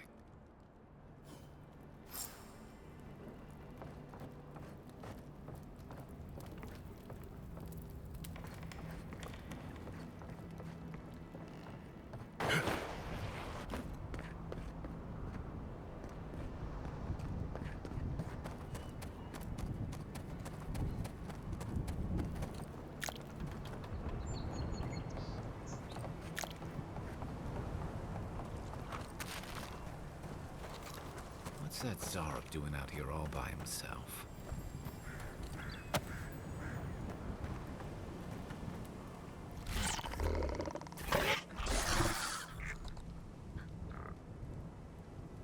A friendly Zarek. Don't see that every day. Of course, you don't see them fighting their friends every day either.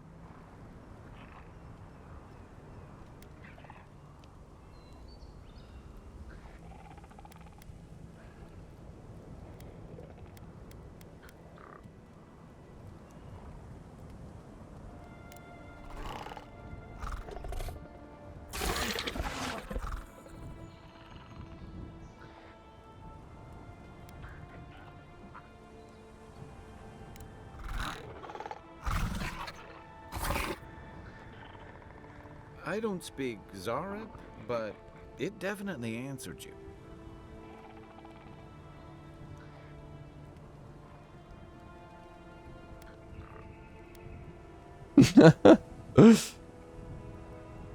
I agree. He's not hurting anyone. In fact, we're near Tehangan's house. Maybe he's the one who made that mural.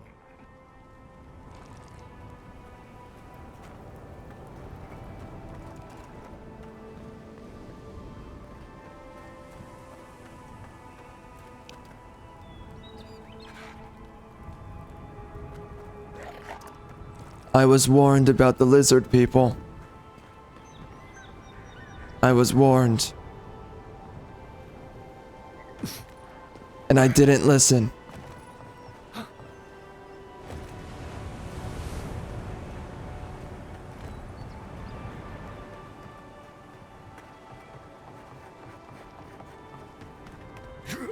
Oh dear. Just going loud. That's how we roll around here.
Oh, the game wants me to upgrade? Huh. Okay.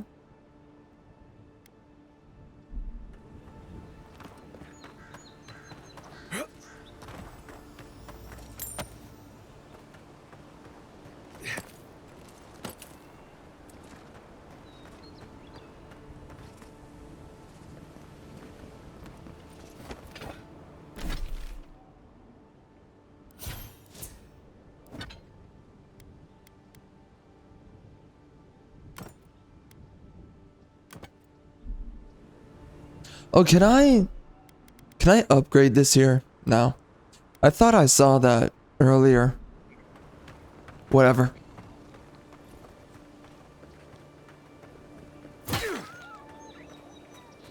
Biatch.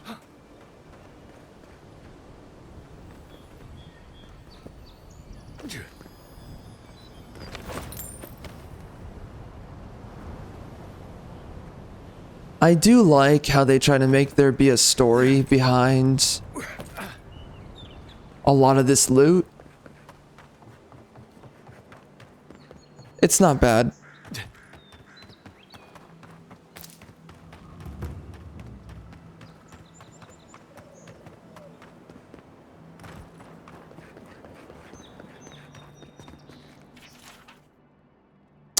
Oh, they want me to go up there. Well, not right now.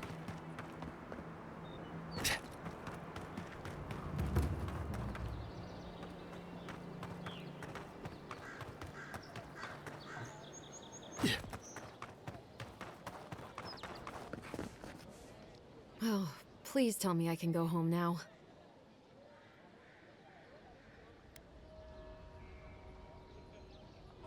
You read my journal?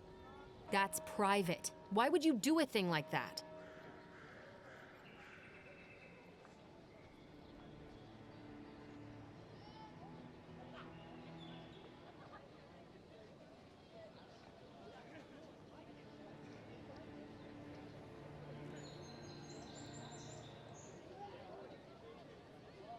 What are you implying? All right, I lied to you. I can't keep it up anymore. Have you ever felt aimless? Like you ought to have a purpose, but you don't? Like you'd do anything to find out why you're meant to be here?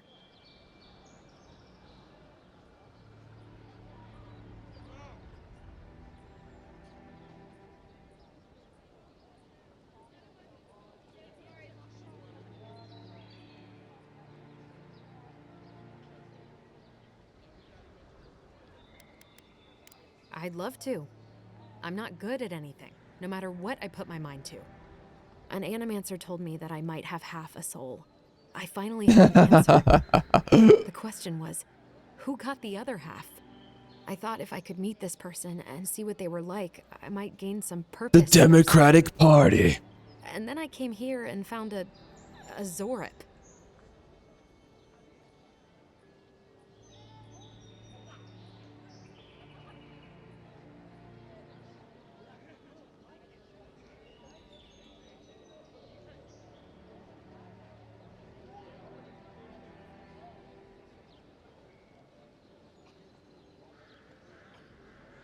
But what do I do about it?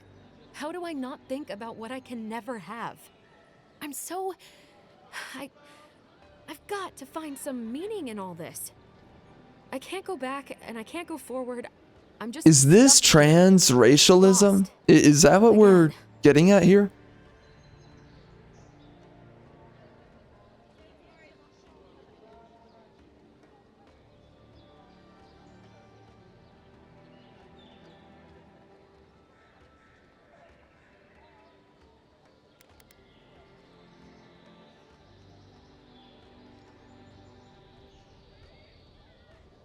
Yeah, I mean, she is making it all up, but, whatever, I'll just say I Zareb. think so. Not that I disagree, but...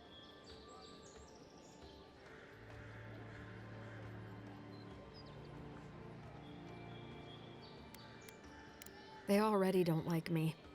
If they see me as a threat. I'm so tired. I should go. Thank you for trying to sort through this. You should totally end it all right now. Just on the spot.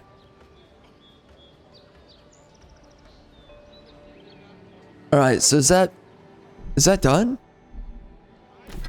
Did I finish it, or... Let's look at the journal. Upgrade cartographer. Oh, that's difficult.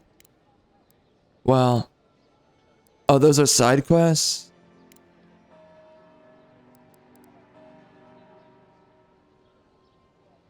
Interesting. Alright.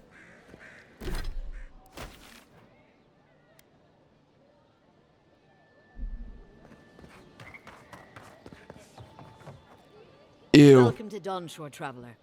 My name is Dagerda.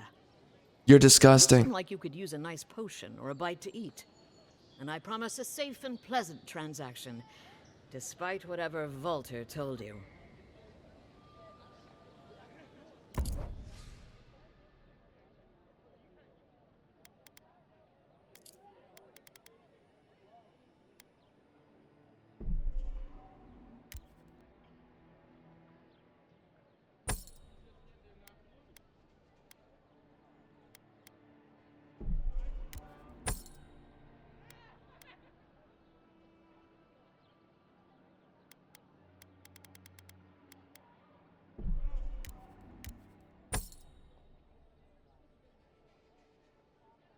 So I can break these down? I don't think that's worth it.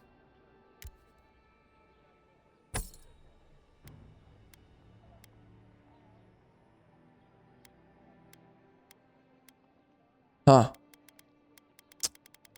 Okay.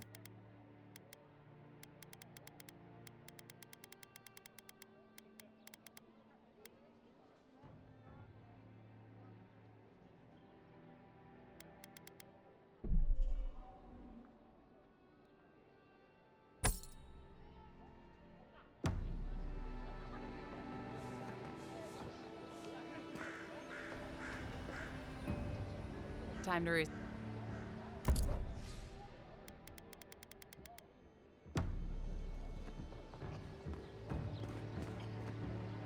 Nice to...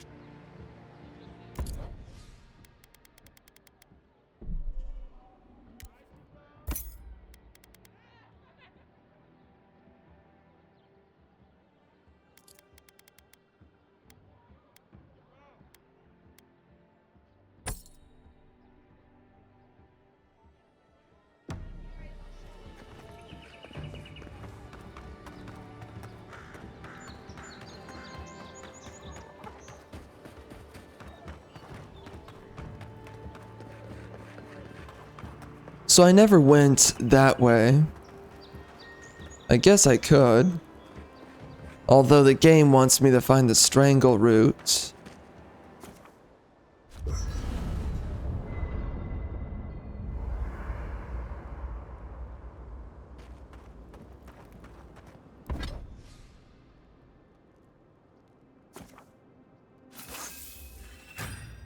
Alright, so does that do it? Or...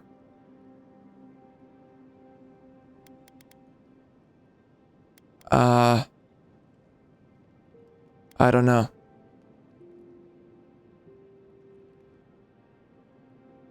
Is that it? Is the game happy? Oh, I did it? No. My armor?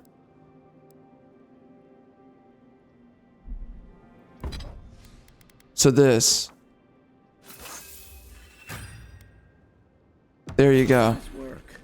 That'll help against whatever we face out there.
Weapons and armor.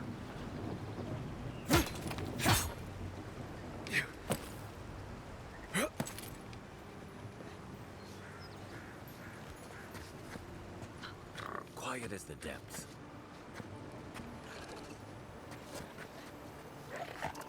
Incoming sorrows. Take your best shot.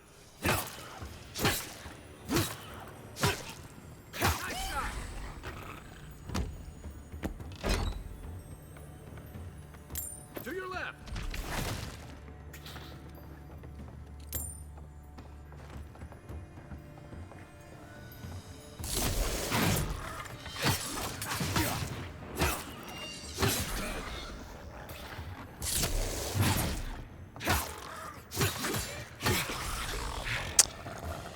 Yeah, there's a lot of range on that.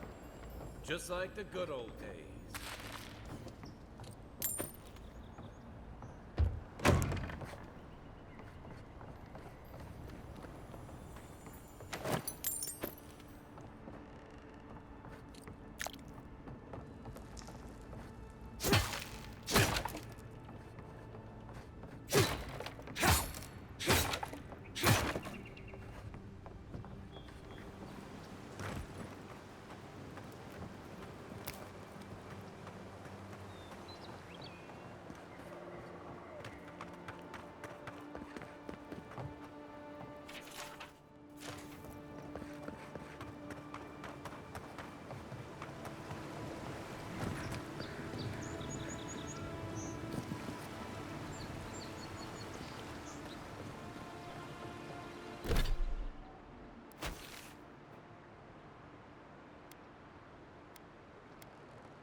I'm gonna try to do whatever it takes to actually get another companion before I run around in those areas fighting the bosses.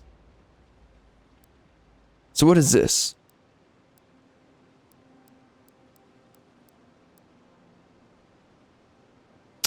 Oh, really? That seems kind of nice.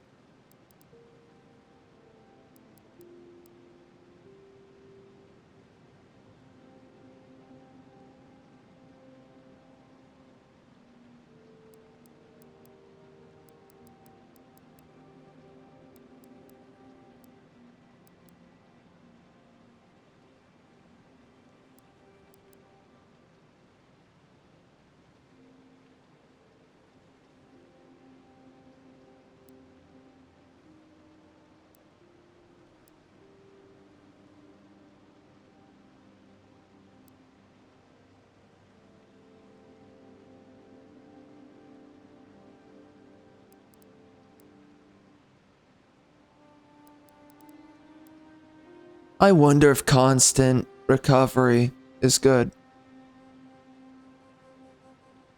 This could help me destroy walls. I think I'll do this.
Oops. Ow.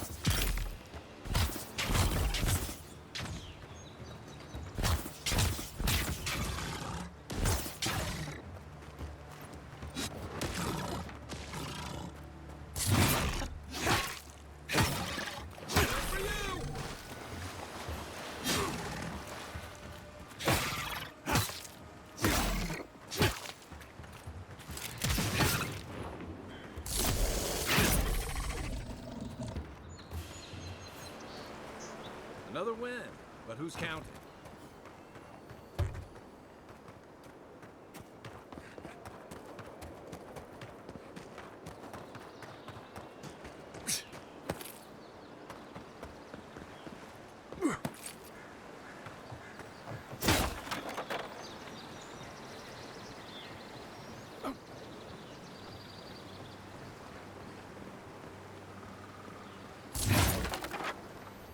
Not bad.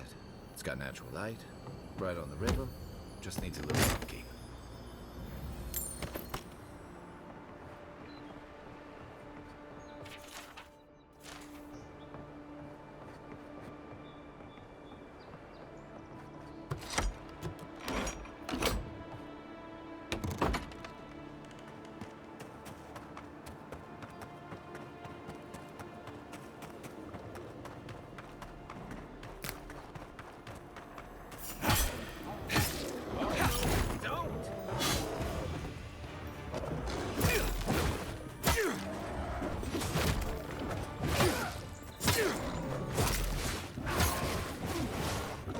He's stuck.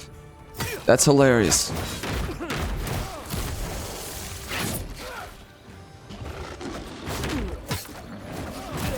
Ow. Not good.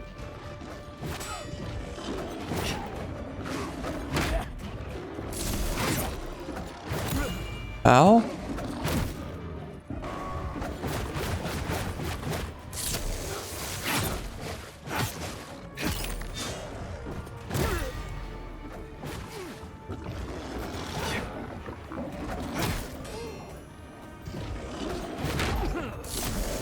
How do you do the counterattack again? I forget.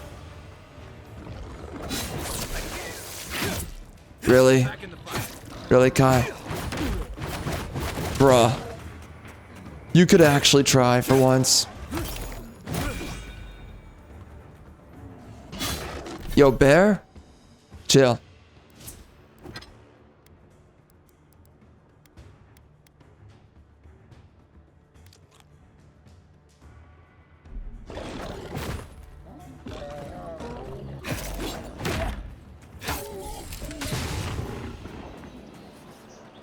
A rot seeps through here.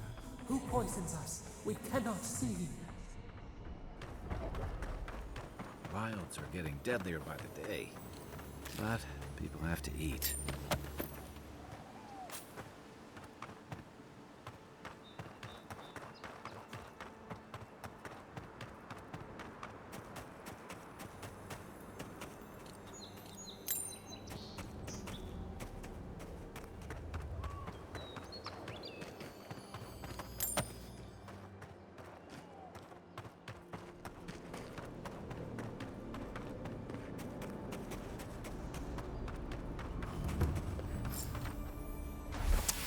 Ah. A random amulet, I suppose.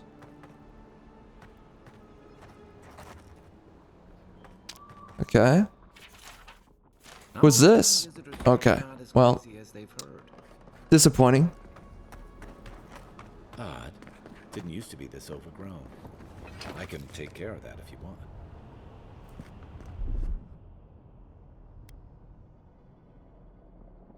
Here it comes.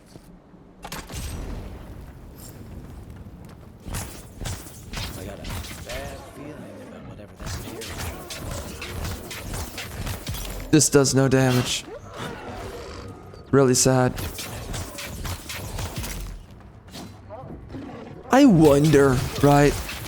What if I just put all of my attribute points into damage? I kind of imagine it would just make the game easier. It really doesn't matter to have health if it takes forever to kill everything. That's a bad. Feels like it. Yeah, it is.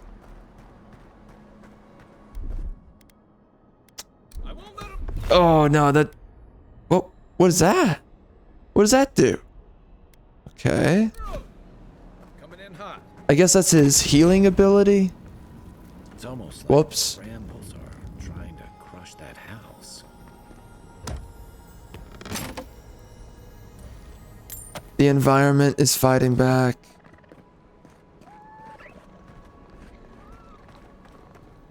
Dear God.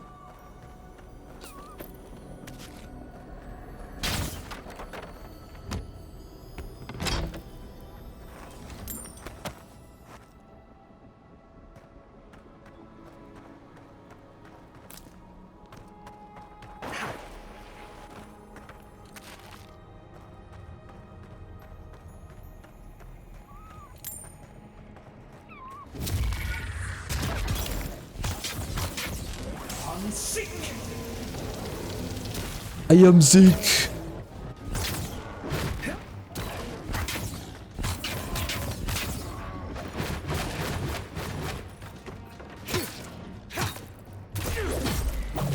Biatch. You're done.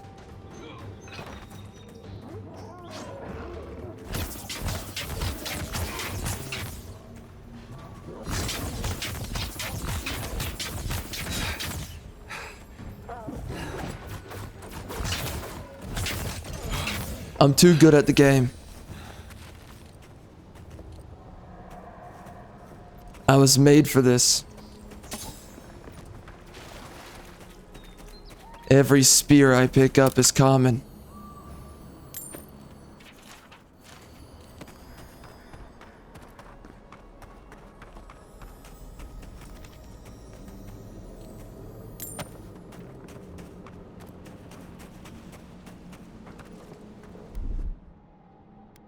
Stand back. Man, that function is so annoying. Honestly. Zarops. They don't usually venture.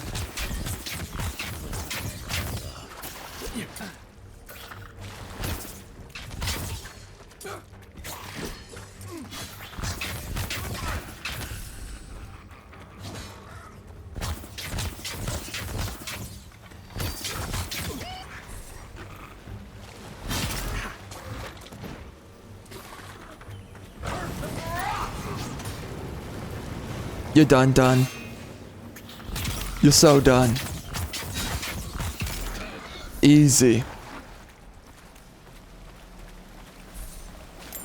Nerds.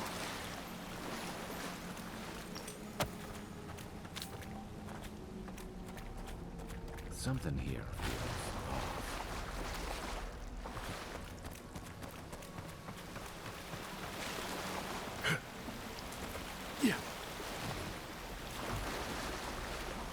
Why does it feel off? Don't get too used to the comforts of paradise.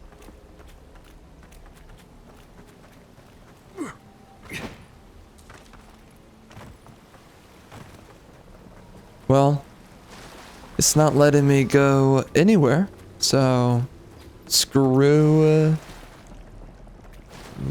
my life.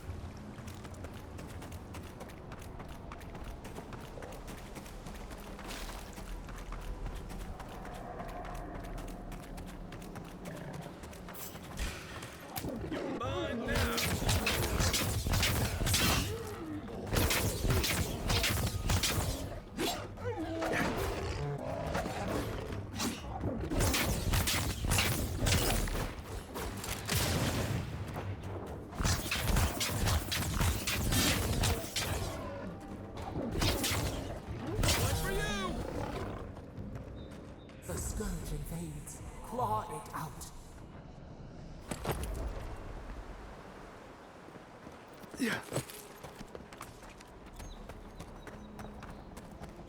It breathes. It is close.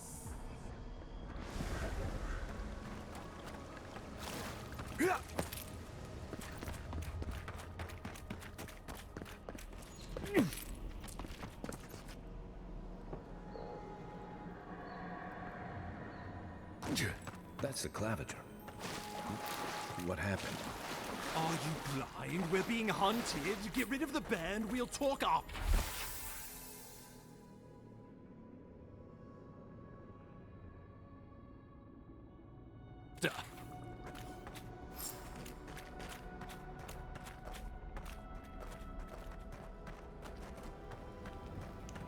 Are you blind? We're being hunted. Get rid of the band. We'll talk after. Show me what you got!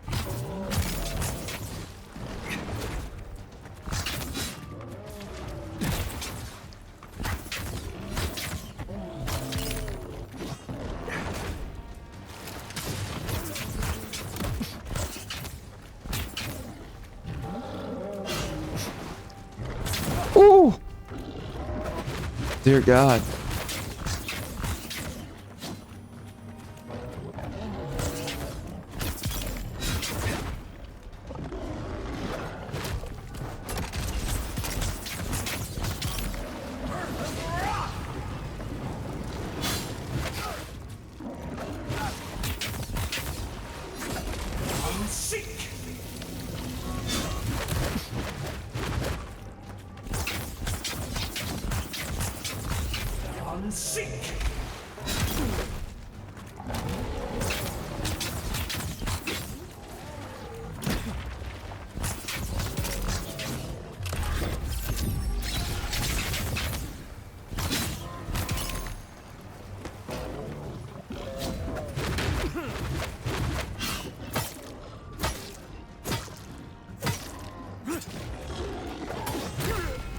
Whoa!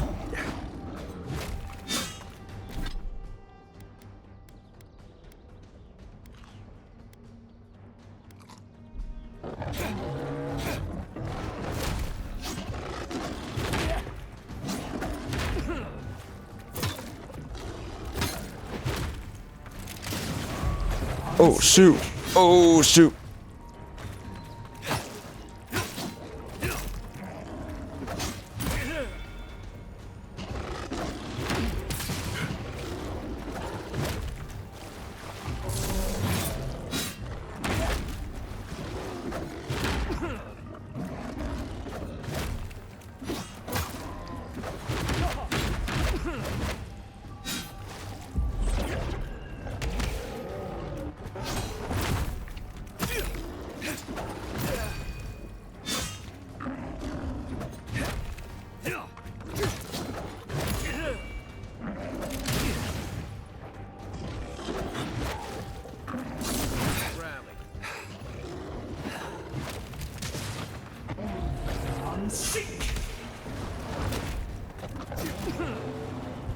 Alright, so this super bear here, and he does not chill.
Take that, you monstrosity! Well done! What happened to that bear? That's one for us.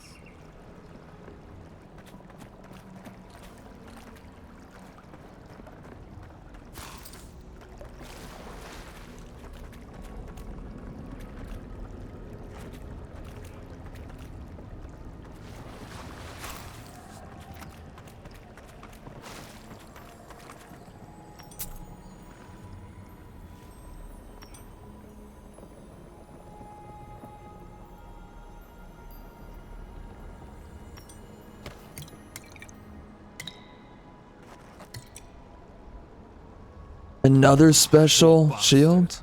One of Ludwine's toy soldiers. I never even learned their name. Not that it would have done us any good.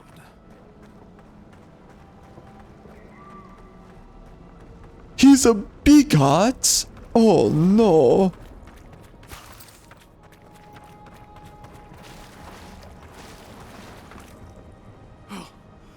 My savior. Oh, thank the gods. Your arrival couldn't have been more timely. Okay. Okay.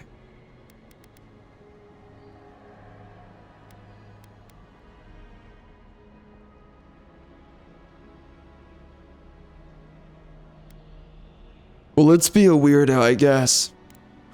I wouldn't have stood a chance against that beast. I owe you my life. Bro, someone just winked at you. You don't think that's like Guard at your service. retarded? And you must be our Imperial envoy. Better late than never, I say.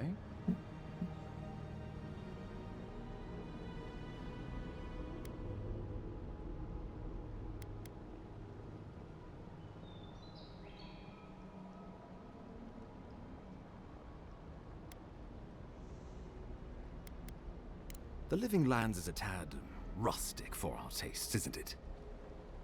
Aren't you going to introduce me to your capable companion? Can he be trusted?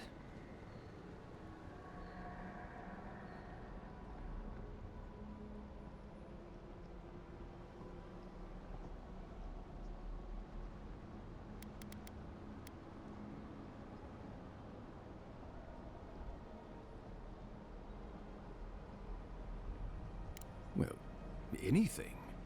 You might have noticed the Empire doesn't have many friends on these shores.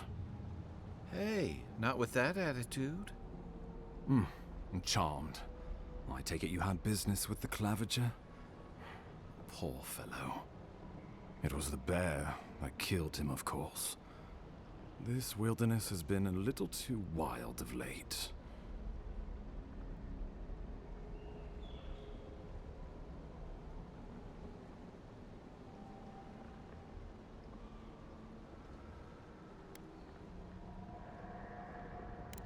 I'm no woodsman, but I'm inclined to agree. We heard alarming reports of a blight in the wilderness, and a strange corruption moving toward the city. The changes in the ecosystem are expected, but this one was progressing too rapidly to ignore. We tracked the corruption all the way here, but all we found was that creature gone mad.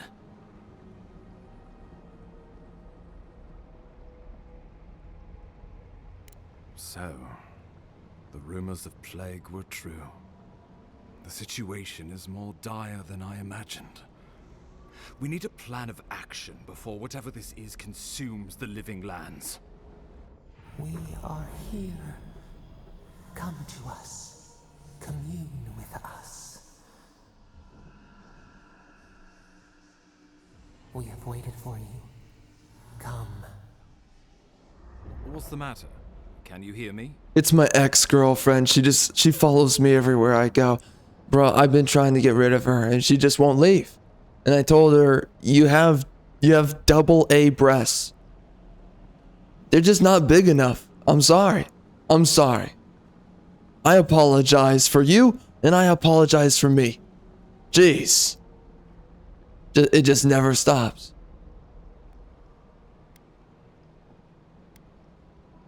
But you... Very well, if you say so. The Emperor trusts your judgment, and so do I.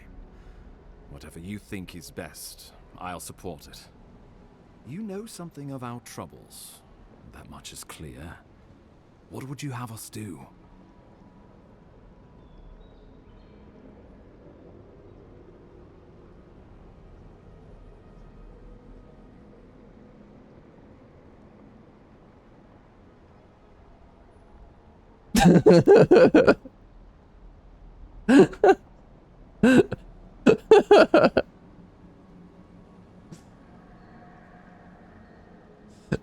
It's so stupid. I mean...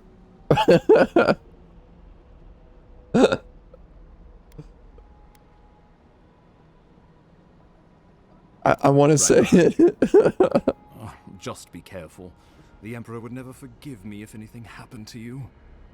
Take it slow. We'll be right here.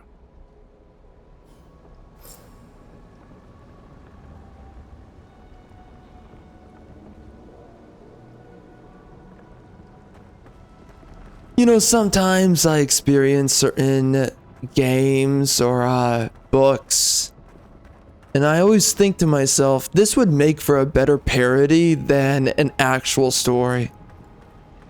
And I do kind of feel that way with this. Like, anytime something's kind of like boring or over dramatic, and like just stupid things happen. So it's always the better way to go. That's exactly what I thought when I was reading the Thrawn trilogy. Like, oh my god, when I got to the part in the first book, when I got to the part where Luke Skywalker is drinking hot chocolate, and there's this like big deal. Oh, I'm drinking hot chocolate.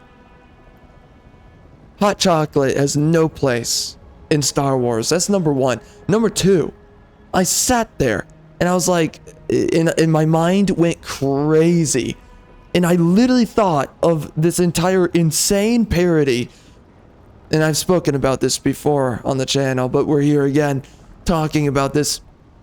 I thought of this insane parody where Luke, Han, and Leia are all meth addicts in the galaxy of the Republic. And this whole crazy, and it continued, the entire parody in my mind, which I legit wanted to write down at the time, and maybe I still would, I don't know.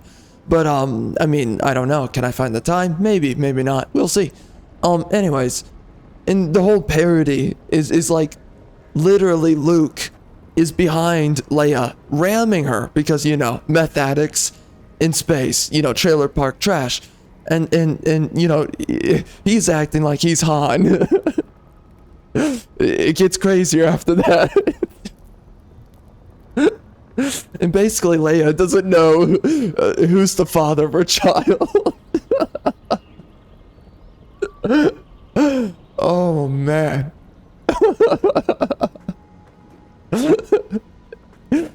And by the way, Han, he's also a meth addict, and but he's like really disgruntled, like he already is in the book. So it's already character accurate in that book. Well, the whole series, screw the Thrawn trilogy. And he's just sitting there just cursing out everything.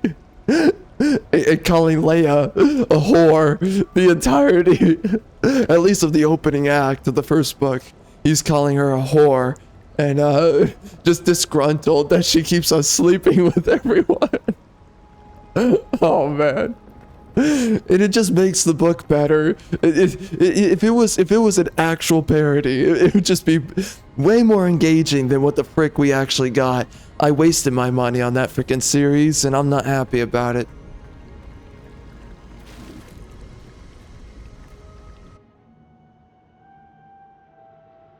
It is you. Come closer. We feared you were but a dream. We wake from seasons of slumber, We have been waiting. You know, it really is a skill, though, to make a great parody. It really takes a lot of skill to make an amazing parody, or, you know, parody in general. It really is an art. And, you know, because you got to be in the mindset of having a serious storyline taking place. Meanwhile, you twist everything in the most insane manner possible that, like, for anyone that is the observer, the reader, whatever, you're believing that a real story is taking place, and then the characters just say the dumbest things, and then it's other characters in the world, they take what you say seriously, and it's either you or other characters that are the ones who are like, it's like basically being a retard in the real world, or being just, you have to be autistic the entire way throughout a storyline, and everyone else is taking everything seriously. It's the only way that you can really sell parody to the highest level. And you've got to keep your mindset completely solid as you're bouncing between everyone that's taking the narrative seriously and then the main character, or anyone that's synonymous to the main character. They're sitting there and they're just saying stuff that just, because it can't be obvious that it's a parody. It has to be that either the main character or someone following the main character, they're the parody, and they don't know that they're the parody, and everyone's just living with it. They're accepting that this person's kind of crazy or whatever.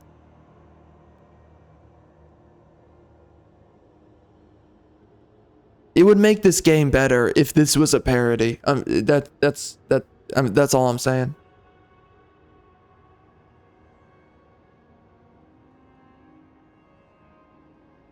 You know, a great parody too, by the way, is the perfect balancing act between seriousness and also humor and comedy.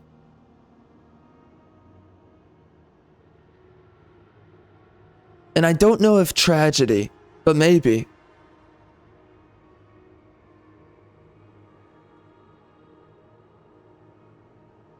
It's like the crossroads of intellect and... what's the other one? It's like the crossroads of intellect and thoughtlessness. I mean, just imagine someone that's completely retarded. They are super stupid, and they're just running around in a world full of characters who are very mindful of something very real happening. And it's that crossroads of the two.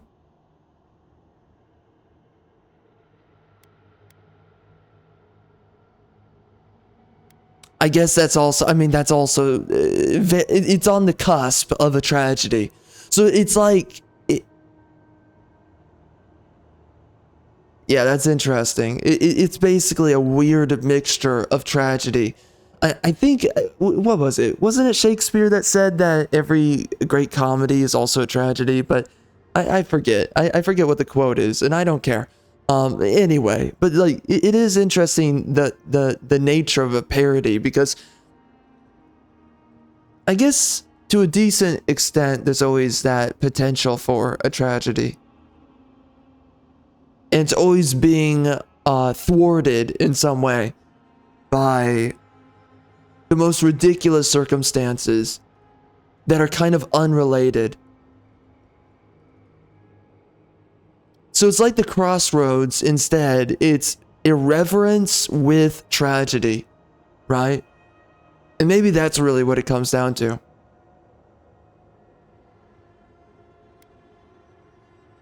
We were drowning in our nightmares for so long.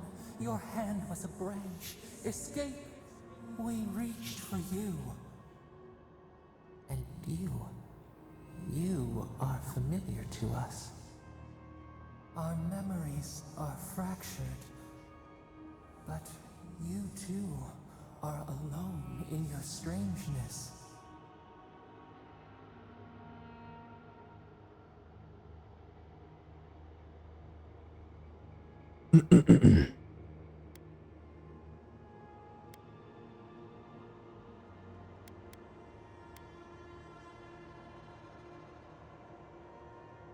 Godlike. This term means nothing to us. But why would you belong to another, shackled to their will? Shackled like us to rot and corruption. It spreads and festers and seeps and crawls. Poor bear, poor us, poor you.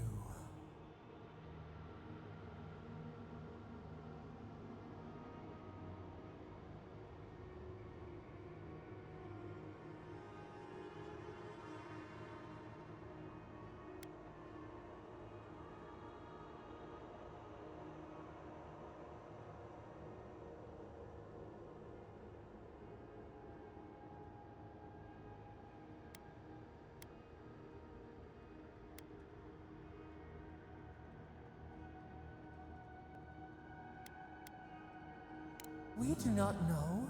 We have tried. We cannot, and we are afraid. We fear the rot. It spreads in the bear, the water, the wild.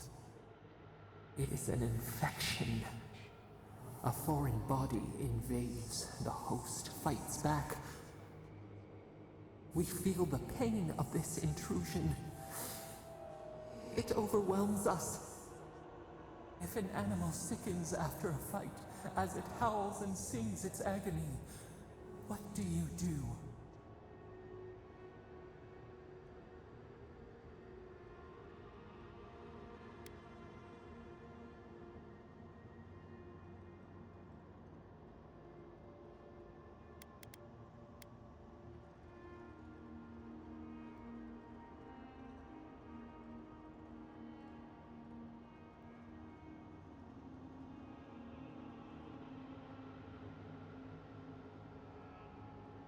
Well, it's interesting how many options you actually have here. I mean, it's obvious that,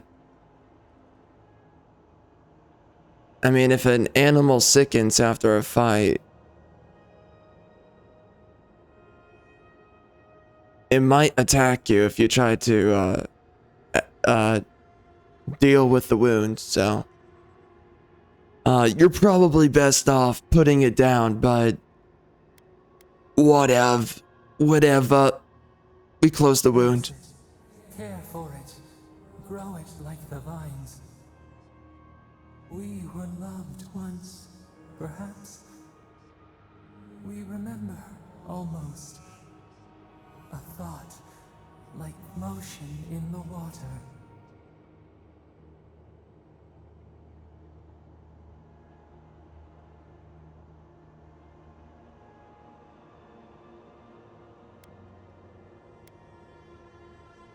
The rot festers.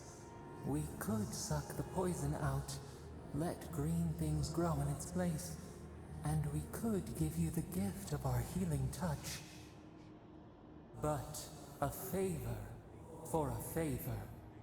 Would you help us in return when we ask it?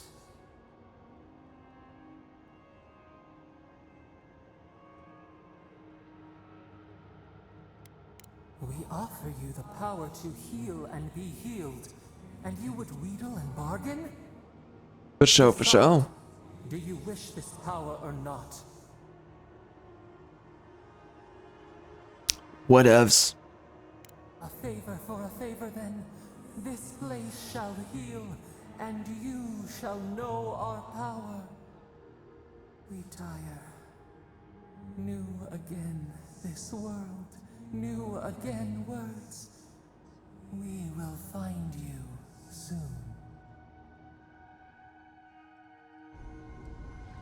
Well, the idea of what they're going for with this story is definitely strange, and quite honestly, I really, wow, there's a whole other parts of the level. Yeah, and I'm definitely uncertain about where this is going.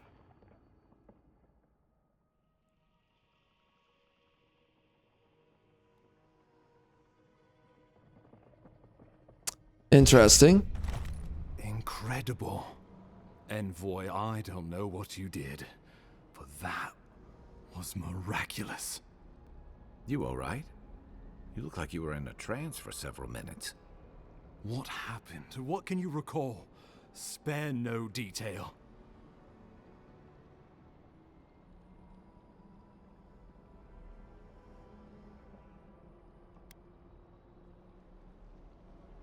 I say we begin with a couple pints. This day's been stranger than most. And out here, that's saying something. Inquisitor Ludwig will need to hear of this. I've agreed to share my findings with the Steel Garrote, as long as they do the same. Not that she has any interest in ecology. Ludwig is obsessed with our security. Sees enemies lurking around every corner.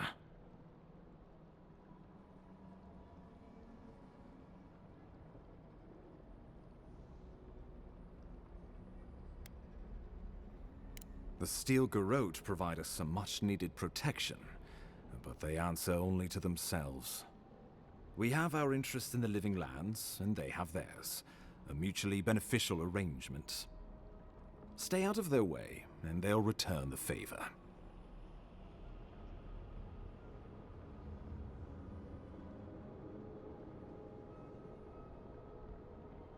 True. We all want what's best for the Empire.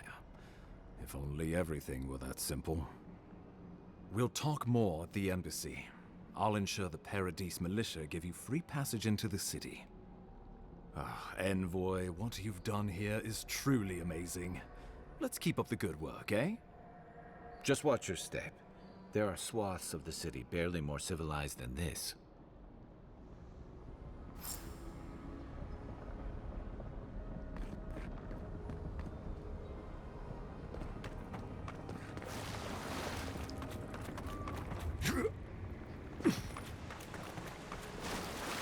Whatever the Inquisitors are, she can't be worse than that there. Can she?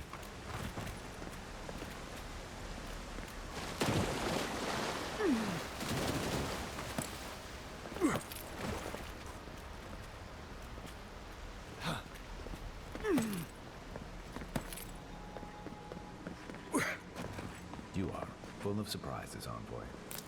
I'd heard godlights have strange powers, but I've never known one to heal an entire grove. Guess your Emperor really did seem the right person for the job, huh? Still, you have your work cut out for you, Paradise. Enjoy the calm while you can. The path to Paradise had overgrown, but I can follow. Oh, how did that guy... How is he there? What the... Enough to see myself out. Thank you for your concern.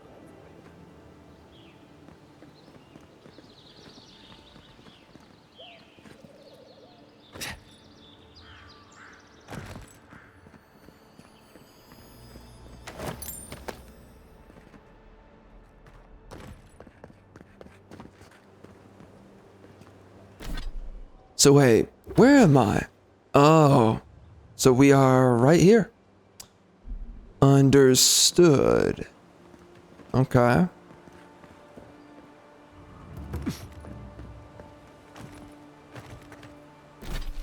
Well, let us GTFO. Oh, we're finally going inside of there. Yeah, I was totally avoiding it.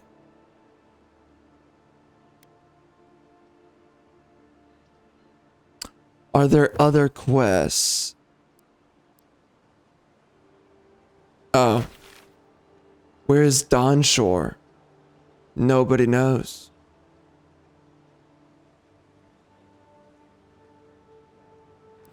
So, they want me to find the cartographer.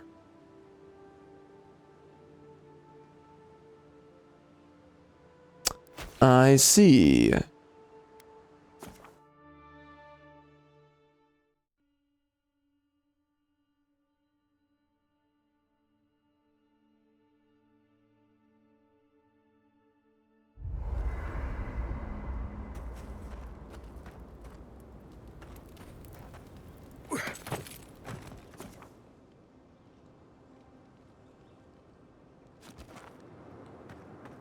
Guard doesn't seem...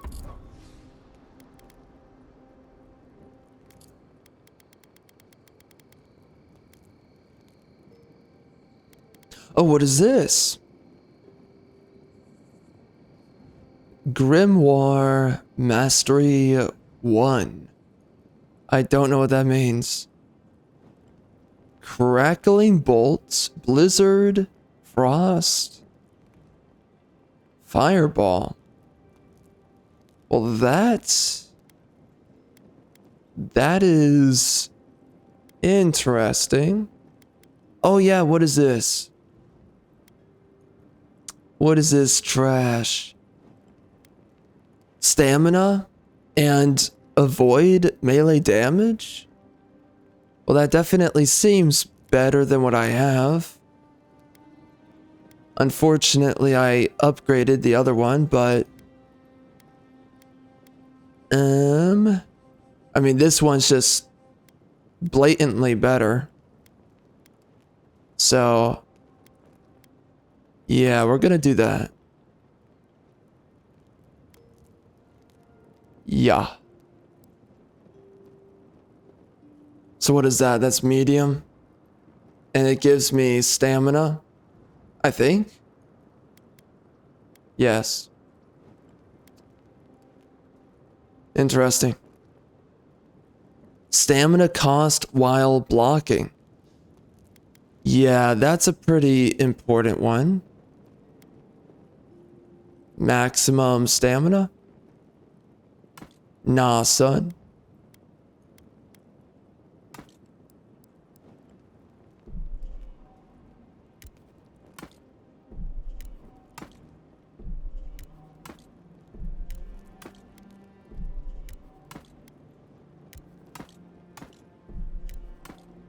Like the kind of man you'd send to the frontier.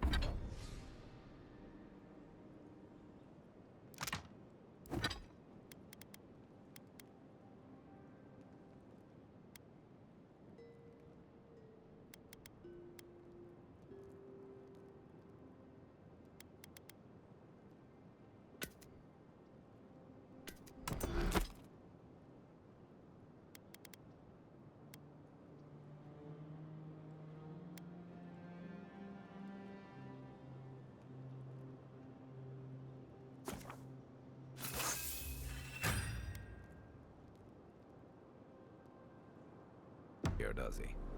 You seem much I don't really understand how the enchantments work. better suited to it.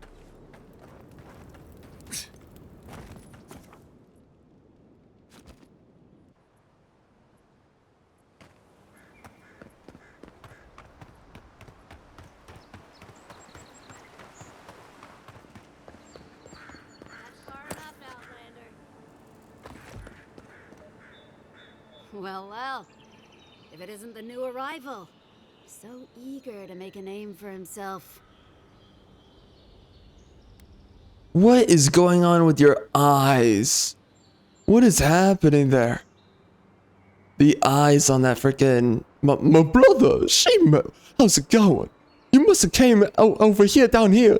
You were finna leaving Wakanda and joining us in our Eora, or whatever the freak we're at. Shima, how's it going?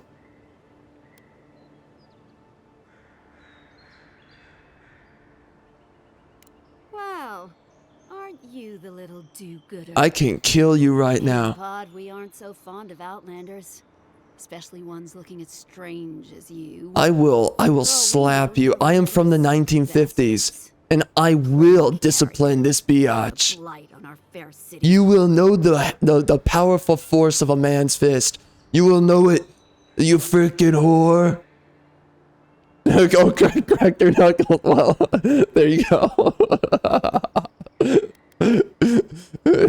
well, I appreciate the the option.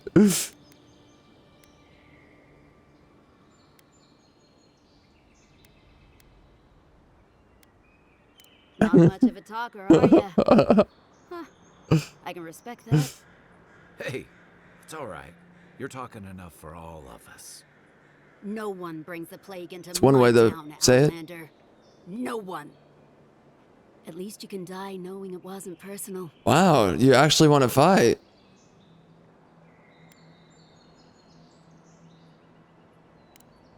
Oh, poor thing. Did I hurt your feelings? Okay, bro. This is how a feminist talks. This is not how a woman speaks. God, this game is so feminist. I was getting tired of listening. Love of God. Alright, ho. I'm wrecking you. Yep. Yep. Just like funny mustache, man. You're going in the oven, biatch. You can't cook me a freaking cake. I'm gonna make you a cake.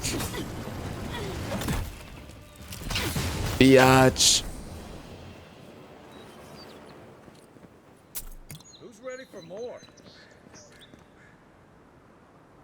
A cryptic letter?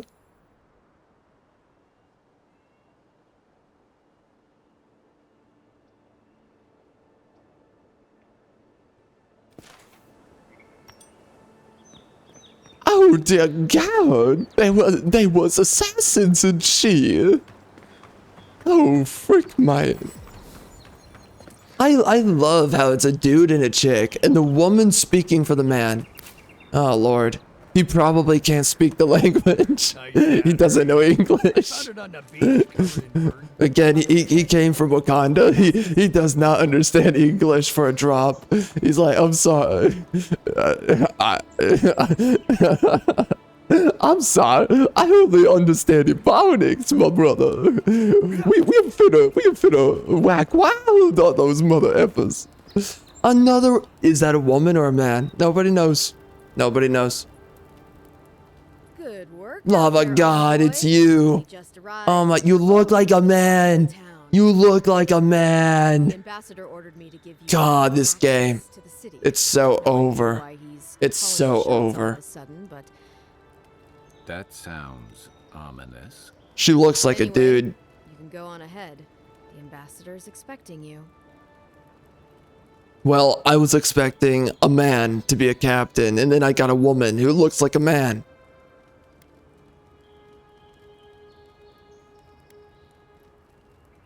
And a chance to rest your weary legs, I reckon.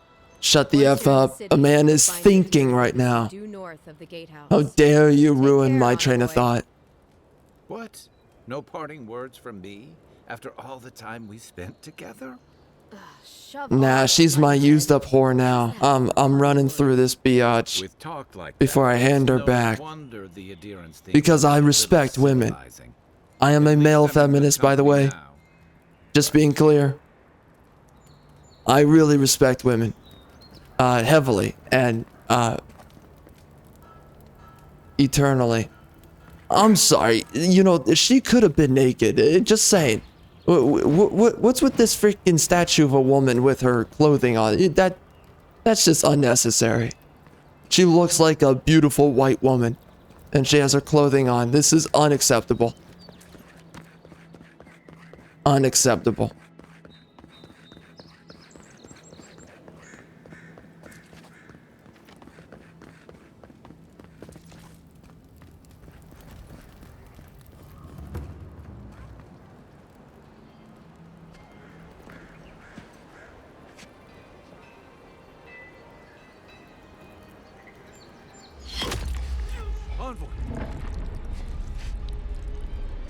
Well, sucks to suck. It was a good game.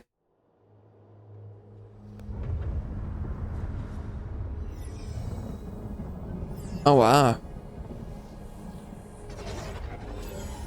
So that's what happens to all the people I kill.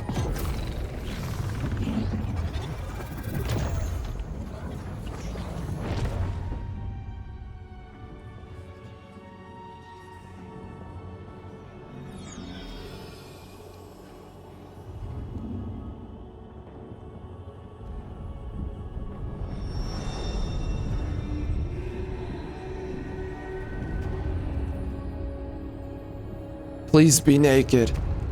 Please be naked. Dang it. Not be here.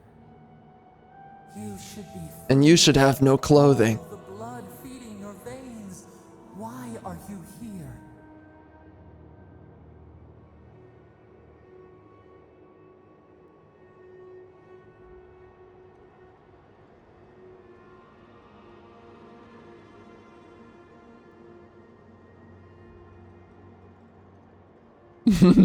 Just be pissed at her. Mother effer, I was supposed to be dead, man. She, brother, you were finna bring me back from the dead. Oh man, brother can never rest. Your soul seeks us as a stream returns to the ocean. We did not bring you here. We do not want you here. Not in this prison where the gods live and the dead wait.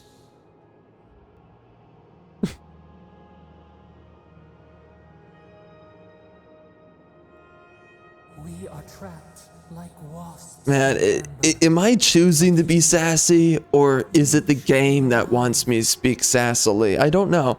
It kind of, yeah, I don't know.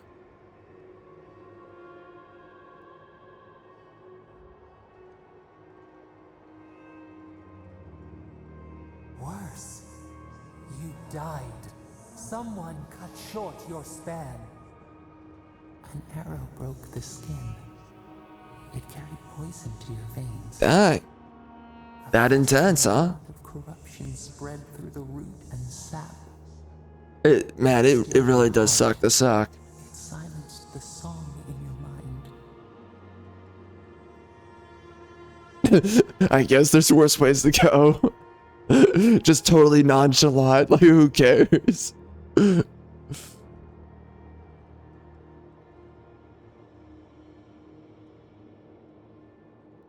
As many as the beetles and worms in the soil. But we do not want that. We could send you back. Just this once.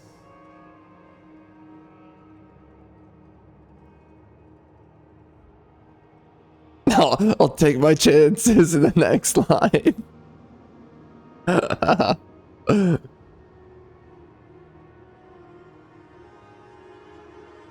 So okay, so wait. So this game believes in reincarnation? Is that the idea we're going for here?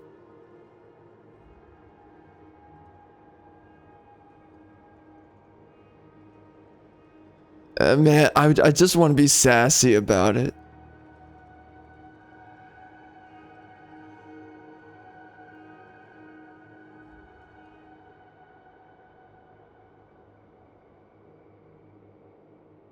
The minnow can slip the fisher's net. What does that mean? What does that mean? And the fox chews its leg off to escape the hunter's snare. Oh wow. Wow. It is the only way. I don't know about that. We will use our waning strength to free you. I mean, why is it waning? Then you must find us. Free us from our prison. Okay. Wow. So I'm guessing this is the goddess of rebirth? Or is this the goddess of war? Is that what it is?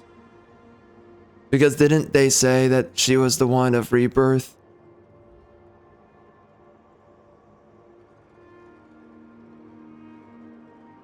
Immensely. Oh, good.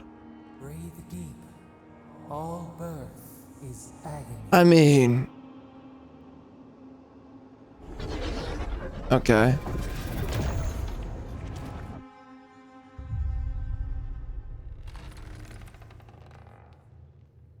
Yeah, it doesn't look like I'm going through pain.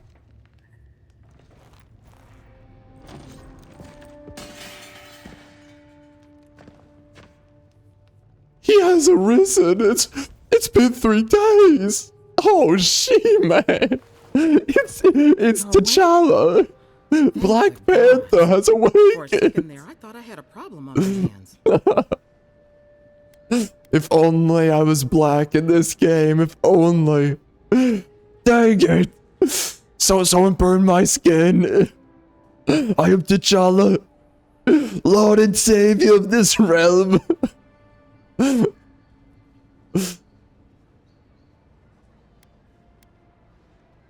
A voice?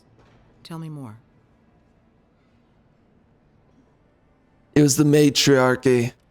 The queens of feminism spoke to me. The queens of Wakanda. I'm sorry. Correction.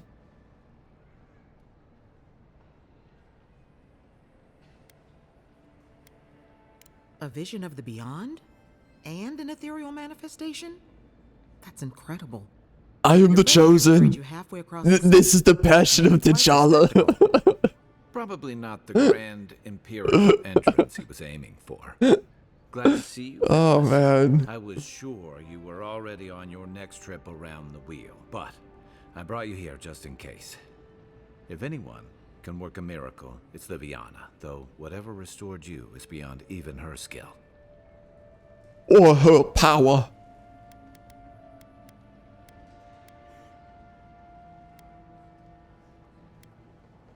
That's what everyone in Paradise is asking. The streets have been less murderous since your ambassador and his guards took up residence. But your assassination is bound to upset that uneasy peace. There's something I still don't understand. Envoy, you died. That's right, sister. you oh god. You should sit on these nuts and find out why. Oh man. Oh gosh. I fathered many children. And there are many cuckoldry fathers out there. They're not happy. Girl, how's it going? You looking good today. You want a little tickle? Just a little touch. Come on, girl. Come on, girl, you looking good. Just come on.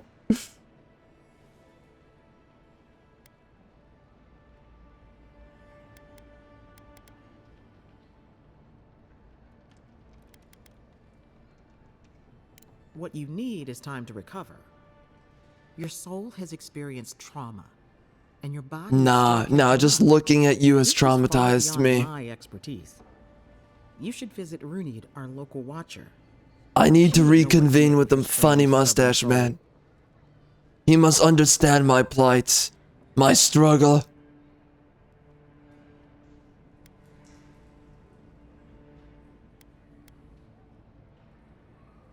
I don't blame you for your misgivings, but Runid is the real thing. Go and see for yourself. A watcher examines the soul down to its very core. I can't think of anyone more qualified for the job. What are you gonna find in my soul? Please do not look at my hard drive. I have not looked at multiple images of of naked blonde women dreaming of the future of the Aryan race.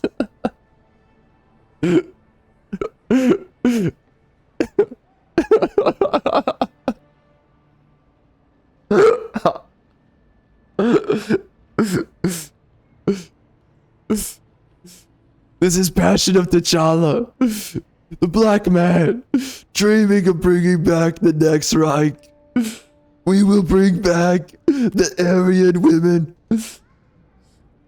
We will have beautiful mixed race. Oh gosh. Beautiful mixed race children. Oh gosh. Oh man.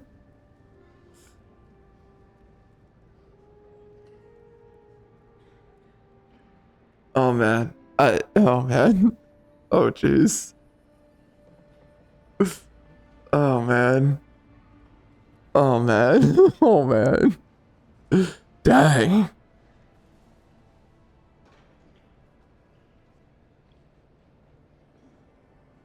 I could keep on going with the joke, but I think that just that goes as far as I want it to go.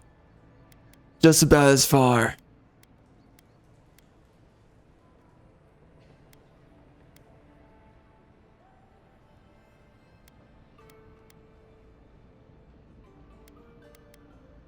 Your confidence is appreciated, Envoy. Guess I'll try anything once, including a fellow black woman.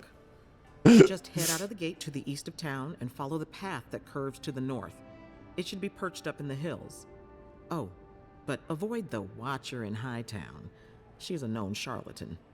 I'll send word to the ambassador that you So that means that she's white. no doubt want to talk What? Why are all these freaking characters females? What the frick is this mother effing latent feminism in this game? What the F am I experiencing right now? I literally want to do myself in as I play this game.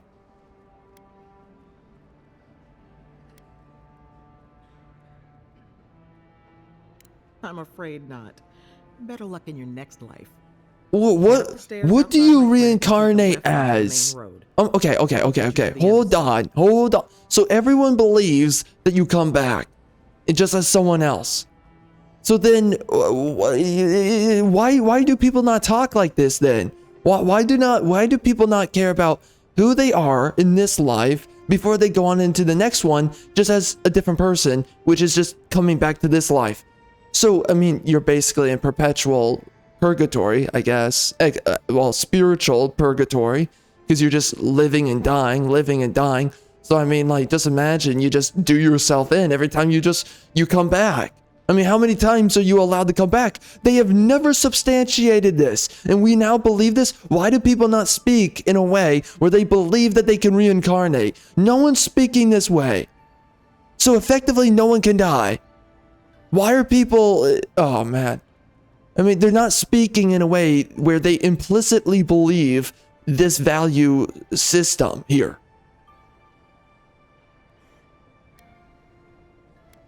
Apologies. Paradise is a bit of a maze, especially to newcomers. Don't worry. I know my way around. Which is why I should go with you. Your assassination is bound to have stirred things up.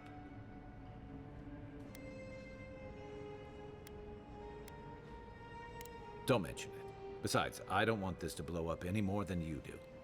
The sooner we solve your murder, the better for everyone. And we should talk back at camp. I'm hoping you can help me understand what just happened to you.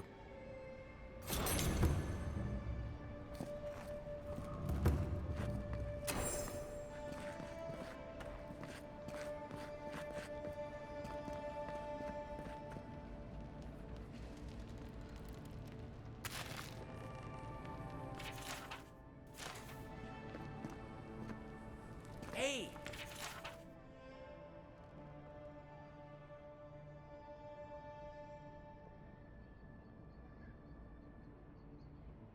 I had a dream about you. In my dream, you were surrounded by light, but it was shining from inside. You weren't alone either. There were others. Some of them loved you, others were afraid of you, but they all followed you. Also, there was a tree that... It wasn't a tree? Oh, it made sense at the time. I can't remember anymore. It's a pity dreams aren't made to last. Got in a fight with the Adirian guards. I started it, they finished it. Stay safe. You don't want to end up back here again. If you need something for the pain, there's an apothecary by the bathhouse. No, I need a stripper. I need a prostitute right now. Liviana's taking good care of me. Liviana didn't think you'd make it, but she never gave up on you. I'll pull through. Liviana's taking good care of me. What? What? Are you staring at your period blood, you freaking freak? What the is this a man or a woman? What the what are you? Okay, bro.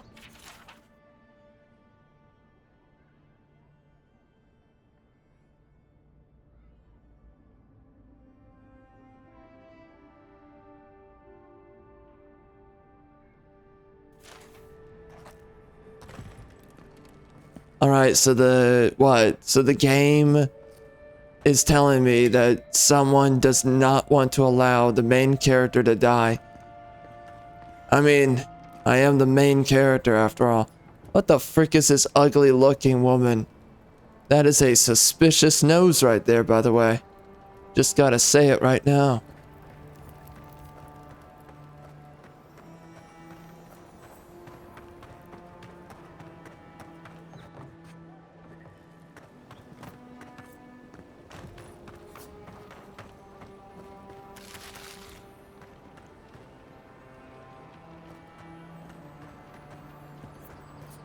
And that looks like me in the morning. Well, you know.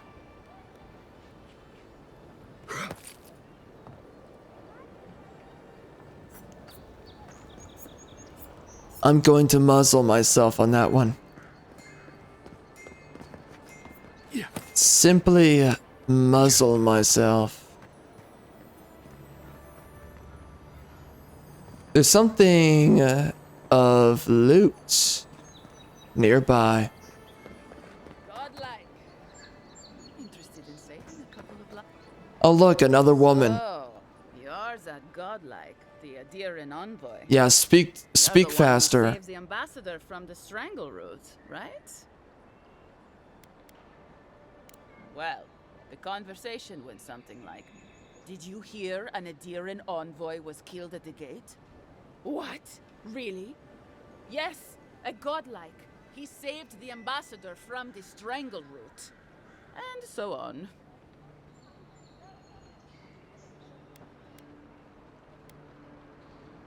Always glad to provide entertainment. I'm sorry. That came out wrong. I'm just trying to help some friends of mine. They're Adirians, but they've had a string of bad luck. Is there any chance you could lend them a hand? Galarde. Lawfled and Gladwine came here about 8 years ago. That's a wonderful word. And I don't know what it means. Passed back home, but they started a new life in Paradis. Back then, you'd struggle to find an Adirian in the city. Okay, listen, can you go back to your country? Can you just go back? Can you just go back?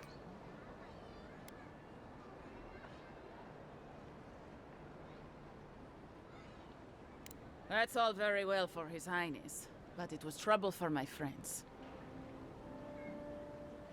Percom Blanca. Anyway, with all these Adirians coming in, Lawfled and Gladvine started spotting old faces. And if they were spotting old faces, it was only a matter of time before those faces started spotting them back. They're lying low in the shantytown for now, but they mean to leave for Thirdborn. Adherents in the shantytown. I doubt they're getting a warm welcome. Most of the people there are Paradisans run out by Adir. They're afraid to go out in public, and Gladvine, poor soul, he's gone blind from bad drink.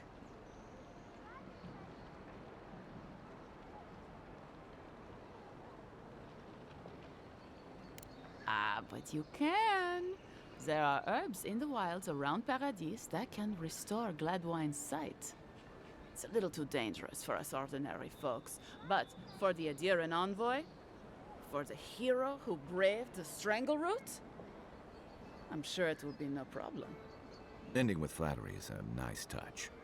Agrasima. Screw you and your made-up words.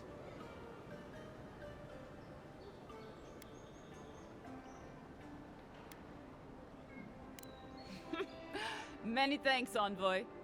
Oh, there is one more thing they need. Land deeds. They've already paid for them. There's a Rawatai. Listen, I understand that you're washed up and you're definitely past 39. Do you have a daughter? And is she single? And does she have a larger breast size than you? That's also an important question I'm asking. I'm looking for a wife, but not really a wife. Mostly a mistress.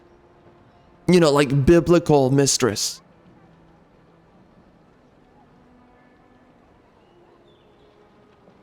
No. We had a falling out a while back. It's best if someone else goes.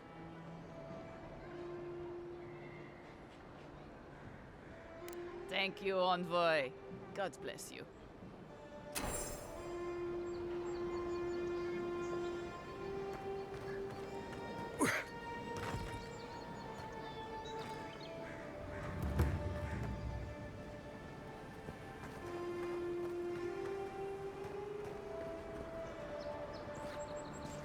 There is something I absolutely despise about the people in this game.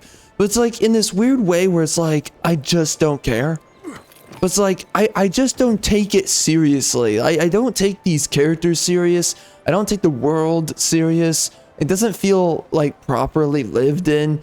It just feels like clown worlds. I mean, this is what they want. The clown worlds orchestrators. This is exactly what they want. Civilization to look like and operate. Girl bosses everywhere. Random, diverse people who do not hold themselves in a realistic manner. I mean, look, this is a complete different race of basically giant fish people or something like it. I don't know. Why are they just holding themselves like that? Why? It's just weird. Like, why do they carry themselves like humans?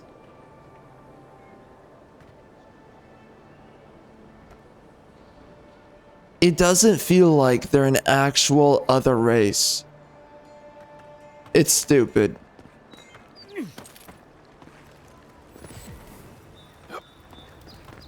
Is that a man or a woman? He's basically black, even though he's a different race. Like a complete different race. What the frick? A captain from the Valian Trading Company seeks a criminal known as... Why is he not speaking as I walk in here? I literally have to walk up and get him to start talking? Oh man. You know, oh dude, I was saying this in the video that I was recording, and it's going to be coming out sometime soon. There's something that feels unfinished about this game. And like at first I was saying it and I was like, I don't know if that's true, but now just the longer I play, there's something lifeless, soulless, and kind of seemingly unfinished about this game. I mean, no, yes, unfinished, but it's just like on top of the soulless and lifeless nature of the game, it just feels like this game's unfinished. Like, there's something lifeless. This should feel like a bustling marketplace, right? Something, or like, I don't know, maybe a town square. No one's talking. No, that person just spawned in. It just feels empty.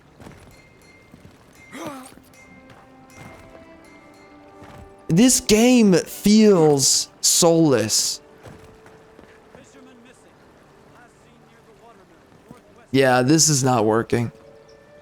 Things are bound to be tense after Claviger Amon's death. Okay, the game's telling me I can speak to the homosexual, but... Keep one hand.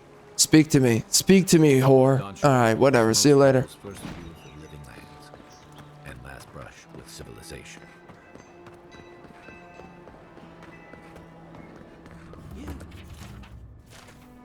You died. But you're here. Gods, Michael. Glad to see you.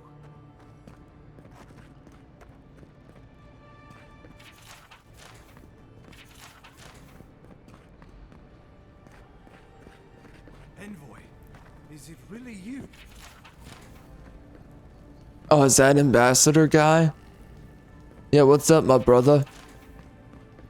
I was just having a trip down in Wakanda. We're back. We're so back right now. She-Man, She-Man. Oh, what? This is a journal?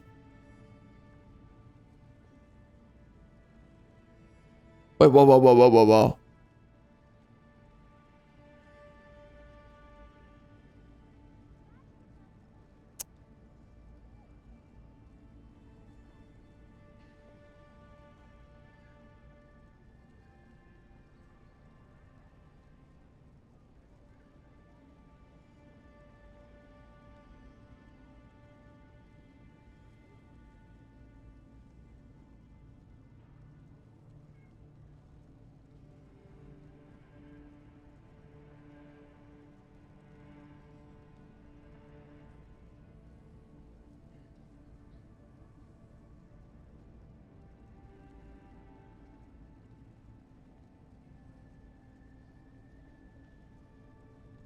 This is the weirdest way of saying that you're attracted to some chick in your journal. So you feel like this chick looks down on you and you're secretly attracted to her. This is written by a soy boy. And more realistically, this is written by a woman.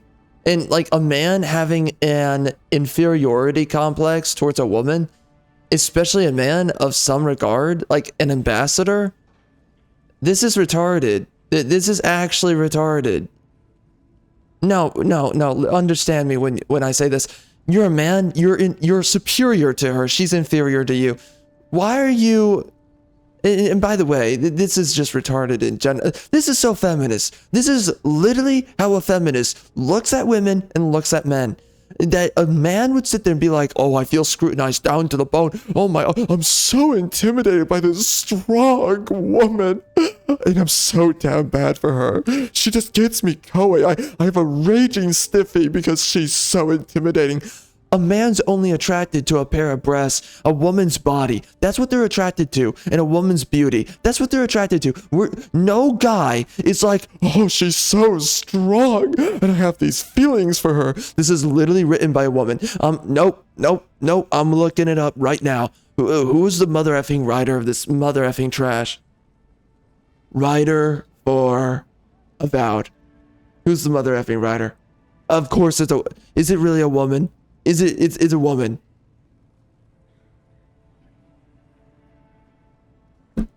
Freaking retards.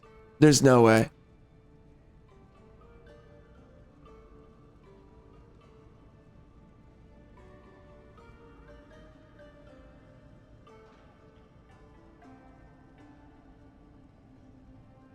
Okay.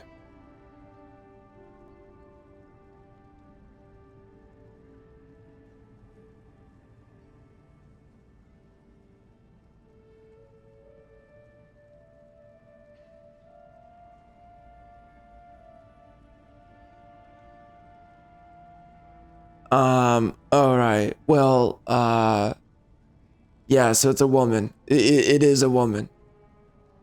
So she's the director too? Oh, man. Okay. So who are the additional writers? That's my next question. Who are the additional writers? Because they have to also be women. They also have to be women.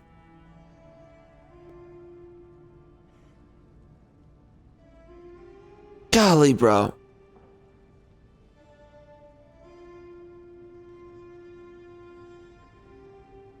You know, this sort of soulless writing, it shows its way into a lot of female writing.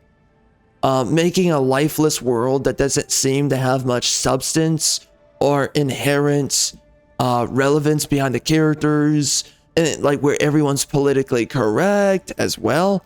Again, in uninteresting characterization. This is so common in female writing. You know, this is the issue. This is written by a woman who, they say she's an author, so I guess she's written her own work, her own crappy books. I don't know what they are. I don't care. I don't want to figure out what they're about. Not interested. Anyways, so, but this is exactly how female writing, this is how it plays out every time. It just, oh man, and I've spoken about this ad nauseum, but it's like, there's so many bad tropes with female writing. It's always bad every freaking time. But like right here, this is literally how a woman writes in a journal. Like this is how a woman thinks about romance or liking someone. You're writing down in a journal, oh, I can feel this person's gaze. Talking about what you feel about them. Talking about what your precognition, which is typically just, what is it? What's the right term for it?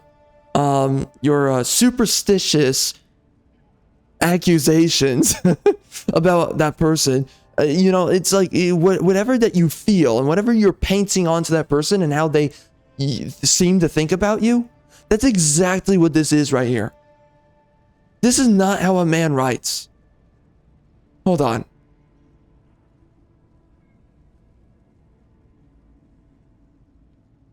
Okay, hold on. So this is for this guy? No, that's Falcent. Wait. Is Hildegard another woman? Are they lesbians?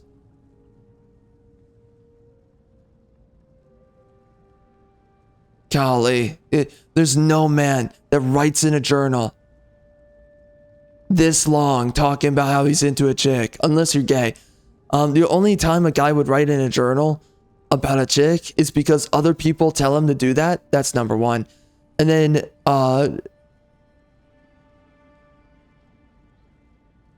you, as a dude, you would only write down in a journal for very explicit reasons. And that's just you would have to have an objective and a goal about who the frick actually has a journal? Like, outside of actually having a purpose for your journal, why the frick would you have a journal?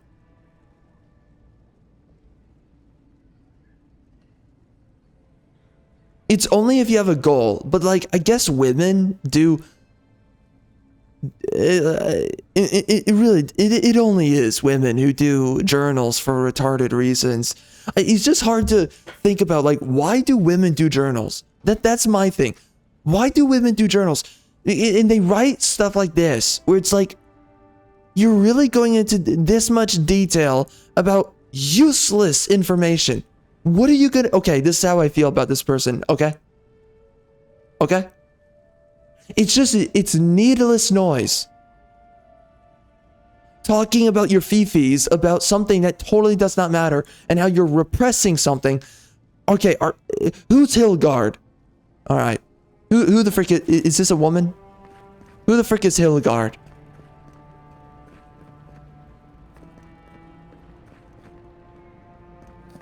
Why does everyone have a diary?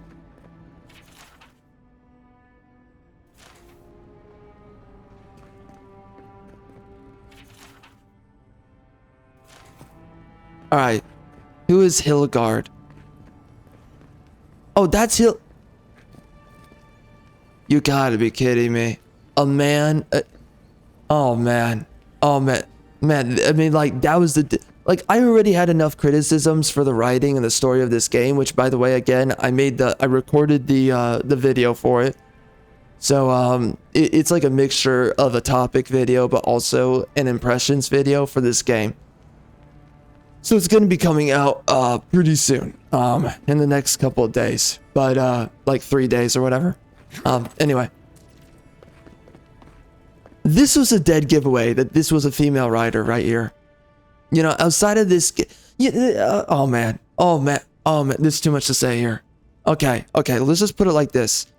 Outside of this game being painfully soulless, so it's kind of hard to like even gender the writing when everyone's just soulless in the way that they communicate.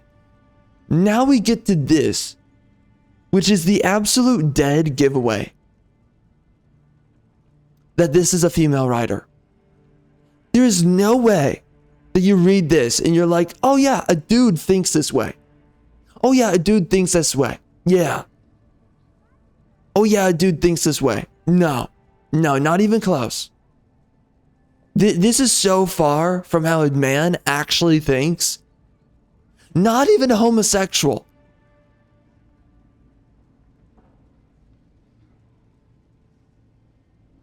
And I don't know. I don't even know how a homosexual would speak in a journal, but I don't care. I really couldn't even bother, but still, like, homosexuals would not even speak this way. I don't know what they would say, but it's not this. If a dude's writing in a journal about a chick, here's what he would be writing. He'd be like, dang it, man, she's not getting with me and I feel like a freaking loser. And that's it. Her breasts look amazing. And she's not getting with me and I feel like a loser. Or he would be sitting there like, she touched my hand for like 5 seconds yesterday, longer than the other day. And I don't know, she might be into me, can't tell. End of journal. It would just be about hard information about this is what I think this is leading to, but I just don't know. And I'm afraid to tell the chick that I'm into her because I'm a cock. Raised by a mother.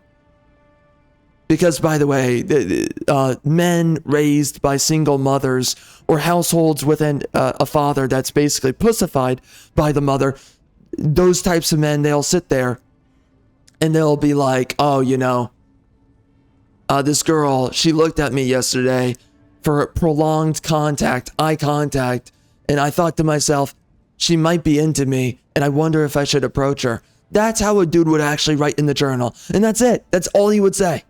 It'd just be observation, possible conclusion from observation, and then possible action from observation, and possible conclusion on observation. And that's it.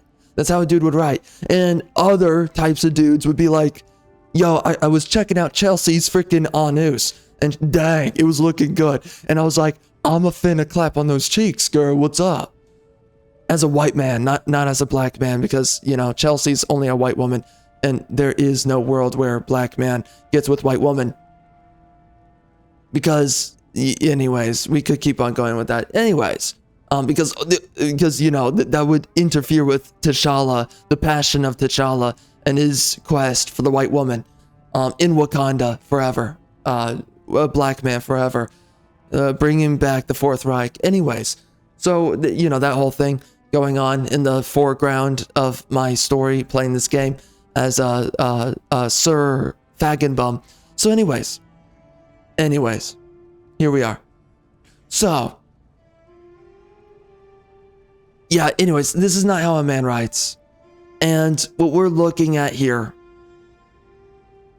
an actual dude and how he would write would just be, honestly, he would not write about anything other than, I got laid today. Body number 17. and then after 1 week, body number 73. and then right underneath the name of like Chelsea or some Rachel, be like, dang, this one was good. and I've been eyeing up Teresa, and that whore's been looking mighty good lately. And that's it. That's the end of the journal.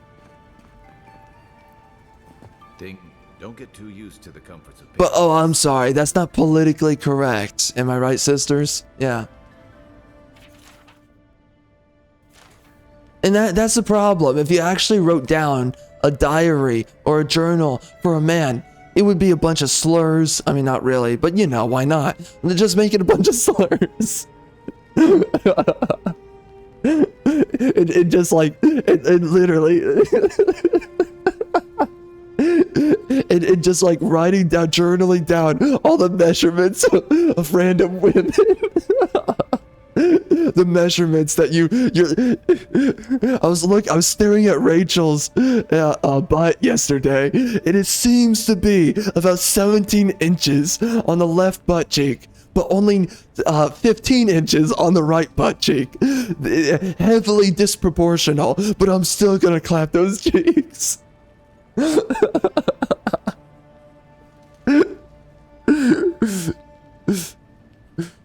Today I spoke with I spoke with why I'm running out of names. Okay, what?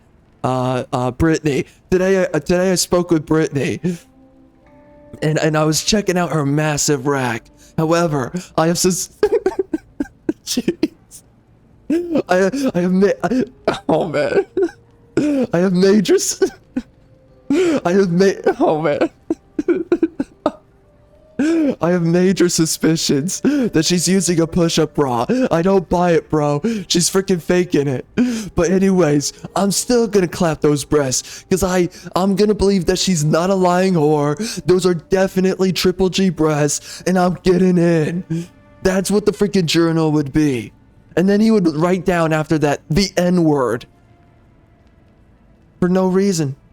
But just as a display of dominance and supremacy. It's the only reason. There you go. That would actually be Sir Hilgard's, because I call everyone a sir now, apparently. That would be Ambassador Hilgard's journal entry. Right now he's writing down the measurements that he saw on oh frick, I'm running out of names. Oh frick. Whore number 95. He's looking around. He's like, I'm trying to remember the measurements on those breasts, and he's just writing down. It's like, okay, well, the curvature on the right breast was about 9 degrees from the upper edge, so this indicates high volume within the breast. And then he's then thinking about, I imagine that the left nipple is probably wider in diameter than it is high. So then he's writing down about that as well. But then he's like, no, that's ridiculous. It's always equivocal. There's never just wide nipples, even though some of them exist. But no, she was super tight. It's total athletic build. There's no way. So then he's writing down, okay, so totally proportional from width to height. Okay. And then he's gonna file that into his journal, and he's gonna write down beneath that an extra note. Totally banging this chick tomorrow. There you go. That's the actual journal of Falcon Hildegard. There you go. If it was written by a man.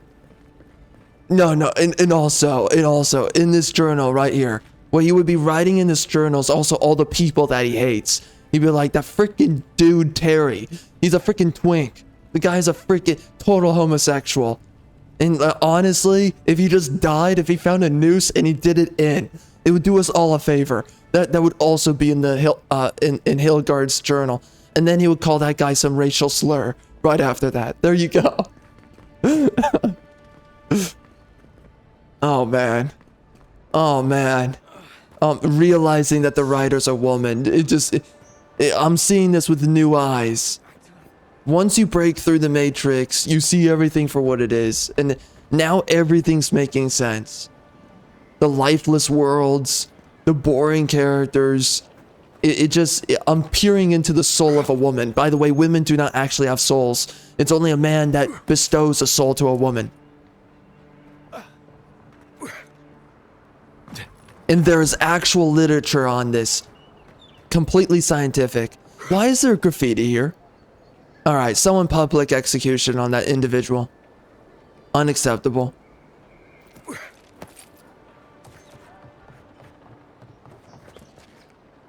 But no, seriously, I mean, like, again, if this were written by a man, this would have soul. There is no soul in this game. And it's because it was written by a woman. God blessed man with soul. It's just that simple. And that is why women, they can only have a proper life if they are led by a man. Otherwise, they have no soul. They're whores for everybody. And then they end up completely malevolent. They hate their life. They hate men. And it's only because they're soulless. You have to, the only way a woman can go through life is through a man.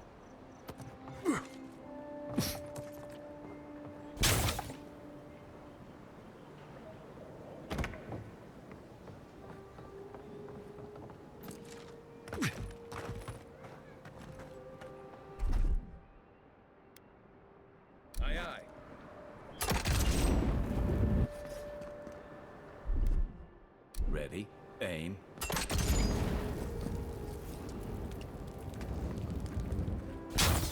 And also something that would also end up in Hildegard's journal is also his strategy and his plan, his entire tactics surrounding the inevitable future of his misogynistic conquest of the world, specifically conquering multiple women.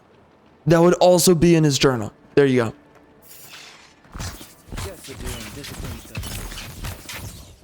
Again, you can tell that that journal was written by a freaking woman, a feminist, no less. I mean, the fact that all the leading characters are freaking women, that is no greater evidence of the fact that this game is being written by a freaking feminist. Oh, love of God. I mean, it's either a soy boy cuck who's like, oh, you know, totally men are not the leaders and the rulers of mankind. No, it's totally a woman. And then he proceeds to hang himself after he's done writing for this game.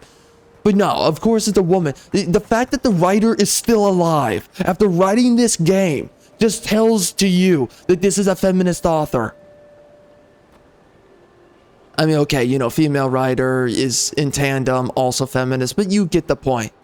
Anyway, it's only women that have the false idea of any grandeur that they're on an equal footing as a man.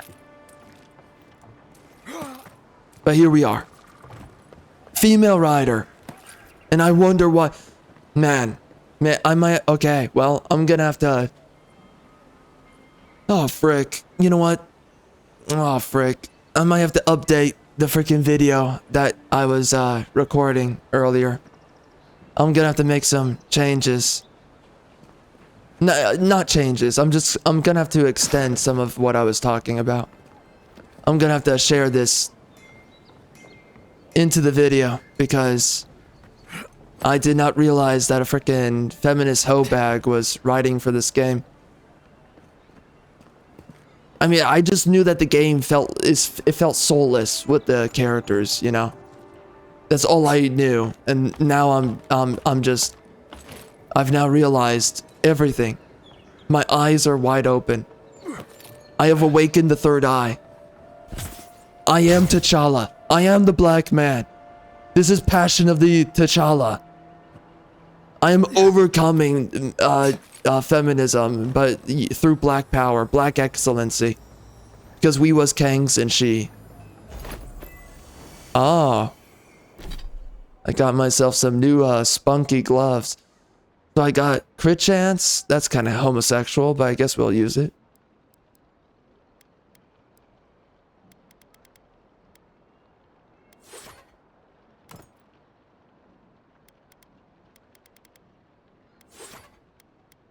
I want to use this so bad. But I need Grimoire Mastery, and I don't know what that means. Oh, what? We can get daggers in this game, too? I guess they're higher in crit chance. Interesting. Very interesting. Wait, can I dual wield these? Oh, I can? What does that look like? You know what? I might just try it out. Can I do dual? Oh, whoops.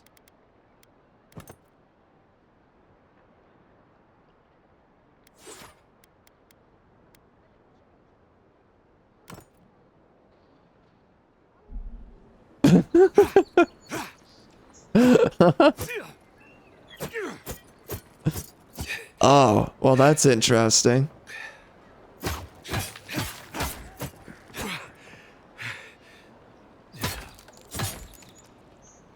Well, that's kind of stupid.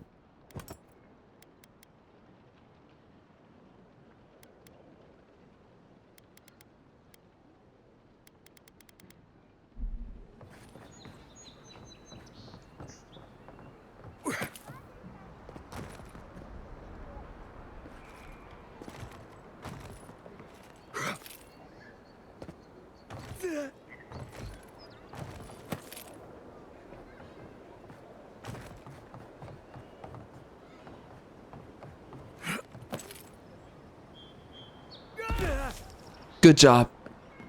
Good job.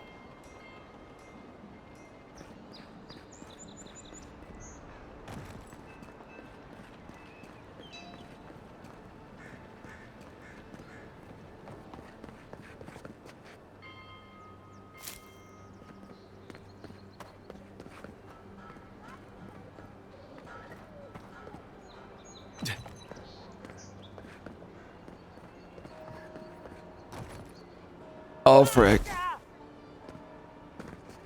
I'm doing a great job. I kind of want to test out this pistol here. How does it work? Oh my. Can I shoot the guards? Oh, well. Oh, so what? You can dual wield these, right? Well, that might be interesting to play with, I guess. Oh, what was that a crit? I guess. Wait, did this person glow? Whatever.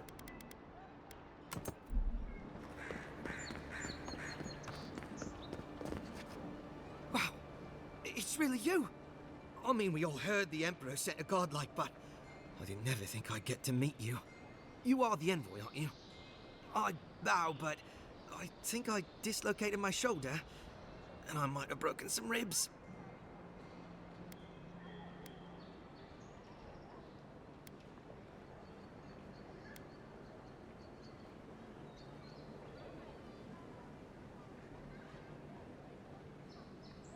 Come on.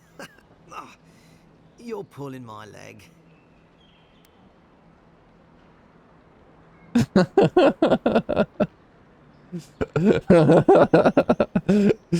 Hello there. I am Sir Fagginbum. Oh man. I guess I'll just stare at him. Maybe you have a twin. I have a twin. His name's Cadman. He's in trouble, sir. Why don't you just tell us what happened? I love the autistic options though. I like being an autistic weirdo. Just say stupid crap and then just stare at the person. Floor collapsed from under us. He couldn't walk too well, and yet our captain wanted to keep going, so he sent me back for help. We're with a team from the Free Expedition Corps. We've seen a lot.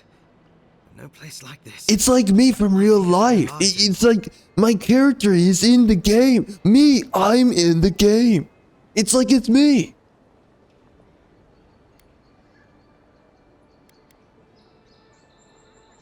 You're just saying that to make me feel better. We don't even have our own quarters. That's 'cause you're gay. Out of the Cartographers Guild. At least it's cozier than the soldiers' barracks. And they let me copy their maps. Most of the places we go aren't as treacherous as this temple, though. Gods, do you mean it? I can't thank you enough. They descended into the temple through a route off the Pilgrim's Path, just north of the Yo, city. bro, listen. I'm looking for an Aryan princess. Triple G breasts. Posted a guard out front. Just begging to start the next you know, the next great rule, you know what I'm saying. I'm looking for her, and this is not it.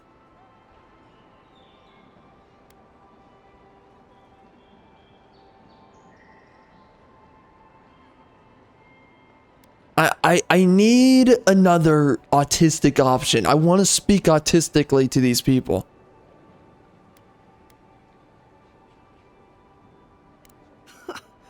Cadman's not gonna believe his eyes when he sees you.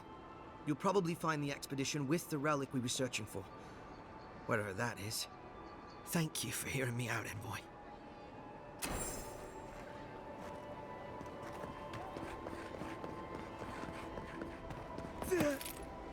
Wouldn't want their diplomats going hungry or sober.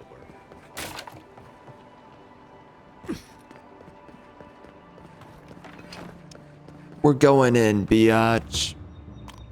I'm clapping those effing cheeks. What you gonna do, ho? Yeah, you done. You done.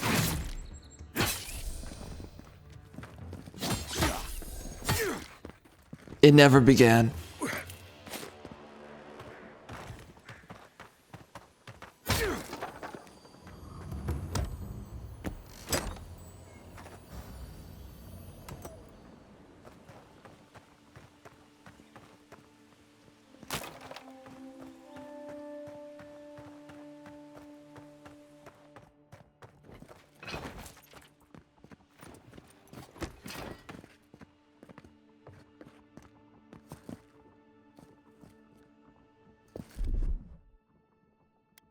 Stand back.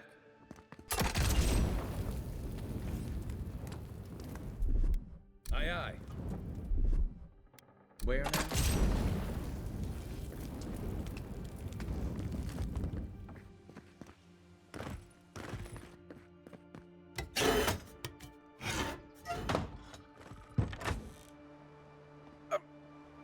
Oh, what? Is this a shortcut? Oh, wait. Do I remember this area?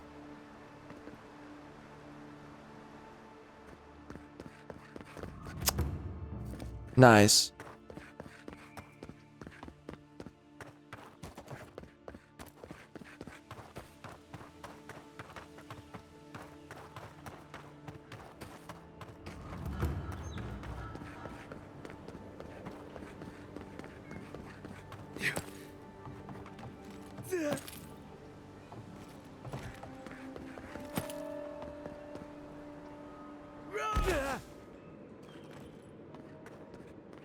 Beautiful.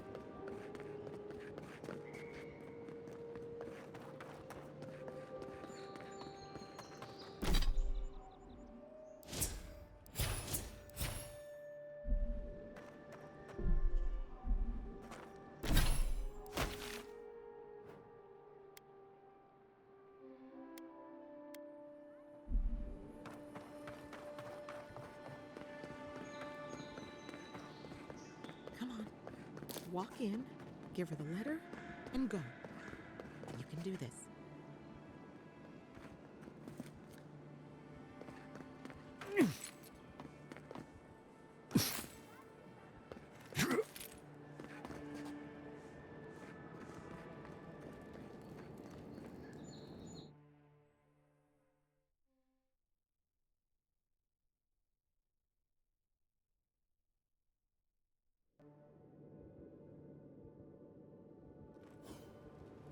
High Market. A haven of opulence in an otherwise nice city. Hear me, Paradise. Did we not come here to escape the Empire?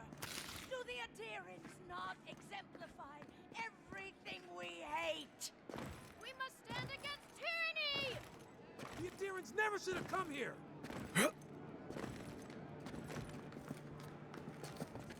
What the frick is that? What the frick is that? What the frick is that? Bro, you're lost. You're lost, bro. Fall of Rome. Fall of Rome. Frickin' freaks. Fall of Rome. If you have to ask, you can't afford it.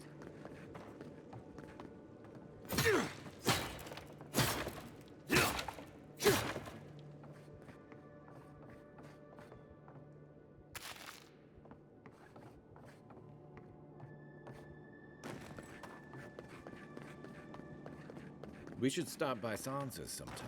There's nothing like it, that's for sure.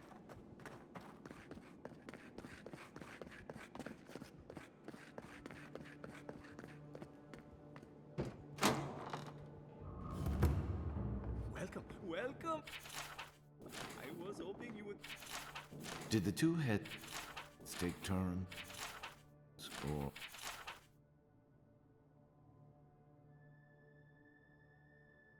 or was this guy twice as hungry? I'm getting hungry over here.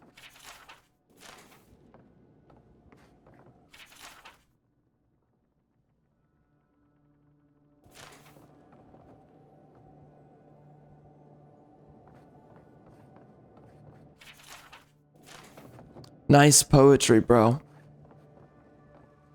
You're back. What have you found?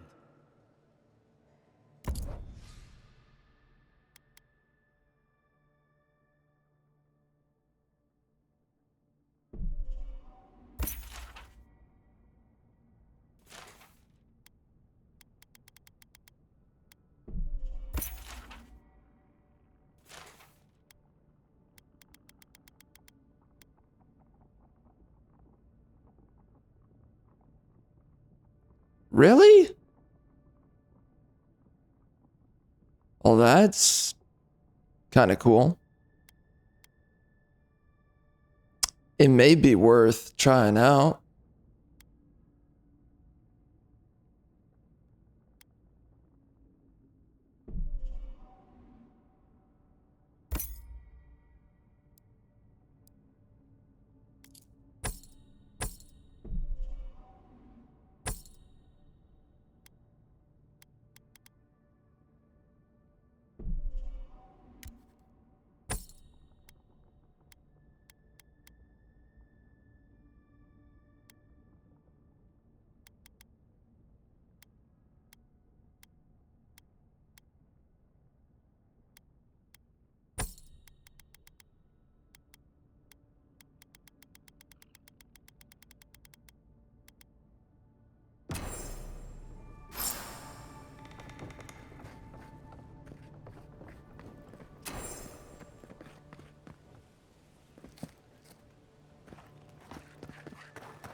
Hey, you have to check in with me to enter this part of the...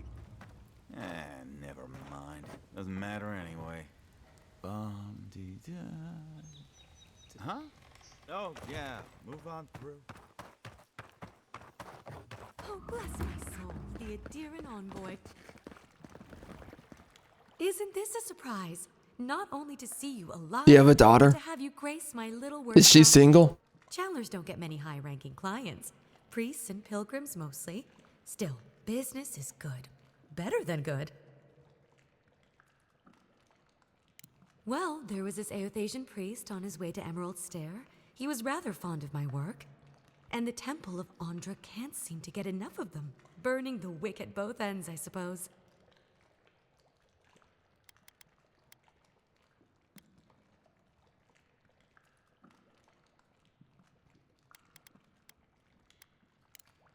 Probably a good idea. No one cheats death without owing someone a favor. Go up the main road to the Street of the Gods. Eloy, the attendant, is a sweet girl, though a little... Is she single? around newcomers. Don't keep the Lady of Lament waiting now. Unlike Aethys, patience is not one of her virtues.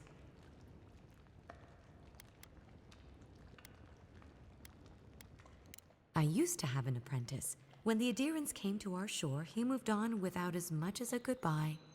But I hold no grudge. I'm falling asleep, bro. I'm falling asleep. To stay. This is so boring. Just say the N-word. Just say something, please. Oh my, I'm dying over here.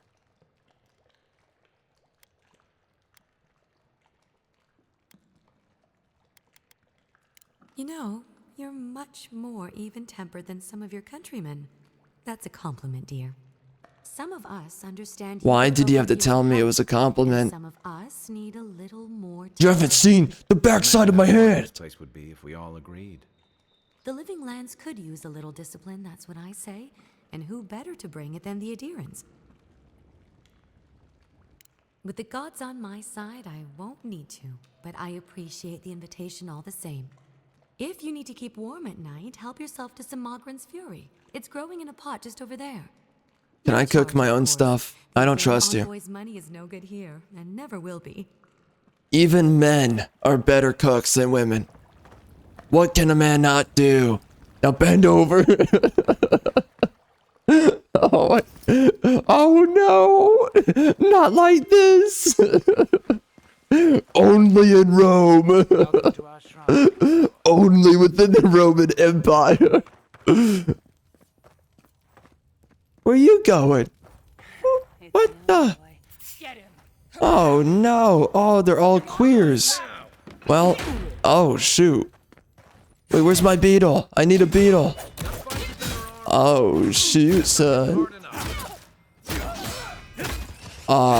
This is landing weird.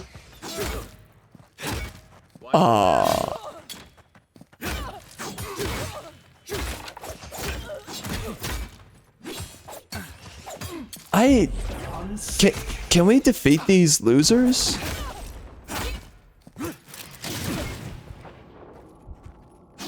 Hold on. Can I use this?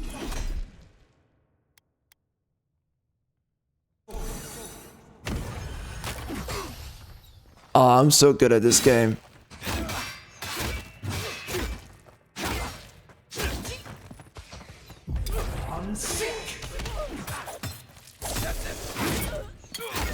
Don't die on me, whore. Oh.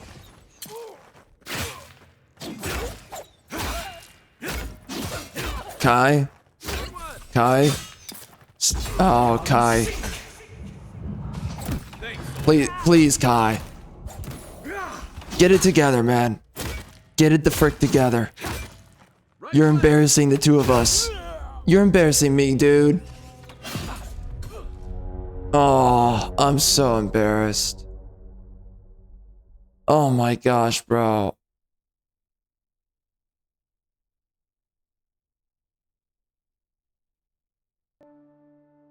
How do they put it? I'm gushing. My face is gushing. There you go.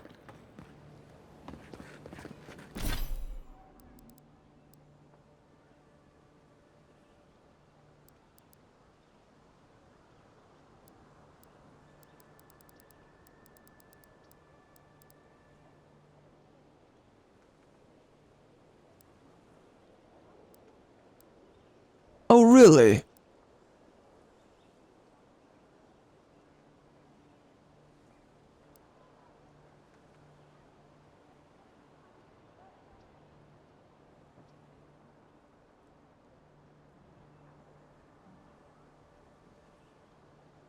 Oh, that's cool. Uh-oh. Looks like I don't need this anymore.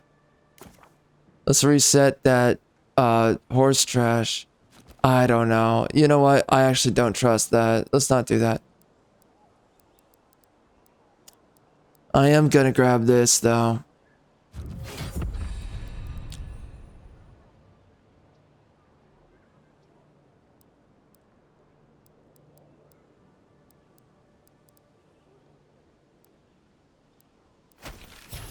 Alright.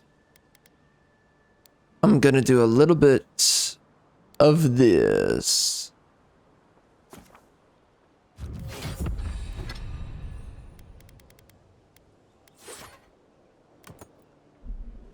That's right, biatch.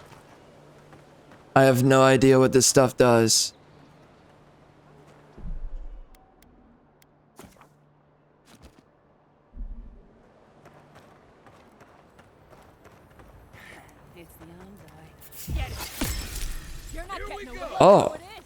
Oh.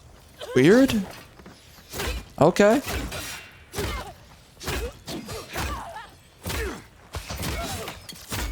Well, that's a weird spell. For sure.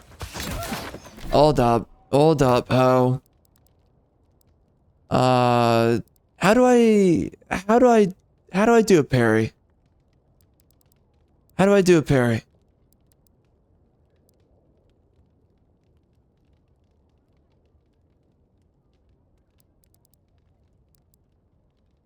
How do I parry?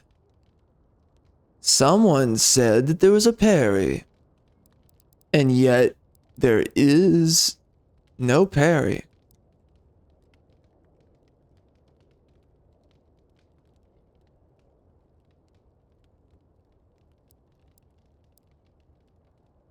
Well, this sucks. Where's my parry? They said there was a parry. Okay. Well, I guess there's no parry. What about this? Well, this sucks. Okay, interesting. So how does this work then?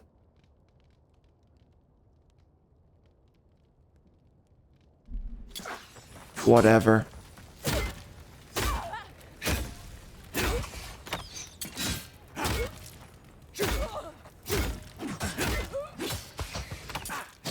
Ow. Easy there.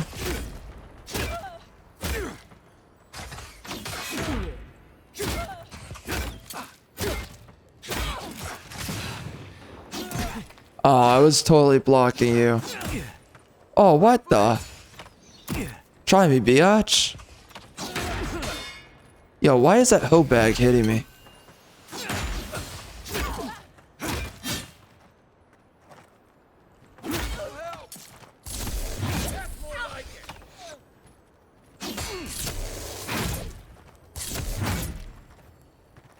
Alright, let's try a different one. What's this? Oh, well that's kind of cool. Oh!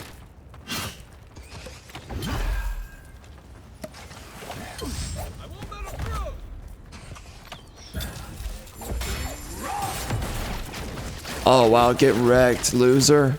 Wow. Impressive.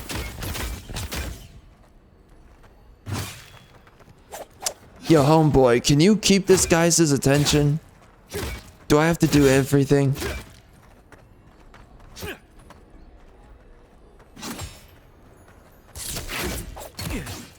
Ow? Why am I fighting a woman? Oh, that's right. The writer's a feminist.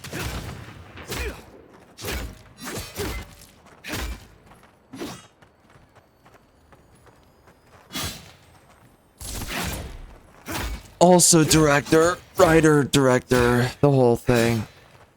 God, these freaking wokies are so self-important as they make dog trash. Pathetic.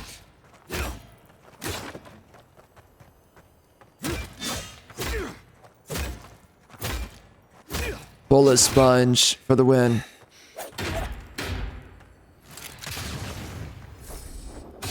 Next one's mine. Another glorious battle.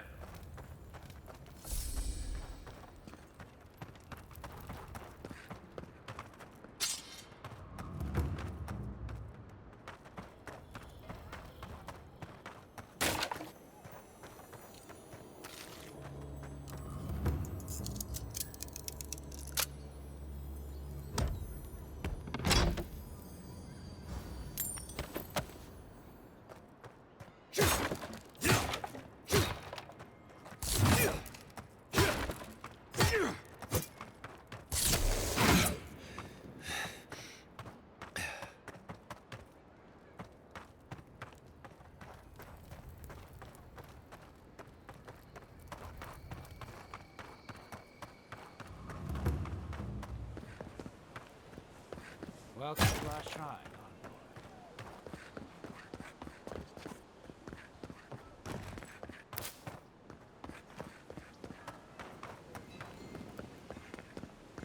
Wodica. She's gotten a lot more popular since your people arrived. Your people? What does that mean? I'm breaking that. Mwahaha. Biatch.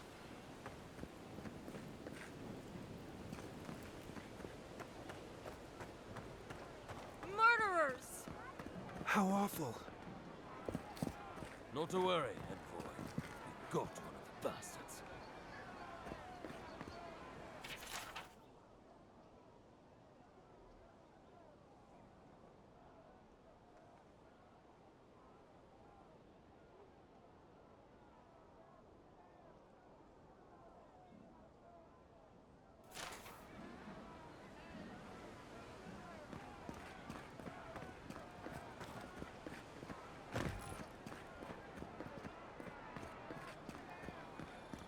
We caught this one trying to break into the embassy.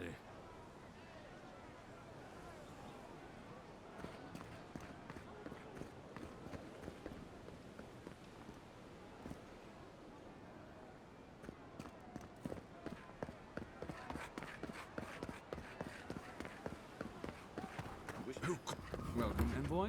You look well. At least the weather's decent.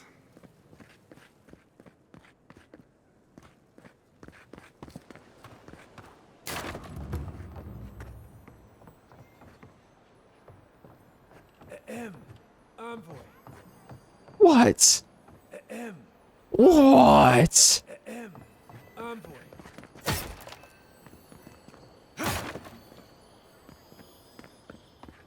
Is this what it's like to travel with Andra?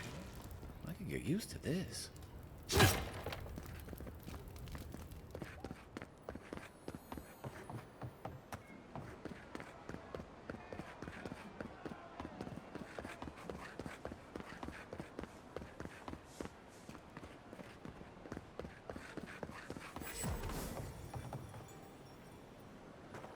See that worn spot? Hunters pet the wolf's head for good luck.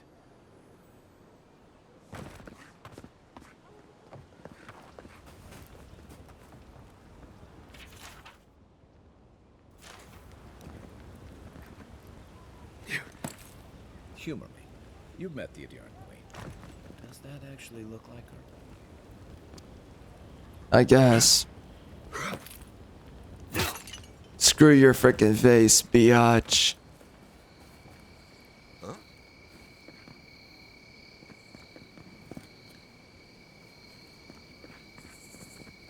Oh, what the? There's frickin' garbage down there. My oh my. Yo, what? Who are you, fatso? You're not guarding anybody. You can't even guard your own mouth.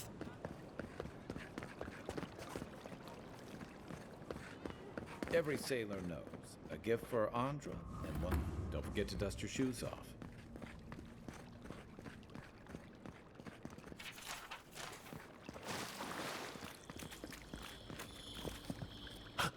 Oh my. Merciful gods. You're the inspiration I've been looking for. Nope. Please, allow me to memorize your sacred features. Let me burn them into my unworthy eyes and dash them upon the canvas. All right. Yes. Yes! Oh, I came on too strongly, didn't I? Oh, ruined the painting I haven't even started. Curse me for a fool. Helia blessed me with the gift of artistic expression, but that's no excuse for rudeness. Oh, please, accept my apology. Public execution. I was going to warn you not to trip over yourself. I can paint a grotesque beauty or a beautiful grotesquerie, and yet there is little beauty to be found in these dark times.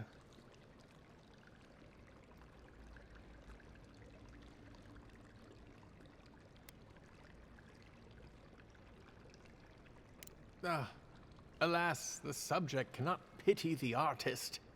But you give me hope that beauty can be found, and so I will seek it out again. Farewell, my friend. God, bro, what's the point of this writing? Who sits down and tells themselves, people are gonna want to hear this? This is the crap that people want to hear when they're freaking going through a story, going through a freaking narrative, going through dialogue lines. This is what they want. This is what the people need. This is your best idea. This is what came to mind. You couldn't think of anything better than this.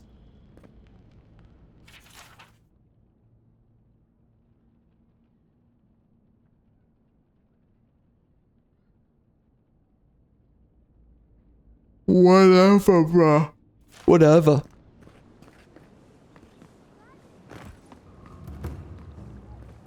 Every time I see these short people, I just want to execute them. Every time.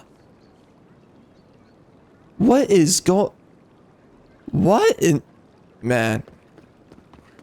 Militia headquarters. Stay on their good side, and we won't have to go in.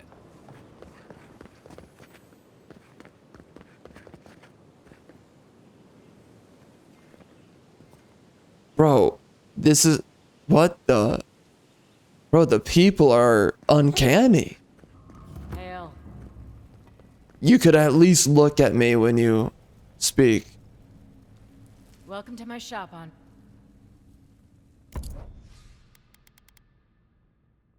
What's this?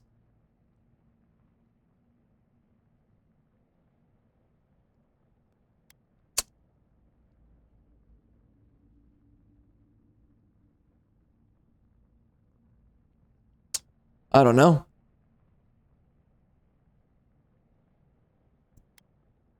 It's kind of tempting, but this is only good if you have a lot of health. If you're upgrading a lot of your health, to the point like, let's say you double your health bar, then effectively this means like 40%, right? So then that's a lot more meaningful. But, you know, you're riding that fine line. I don't think that's worth it at all. That's trash. Yeah, I'm out of here. See ya, whore.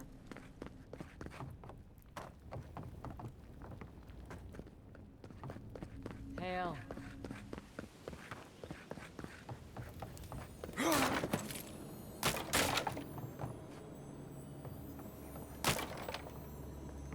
Yeah.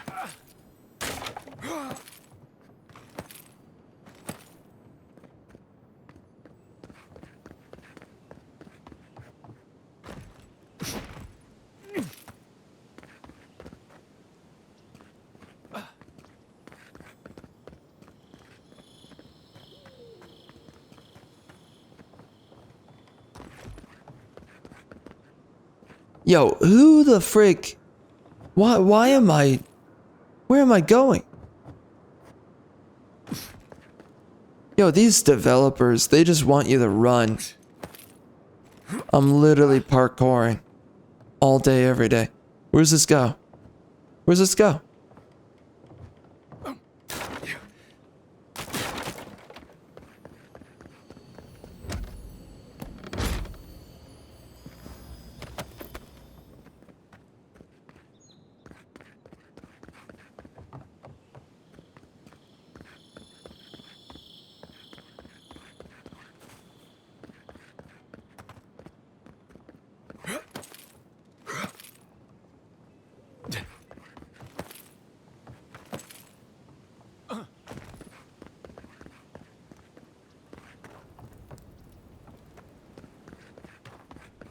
Hale. You're back. Is there supposed to be music in this game? I don't feel like I'm hearing music, and something feels wrong. It feels weird.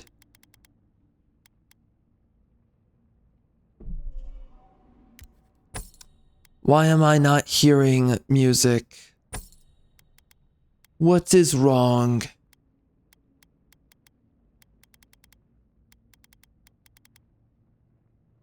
What is this? Oh, yeah. What is this? Okay. Wow. Well, alright. Catch you later.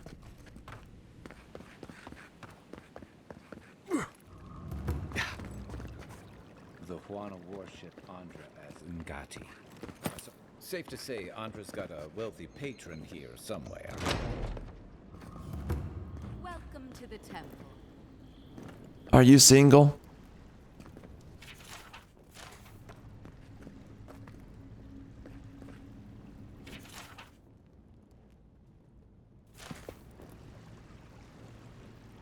Hail and well met. You're disgusting. No, no, forget it.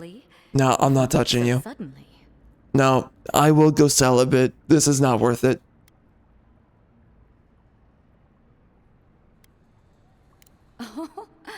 Believe it or not, this is the only part of town where nothing is for sale. I am honored to stand in your presence. What's that point in your ears, huh? Knife ears. I'm gonna call you an elvish slur. If you're not careful with me.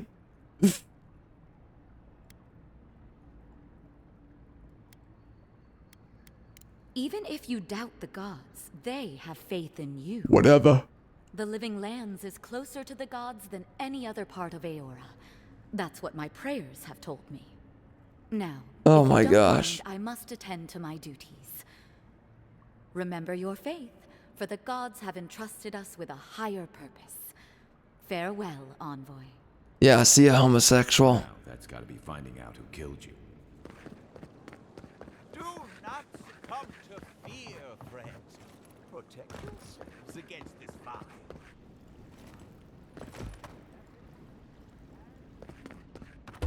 Oh. Give me the key. Give me that mother effing key.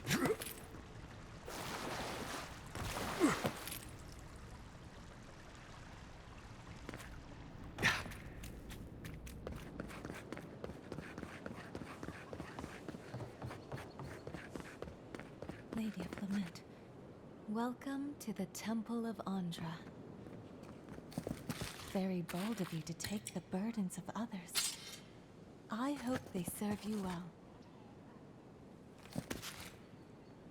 We don't have a gift bearer at this temple, but if you'd like, you can leave your burdens here.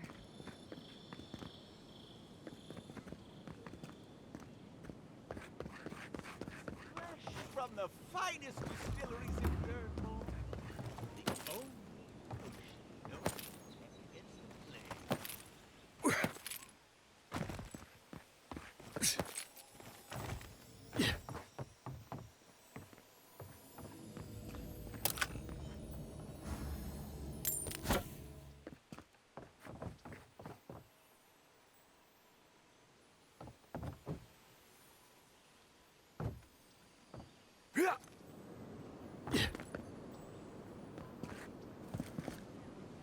The level scaling in this game is very interesting.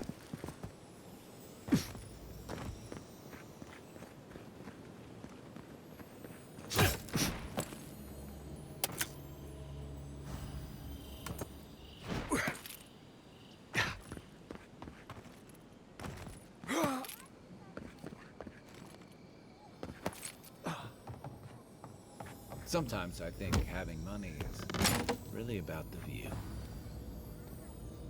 Sometimes.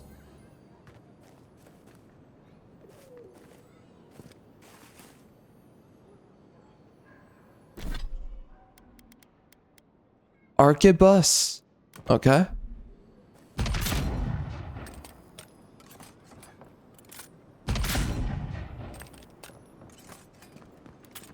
Huh. I mean, that's kind of cool. I might want to use it. I don't know. Obviously, my build is not for this, but I am not against it. It's kind of cool.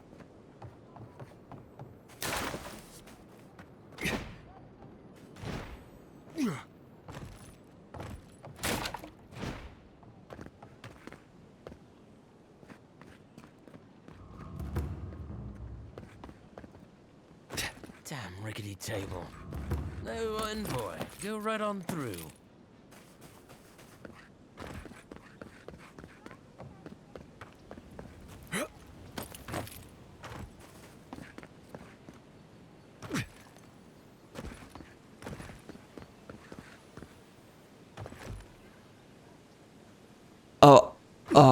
I see. I see.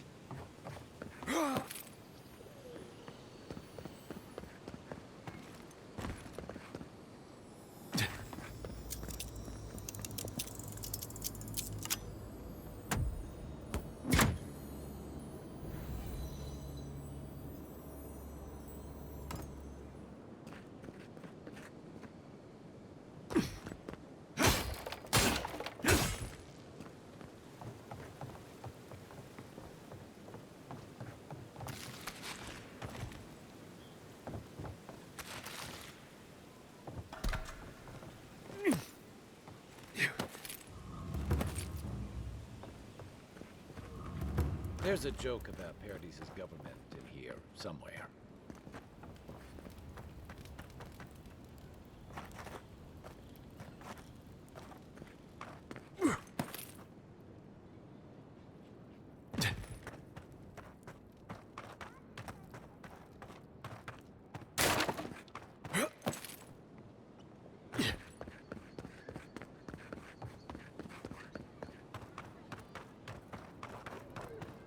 I remember the family who lived there. I really thought they'd make a go of it.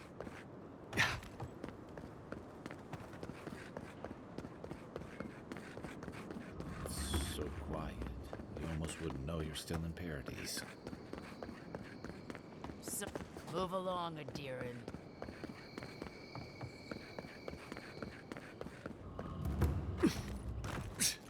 I know I feel safe with the... It's so hard to believe that there is any geographical importance of locations when everyone is the same race. Like being a Diran and being whatever the frick else everything is, to me, is the exact same thing. Unless I'm just misunderstanding. Maybe Adirans are only white?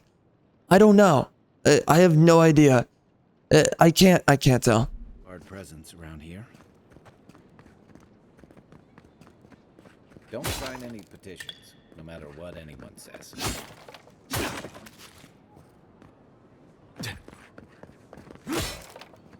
I had a guy ask me whether dreams had a taste here once.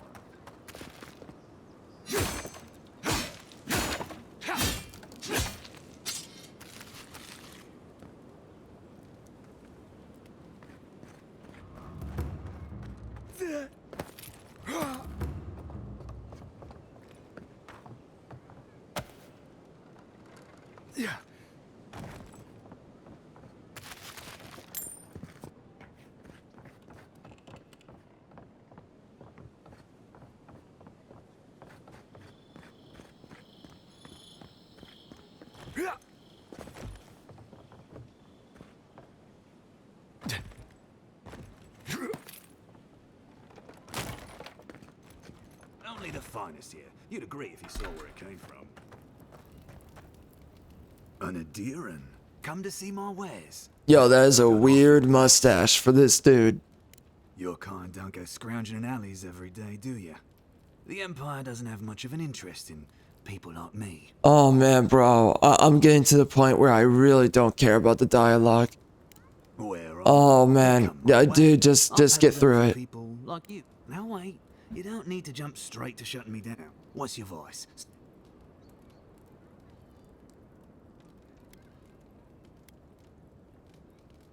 All right, you've made your point. Oh, you try moving an entire criminal enterprise on such short notice. Absolutely nothing illegal. I'm going. You don't have to get touchy with me. Well, I guess I should have traded with him, whoops. But I'll go bone myself later. I'm telling you, that so-called Watcher is a fraud.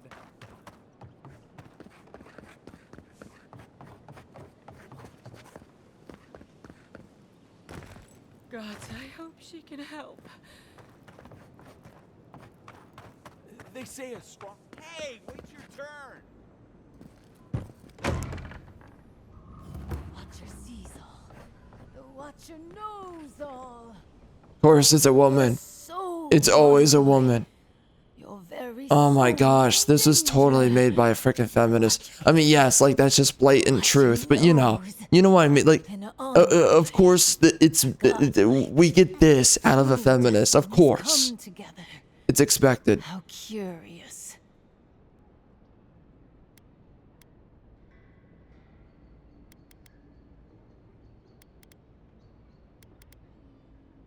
Do not mock the Watcher, godlike. The Watcher sees many things. That's not how you write that line. No, that's not how you do it. That's not how you communicate it. No, that's not it. That's not it. The Watcher Bro, like, it's like these people are just playing. It's like a bunch of theater kids. This is literally the characters in this game. The characters in this game are soulless, uncharismatic theater kids. That's literally what this is. have a wealthy soul.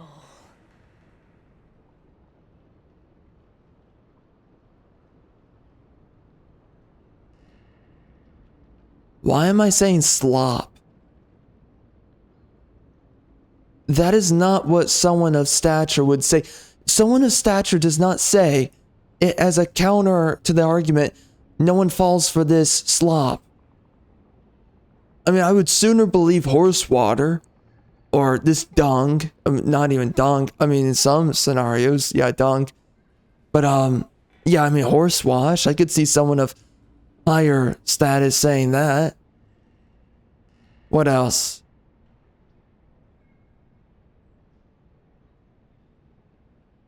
I mean, I could see a couple of words. I mean, I would see her being called a charlatan. I could see that.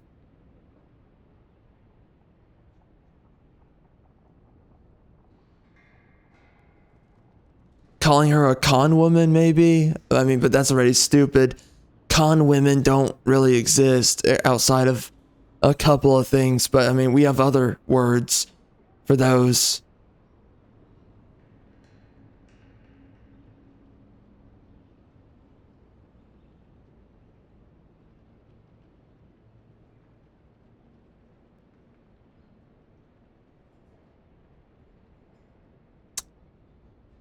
What's another word for slop? I mean, people used all kinds of other words. And now we want to make that the common tongue. I mean, that is honestly such a low IQ term. What's a word that people used to use a lot? You know, before low IQ and ebonics took over American culture.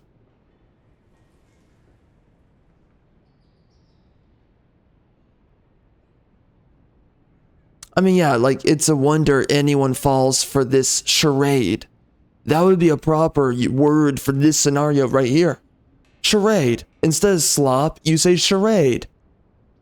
That has way more meaning. Slop is typically used with food. And this is not, in like, food that is like sludge, absolute trash. That's not the word that you would use for this scene here. Why are we using that word? And this is an intellect prompt? Someone with intellect says slop? In this scenario?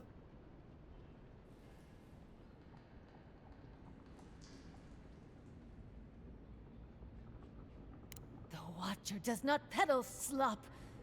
The Watcher provides deliverance. This from is a the soul joke. plague. This is a The joke. Watcher must eat to help godlike. The Watcher asks for Oh my, little in dude, this author, bro. The writer who happens to be an author. I don't know what. I have no idea, but geez Louise, this is terrible. Golly. What's a skeet?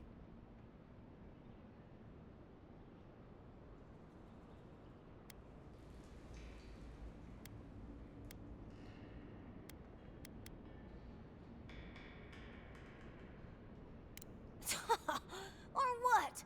You'll have me shut down? You can't prove anything. At least I'm giving people hope.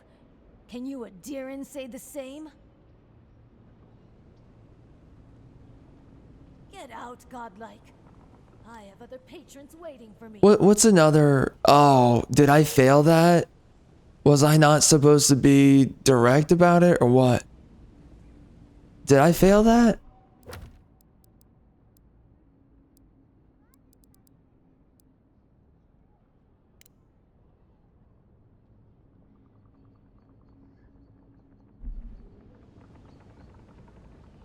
Oh, so that's the, okay.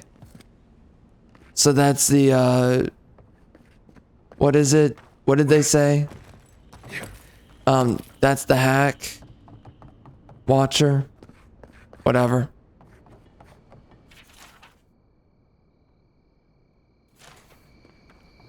Whoa. Oh, well, whatever. I think we see slop used again right there in that journal. I think I read it.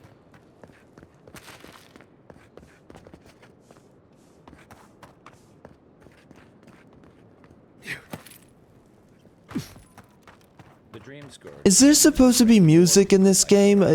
This is weird. What's going on here? Is it glitched out? You know what? Alright, we're back. I think the only thing that's probably impressive at this point with this game, and I was saying this on stream when I was restarting the game. I guess the only thing impressive about this game, because everything else is really not impressing me, and I'm really starting to get a lot of fatigue with this game. The only thing impressing me, or... What? Nothing. Nothing. Yeah, nothing. I don't know. So I think we're hearing music now. So I guess the music bugged out for some reason.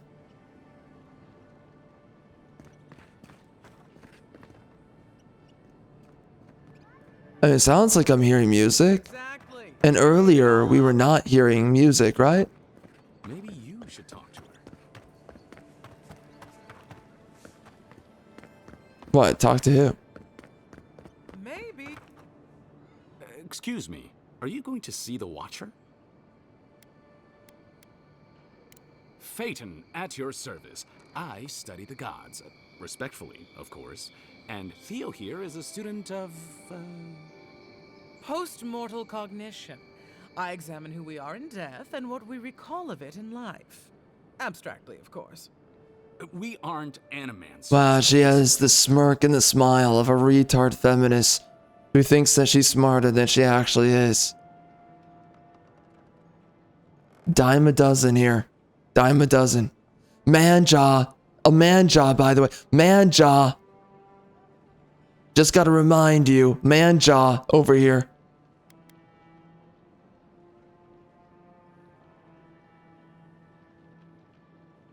As I'm well aware, my friend and I are metaphysical philosophers, and we have hit a bit of a snag.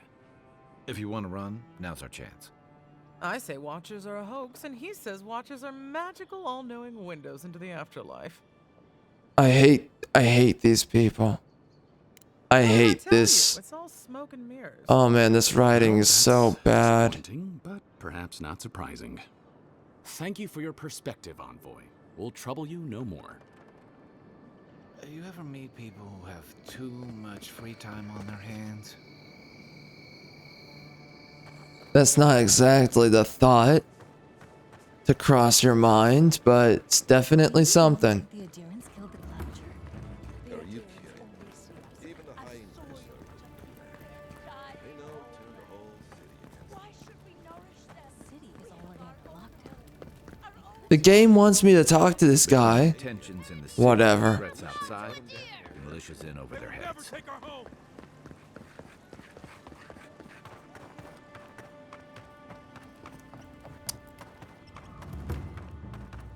Oh man. Oh man, oh man. With all due respect, Captain, you have... Oh, another woman. Another woman who's a captain. Oh, and she wields a great axe. And she's taller than the man. Captain in the steel garrote under Inquisitor Ludwig. Oh yeah. God, this game is every freaking cock. Freaking soy boy and feminist freaking wet dream over here. How else should It's one not work. It's not work. This sergeant of the Paradise Militia refuses to discipline his people about lingering near our headquarters. A less charitable Freaking retards. Freaking retards. intended to aggravate us. Be reasonable. My militia need to pass this way to go to and from the East Gate. What are they supposed to do? Walk all I don't the way know, down to the cock. market entrance? Ask a woman to make the freaking plan for you. Look, I'm so checked out at this point. I tried. You know, I went quite a while with this one. Most games I pick up, I literally just give up very quickly. And with this one, you know, like Gotham Knights, I only played it for like an hour. It was really difficult to go an hour with that one. And then Immortals of Avium, I could only tolerate like 2 hours, I think.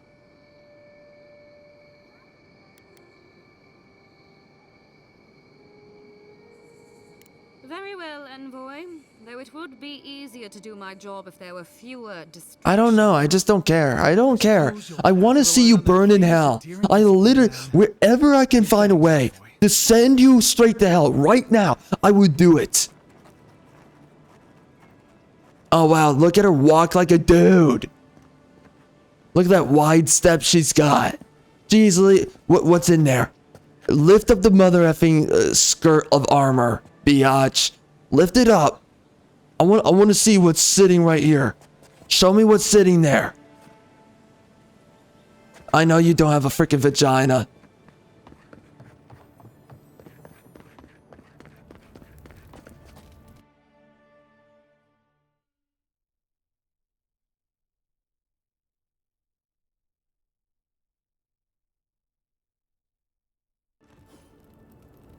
Gate's open now. Hope you haven't run into any delays.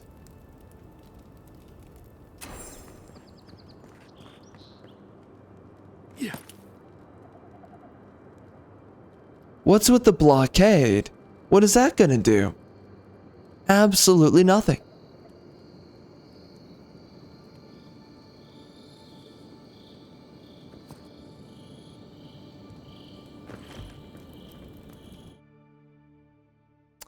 All right.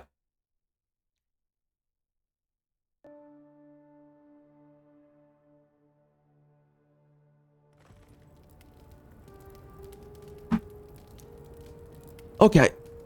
Okay. Okay. Okay. Listen. Listen. Listen. Listen. Listen. Listen. Let's do something here. We're gonna do something right now.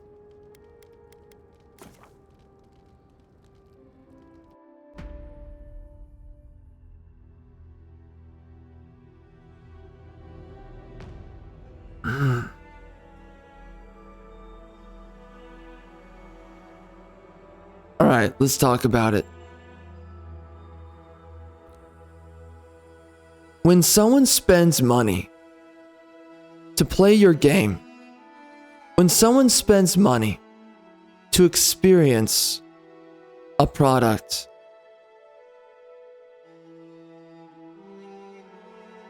you make it worth their time. When you write dialogue lines for characters,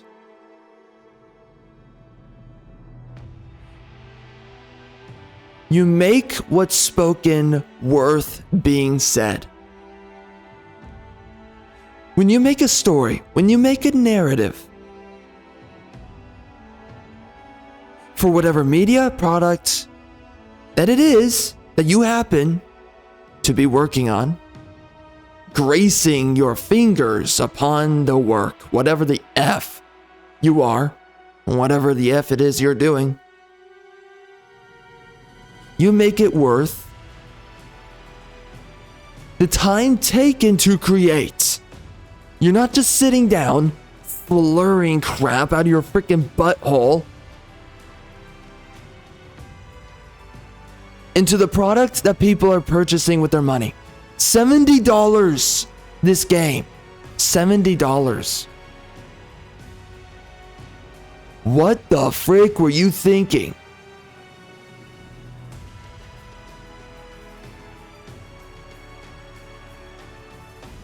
Man, you want to talk about slop. You want to talk about something that this is pig trough freaking fantasy, freaking writing, storytelling right here.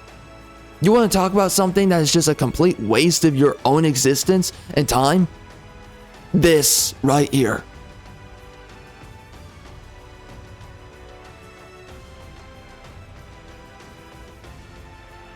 I don't even know what I'm looking at on screen right here, to be honest.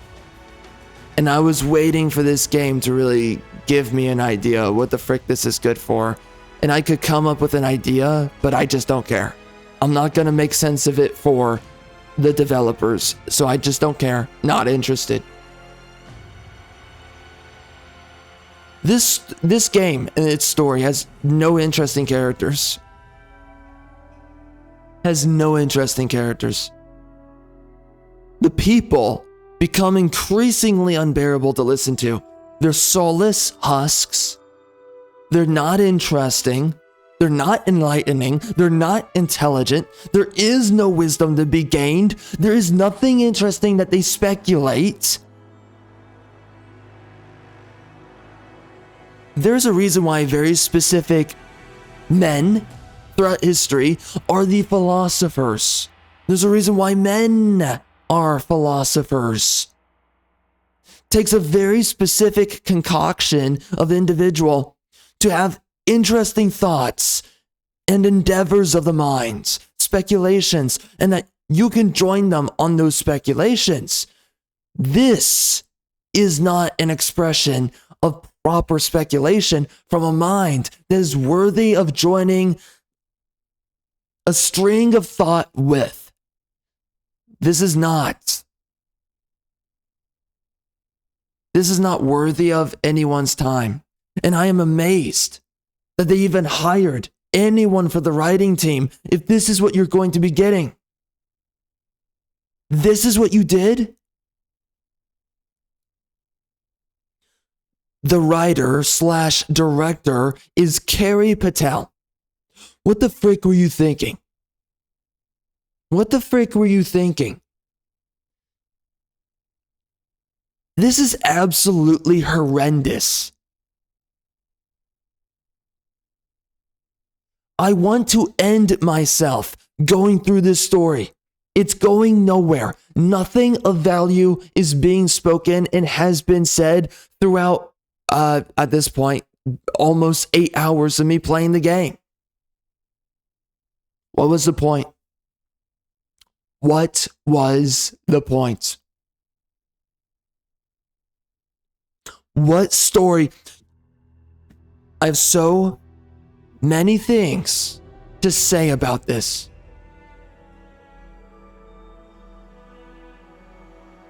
Oh man. Oh man. What is the point of making video games? Writing for video games? There are greater stories told within 2 to 3 hours in a movie. And you have how many hours in a video game to deliver a proper story? You have...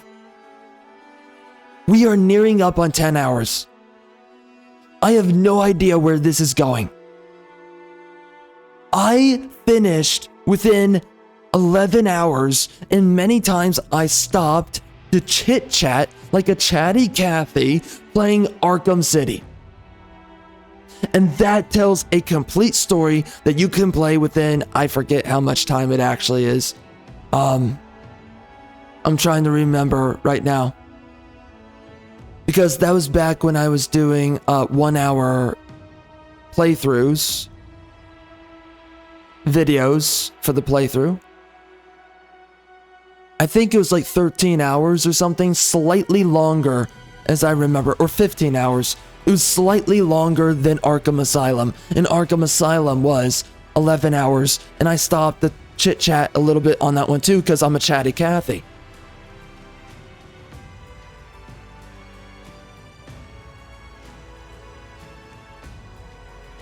A full and complete story with proper dialogue by Paul Dini was being written within a span of, let's just face it, like 9 hours if you're not a chatty Cathy. Okay? How do we spend so much time within a story? We don't have an idea of the characters, where the story's going, things are just randomly happening. Oh, I got assassinated. Big deal. Revive. Still don't know why. I don't understand anything. You are taking your time with the story and you're wasting it. Nothing of substance is happening.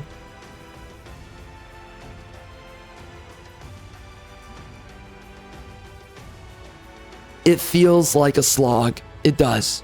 It does.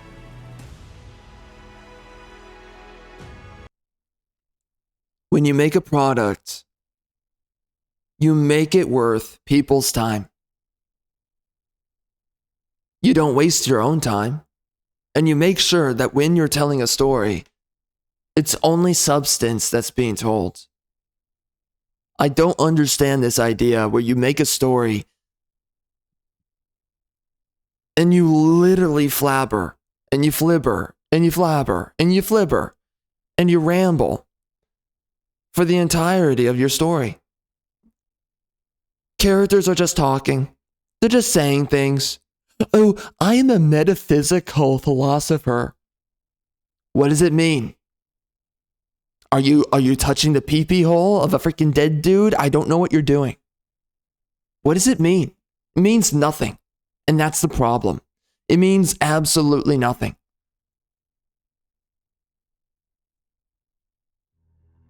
I mean, like,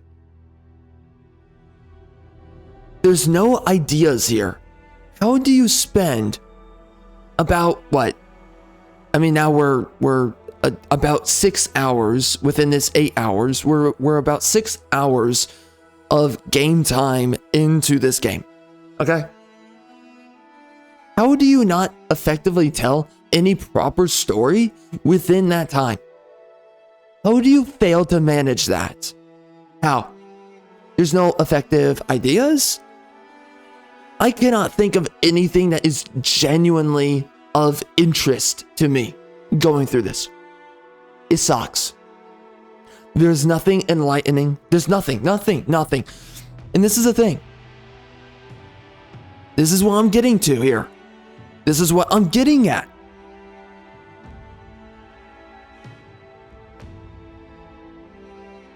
When you make a product, you are expecting people to purchase it with money. Okay. Ask yourself, why should anyone buy a video game? Now, when you sit down and you make something as unbearable and soulless as this, ask yourself, behave like this is the first video game that anyone's ever purchased. You are completely restarting the gaming industry. Is there an industry after this game? Is anyone going to remember this? Or are people going to make fun of the entire industry, asking who the frick in their right minds would purchase a product from these people for this purpose? This is a type of game that would make someone make fun of gamers.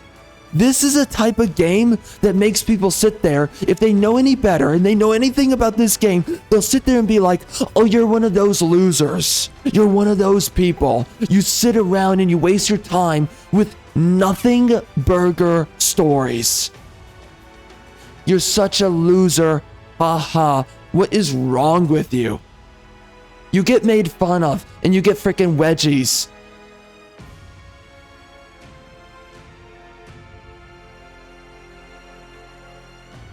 And like the weirdo feminist that you are, you don't need anal. No one needs to do anal on you. You got enough wedgies coming for you.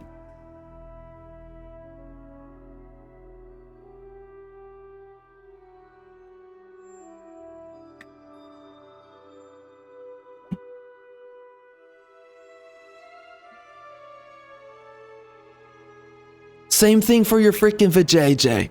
You don't need anything. You don't need to be serviced in any way. The wedgies are just going, it'll take complete care of you.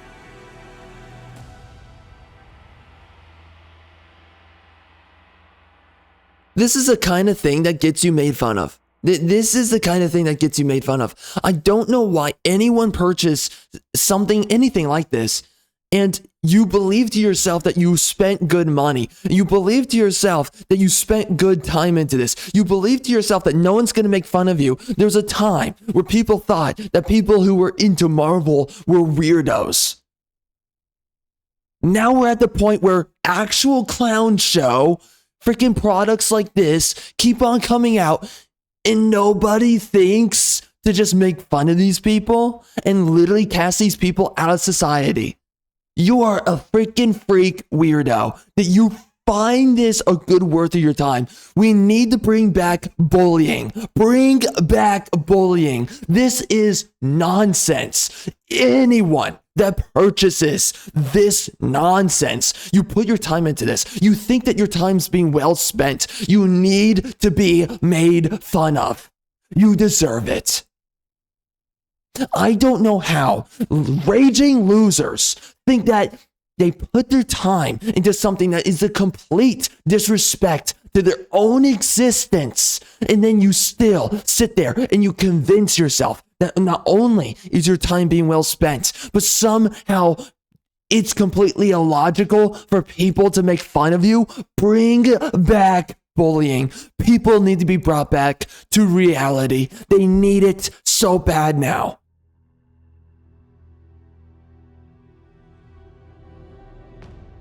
Without bullying, you get crap like this. You get bad movies and bad television and bad games where no one's making fun of you because you're wasting your time with absolute filth nonsense. And then you sit there and you think you're a winner and you think you're smart and you think you're correct and you're a freaking loser.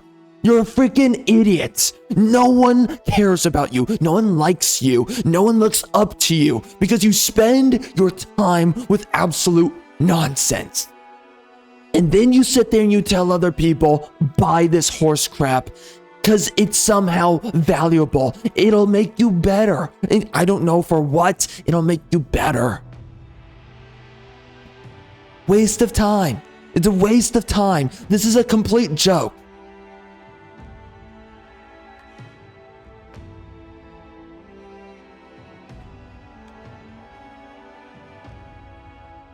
I don't know how people are not ashamed of themselves. Have we lost all of our sense of shame to the point that you play a game like this and you have no shame over yourself? You not speak to other people and just feel immense shame fall over, drip over your freaking entire existence, your face. You feel it flood over you like a freaking waterfall. It's water just plumbing through your entire being, and you're like, it's shame. I'm drenched in shame. How do you not have absolute shame for your own existence playing something like this? This is so pitiful. Pitiful. How anyone tolerates this nonsense, sits down, wastes their time.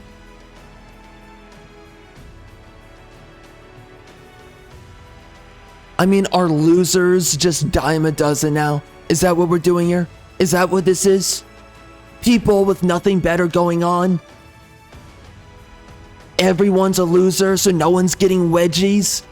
Is that what it is? Jeez Louise, man. The gaming industry is a freaking joke. It's a freaking joke. This is not gaming. Who the frick is going to look at these products and say, I'm gonna purchase a console. I'm gonna purchase a video game. I'm going to give a crap about this. What the frick? These are the games that destroys an industry, that kills an industry. It takes work to legitimize a product, to legitimize an industry. You make good cars, people buy cars. When the cars are falling apart and they're breathing fumes, not out of the exhaust, but through the freaking air conditioning, fumes from your gasoline coming right into your freaking face as you're driving your car, and you just die. Well, then people stop buying cars. And that's what this is right here. You are making a faulty product. This is not a proper video game. It's just that simple. This is painfully soulless, generic. I mean, what are we doing? What do we do? Okay, I'm platforming as usual. I'm opening chests, and all that's inside the chest, let's just face it, just a bunch of the same crafting materials. It might as well, like, this is game design. This is your chosen philosophy. They could have chosen this. You open a chest and you get a random token that says you can upgrade a piece of gear for one level. But no, instead I have to find all these a random branch in a chest. Who's putting the random branches inside a chest? I don't know. And then I find a random Adra or something else. I don't know. Iron chunks in a chest. And then I have to assort all these random pieces of crafting materials so then I can level up. I mean, what? There's 5 different tiers, and there's 3 tiers within each tier. So I have to keep on finding the same multiple crafting materials, and I have to get enough of each material, which means I just have to open up a bunch of chests over and over again. Listen. Platforming around and finding secrets and looting things, it loses its luster once you realize that you're not getting anything truly of any worth or value. You're getting the same crap over and over. You're getting random gold or silver or whatever. You're just getting little pittance to get little breaches of progression as you go through the game. Oh my gosh, I got 6 more points of damage because I spent 3 hours opening chests and getting enough softwood branches or whatever. So now I can get 6 more damage points. Oh my, I'm jerking off. It's so good. What are we doing? What are we doing here?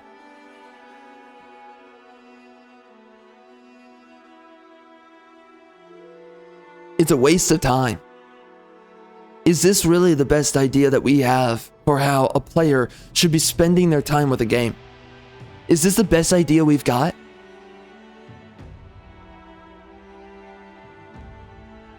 It's after games like these, I literally sit down and I question myself, why are gamers not selling their consoles? Selling their PCs? A genuine, legitimate question. This is the kind of thing that if you're coming out with movies of this quality, because it just means that you're coming out with trash movies, why are we not shutting down the theaters? Why are we not shutting down the studios? Just pack it up, go home, it's over. It's done. That's what this is right here.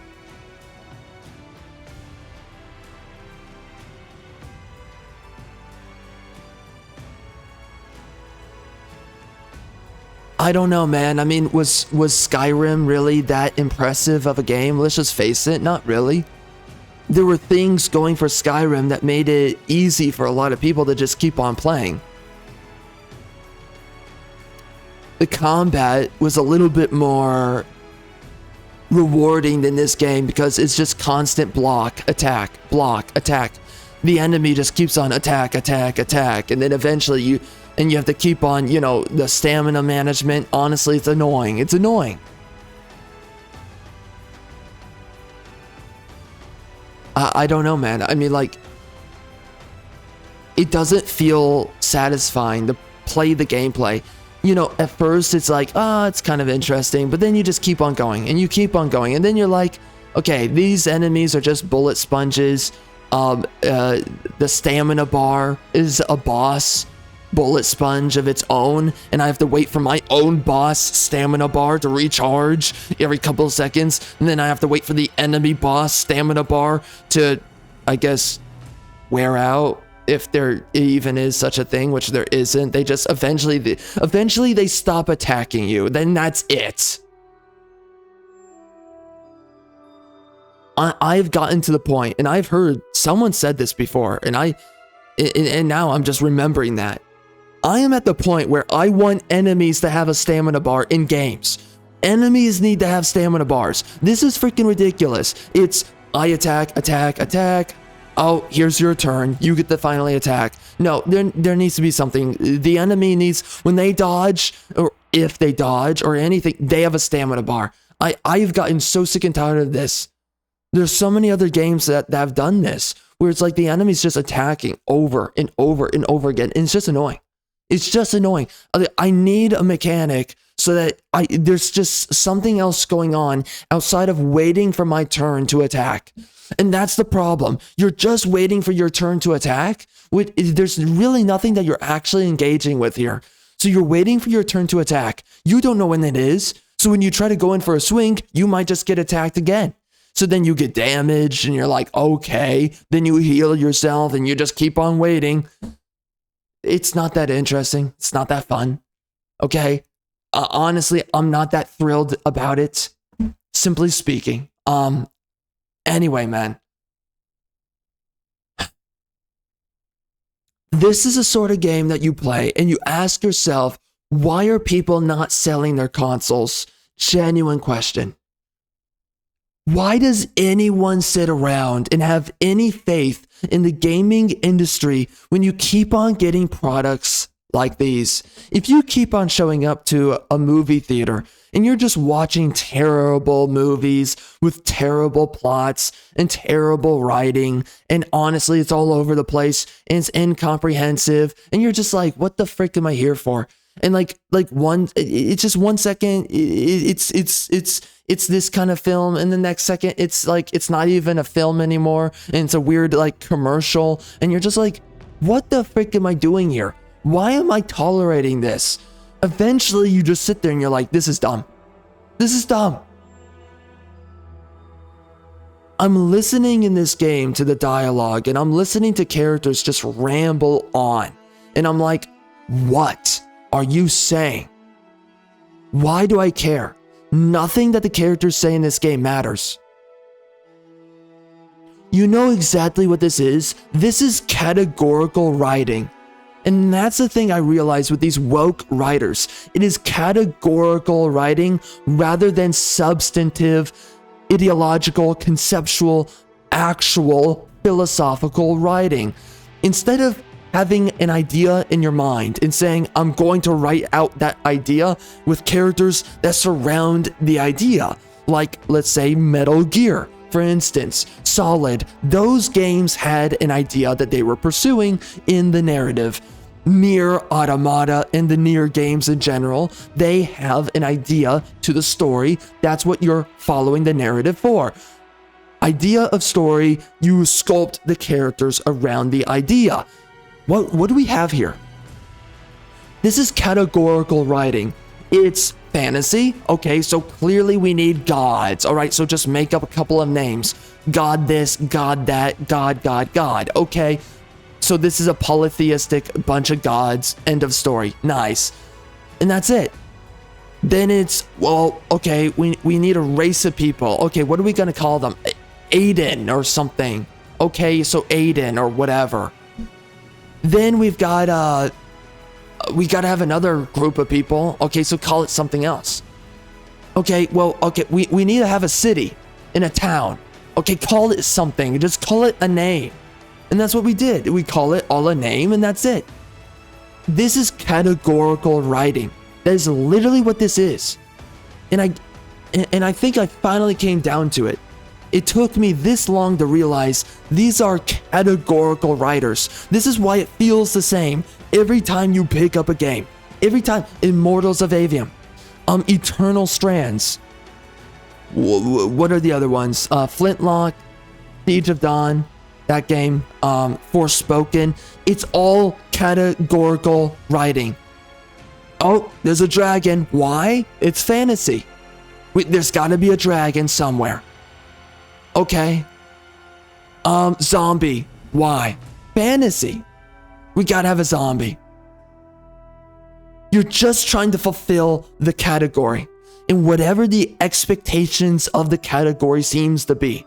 You're fulfilling a bunch of tropes. And again, this is just categorical writing. This is lazy. This is lame. This sucks. There is no creativity or imagination or substance or purpose or meaning behind this. There's no existential soul behind the product that you made. It's just things happening. Because why? Fantasy. It's just fantasy. Oh, look, a sword. Why? Why a sword? Fantasy. Sword and sorcery, don't you know? In your favorite books and novels, sword and sorcery. Fantasy. Oh, look, a wand. Oh, a spell. A fire, ice, and lightning. Why? Fantasy. Because fantasy. Categorical writing. I hate this freaking filth trash. Freaking had it, man. Freaking had it. It's unbearable. It's rehashed. It's reused. It's recycled. There's nothing interesting about it. I am going to be very clear when I say this. Great storytelling, there's a reason why it exists in the first place. If there was not an existential purpose and function behind storytelling, it would not exist. There's a reason why for generations, multiple civilizations have been telling stories, and that's because you are passing down generational value.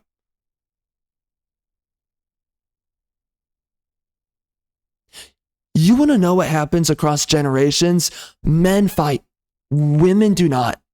When you put into your dog trash story that women are fighters and they're warriors too, where's the generational value in that? Why is someone purchasing that?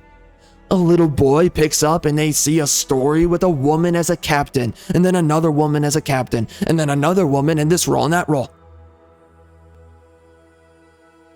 And then you look at the real world, no such thing. What is the existential latent purpose of picking up a story and you are getting an absolute farce, an absolute lie of the biological human condition through your storytelling? It is just propaganda, and that's all this is. Propagandistic social conditioning. For what? Any man that sits down and takes this seriously, you are emasculating yourself and you are becoming less of a man by valuing what this is. That's what's happening. You are pussifying yourself. You are cucking yourself. That is what's happening as you decide to say that this is important, this has value, and it matters. No, it doesn't matter. A great story bolsters your resolve. A great story gets you to sit back. Either you're drawn to tears because it's actually moving, like a war story of men who, unlike women, they sacrifice themselves for something of supreme value. They die for it. You fight and you work hard for it. You bleed, you sweat. And by the end of the story, you're crying because you see how much these men sacrifice to do what they do. And we don't get any of that from writers like these, from stories like this. There's no reason to purchase this product.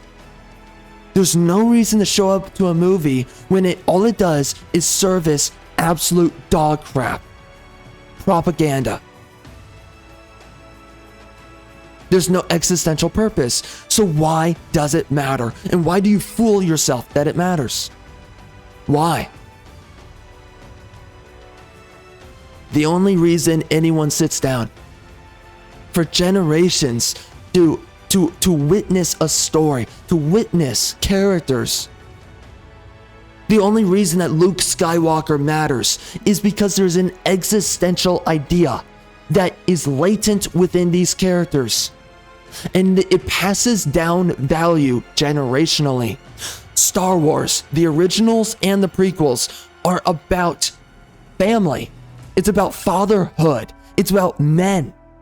It's about who are you and who do you become as you labor towards something. Anakin Skywalker laboring to become a Jedi Master. He was prepared, he was ready, and he was frustrated that the Jedi Order were holding him back.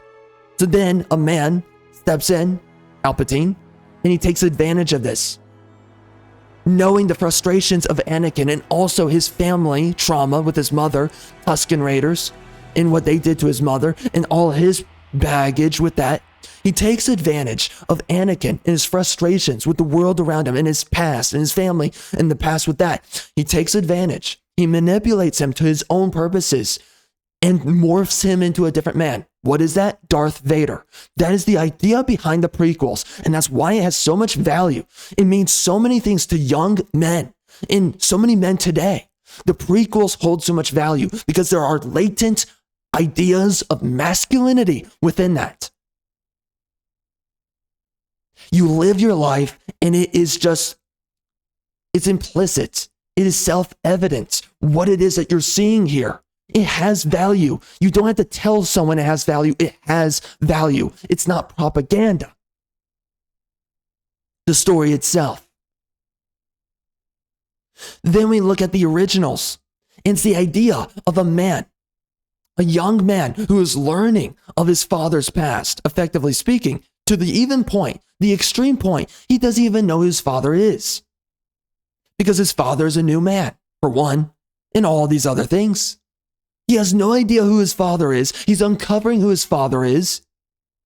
And then, in the revelation of such things, meeting other men who knew his father before his father changed, and was manipulated by this man that turned him into someone else. These men having that sort of woe for that Obi-Wan has woe about who Anakin became. He has pity, he has shame.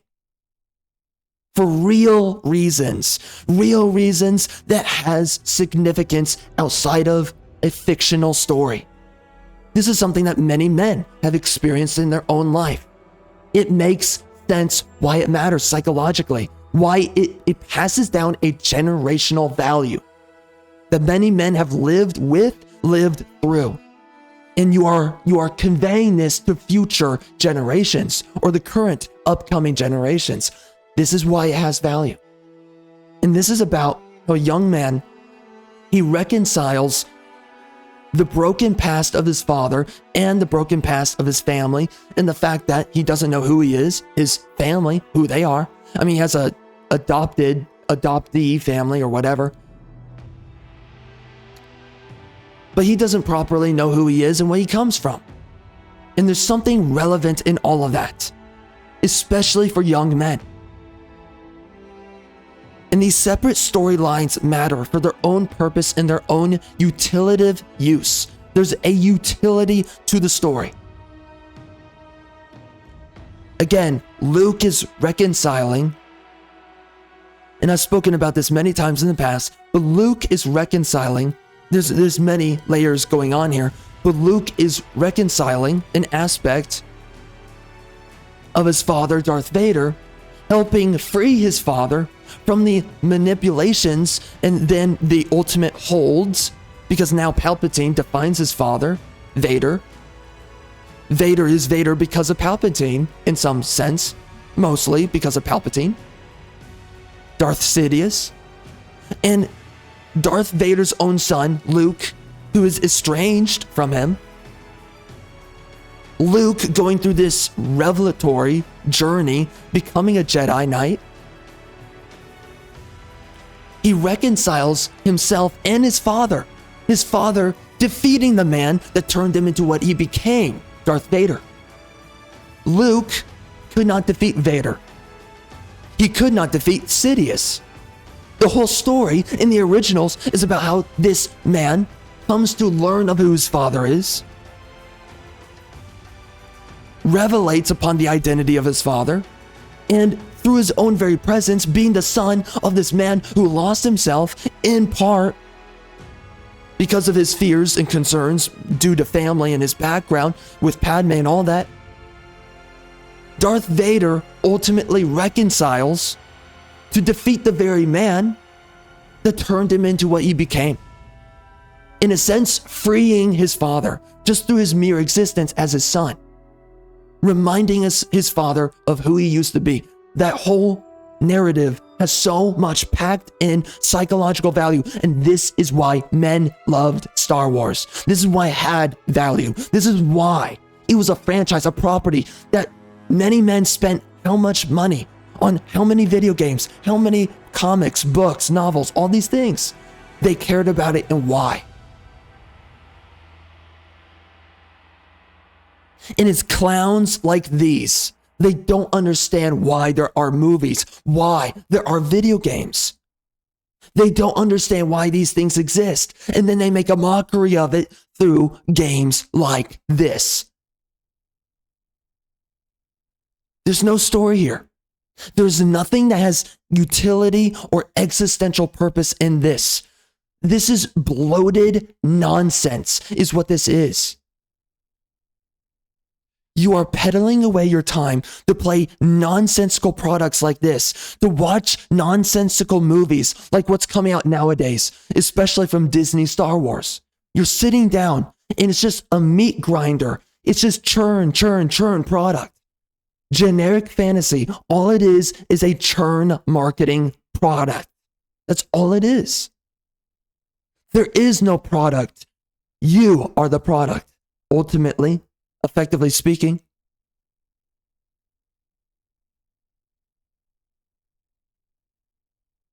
You have made it your existential purpose to waste your time with these trash products, these trash games, these trash movies.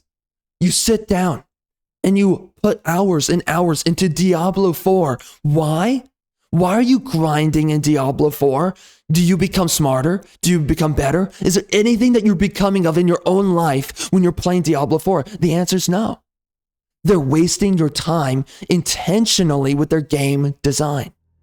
And you are completely bastardizing your own self-growth and development as a result of playing these games.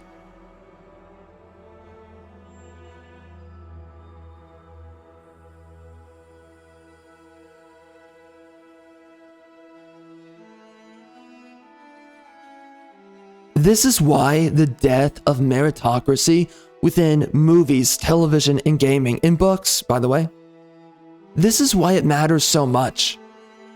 Because you are making a mockery of these industries and the reason they ever existed in the first place. Why people put their time into this in the first place. There are other things that you can do with your time. And the reason why products like these exist is because people have so much faith in the industry, because once upon a time, men would pick up these games. They would pick up movies, and it would deliver a purpose, a value, a meaning through the material. There was substance there, and it delivered exactly on that. You thought twice about things. You thought twice about your life. After watching that movie, you thought twice about your family. You thought twice about something. There's something that you thought about because it provided to you value. That is not this. There's no such thing behind this game, behind anything akin to this game, Forspoken, Immortals of Avium. We can go down a long, long list, and I played through many of these games last year. You have to be an absolute idiot. Idiot. You have to hate yourself as well if you are going to tolerate this nonsense. For anyone to convince themselves that this is a good use of your time, you have no life. You have no time to give to anything. You have forfeited your own existence. There's so many things you could do. There's so many greater stories that you could actually pick up and interface with.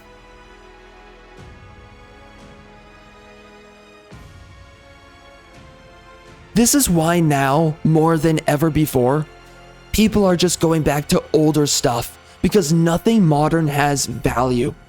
Because we are giving jobs to these absolute hacks who are just making dog filth, churn marketing products, and that's it.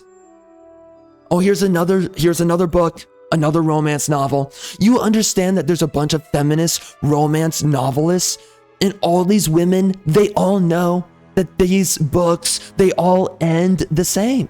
The stories are all the same. The characters are all the same, and they know it. And they sell these products just to turn a dime. And that's it. That's the only reason they write this horse crap. And then there's losers out there who apparently they're such a freaking dope. They can't do anything with their life, apparently.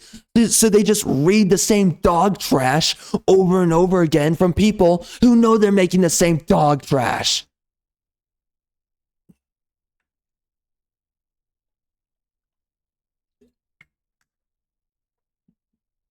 Pathetic. Pathetic.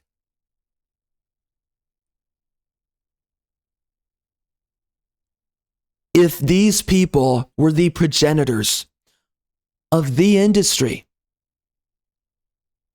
there would be no industry. The only reason there are books that people will buy to this day is because of Tolkien, is because of C.S. Lewis, is because of H.P. Lovecraft. We can go down a whole list. These are the men that substantiated their realm. Now, not exactly dumb. I mean, books have been written for a long time. But the purpose is that there are specific men throughout history.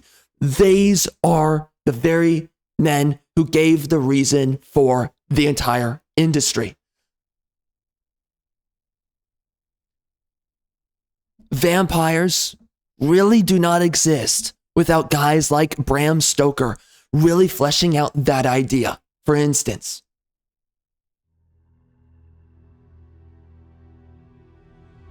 None of this stuff exists without the proper actors, without the proper performers. When you sit here and you're a complete hack, you do not belong in your position. You are just justifying the death of an industry. That's all you're doing. The death of a genre. The death of this very practice. If a bunch of plumbers tomorrow are going more and more DEI and they just start fixing broken leaks and just making even more broken leaks, and you're having problems with the faucet and you're having problems with water and all these different ways, you understand that people will immediately stop having any faith in plumbing. They will no longer wish to purchase the services and even, in fact, maybe replace it with something else, because clearly you're not doing it. You're not good at what you do. You're going to be replaced, and or there's going to be a revolution for actual competency. It's something of the sense of the form, whatever it is.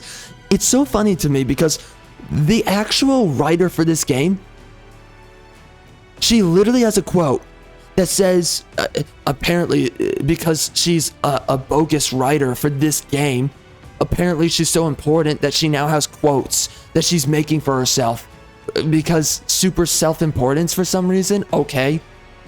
Literally the writer for this game, the director, this Carrie Patel chick, she's sitting there saying, she literally has a quote. And like for some reason, like there's a website, I think, or whoever, they did an interview with her, and they're like, the headline of the interview is this crappy quote right here, spoken by this freaking moron. AI art will never be able to replace human creativity. Really? Really? You know, maybe actually justify yourself in your industry before you start having yourself quoted off. Just honestly. These liberals and how they smell their own farts and they say it's an aromatic perfume. The bottle of the gods. No. That all of you are defecating. You're defecating into each other's noses. And you're overdosing on the freaking scent. This is nonsense.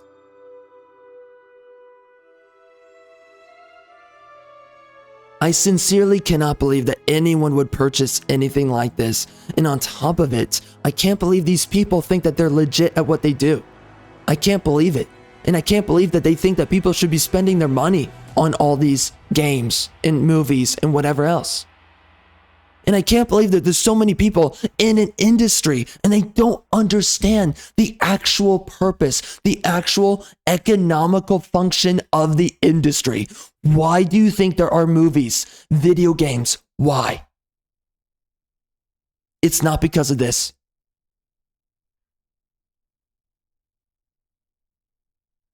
It is games like these that exist off of daddy's money. And that's what it is. You don't have skill.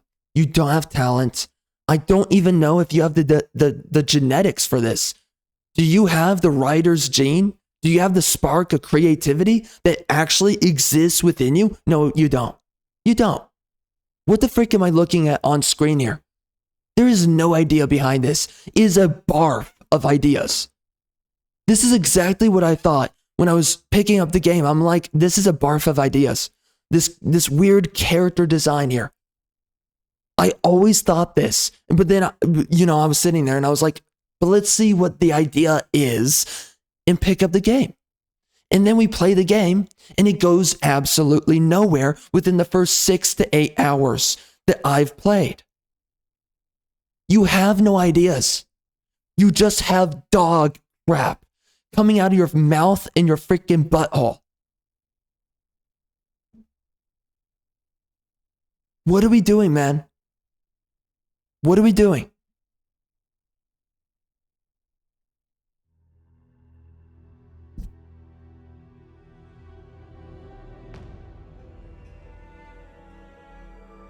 I am so ashamed. I am so ashamed of this. You know, let me share something before I ultimately head out with this game.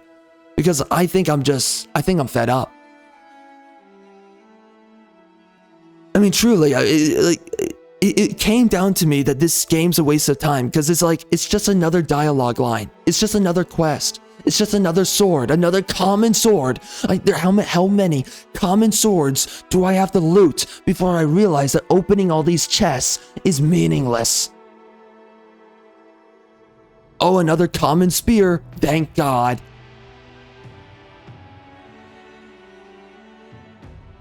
Oh my gosh. There are people who convince themselves that this is good. You have nothing to live for if this is good to you. It's just that simple.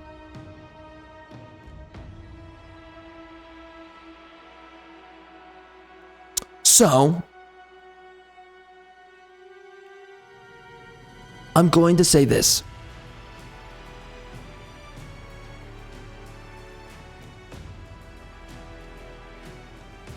Making proper stories, making proper products Give me 1 second. All right, we're back. I got some water. Okay. When you know how to dribble a basketball,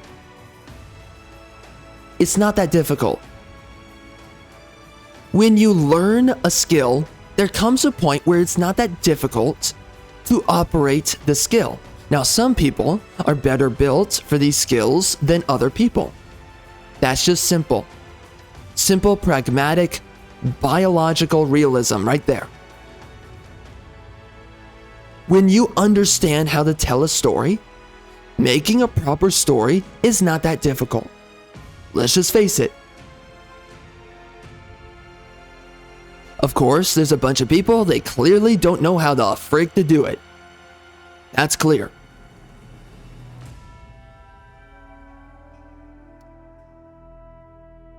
But you want to know what goes through my mind as I'm playing these games, as I go through these cutscenes. You know exactly what's going through my mind? I'm sitting here and I'm thinking of a better story. I'm thinking of a better game. I'm thinking to myself, literally facilitated. I'm simulating in my mind in real time as I'm listening to these freaking bozos talk in this game. I'm literally simulating interesting characters, interesting scenes, interesting dialogue, interesting moments in a different game. I'm thinking like, wow, that would be so cool. What if a character was like this? Think of like this grim, dark storyline. You have this character and you have this scene and you know, and it's like, okay, camera angle here. And then we're doing this there. I'm thinking about all these layers. Meanwhile, we have this. Meanwhile, this.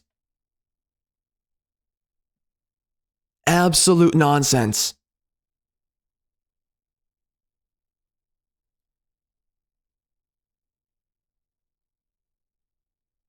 You know, it's amazing to me because the amount of times that I can just simply fantasize of a better product, better scenes, with much more gravitas, with way better delivery of concepts, ideas, of dialogue lines, the better deliveries and executions that we could be getting in all kinds of different games, the better industry that I fantasize in my mind all the time, especially sitting through this freaking nonsense.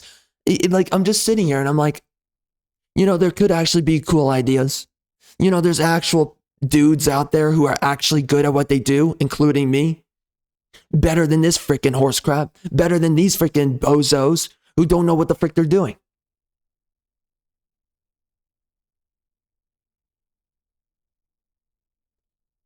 It's just amazing to me. It's like you have this entire budget and then you're so incompetent. You're so incompetent. It's amazing.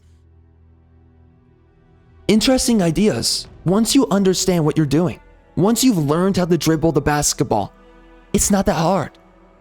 It's not that hard. Again, not everyone's built for it, okay? But for those who are built for it, it's not that hard. I could write a freaking amazing story in my mother effing sleep. And when I'm sitting here, again, this was literally happening somewhere within all of this, just me playing this game. I was literally just fantasizing like, you know, wow, it would be so interesting if the gaming industry was coming out with, oh, this random hypothetical game, this random, like imagine this game with this scene here and this storyline there, with this kind of character there. Just imagining all the different variables and potentialities. Imagine an entire industry that is actually functioning the way it should be and being delivered to us, to any audience member, customer, whatever you want to call the individual. Imagine getting proper products, proper characters, proper stories, proper tonality, proper atmosphere. Everything's properly done. Imagine that. Proper direction. This is the kind of dog crap that you expect from AI. Yeah.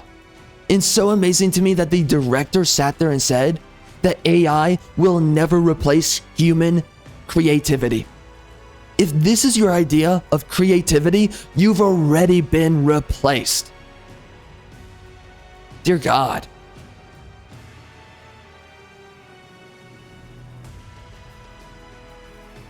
All right, guys, that's the end here of this game. And like, quite frankly, I just don't care.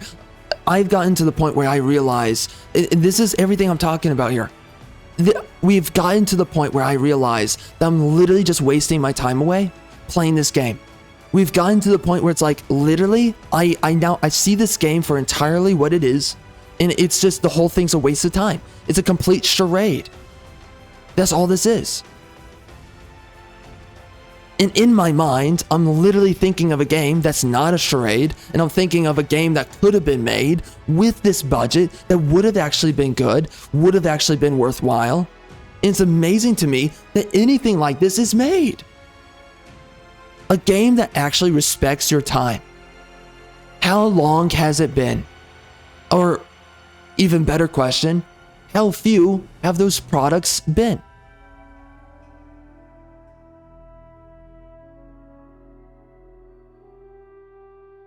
All right. So as we head out with this game, because again, me playing this game any further is an actual waste of my time. And honestly, I think this last hour has been, I finally got inside of this city and I saw pretty much everything that needs to be seen. Okay. Yeah, it's a waste of time. And I think the last hour has been a waste of time outside of entering the city and seeing what that was about. And it's just, entering the city has just revealed to me the true quality of this game. This is your, your capital city, or at least, for the prologue of the game, this is the capital city. If this is the best that you've got to offer, oh man. Oh man. It's not good. So guys, as we close out here, literally, the link is in the description. Check out my books. Check out everything I'm writing. I've got other stuff that I am working on that I am going to be delivering to you guys. The reason I do this channel, the reason I cover these games is literally because I am making the alternative, the proper alternative, what we should be getting. I am giving to you exactly what it is that you deserve. It's just that simple. I'm giving to you stories of substance, stories that are not made for the meat grinder. I'm giving to you stories that have existential purpose and function. That is why I make what I make. I make the very products that justify an industry. So go check it out. It is Charles Arlington on Amazon. Again, the link is in the description. Pick it up, check it out. Literally pick up any of it. Anything I've written, just pick it up. If it was a waste of time, I would have never written it to begin with. So literally pick up anything. Yeah, and right now, I am working on the Realm Lords Apocrypha, so there is that, and I really do love, if you're looking for fantasy, and it's not fantasy, it's grand fantasy, the Realm Lords Apocrypha. We have a lot of crazy places that I'm going with that. Lots of crazy places, lots of crazy ideas, and if you want a story that's actually going to hit you freaking hard, like a freaking freight train, then yeah, you're going to pick up the Realm Lords Apocrypha. That is a story that is going to hit you hard. Especially if you're looking for proper masculinity delivered in a story, then pick it up. Anyway, man, it's so amazing to me how absolute charlatans, they get away with this freaking crap, making absolute horse trash. This is amazing to me. This is absolute dog water horse filth, and I cannot believe this was made. It's just amazing to me how these people think that they can justify their own existence making crappy products like this. It is unfathomable to me. You know,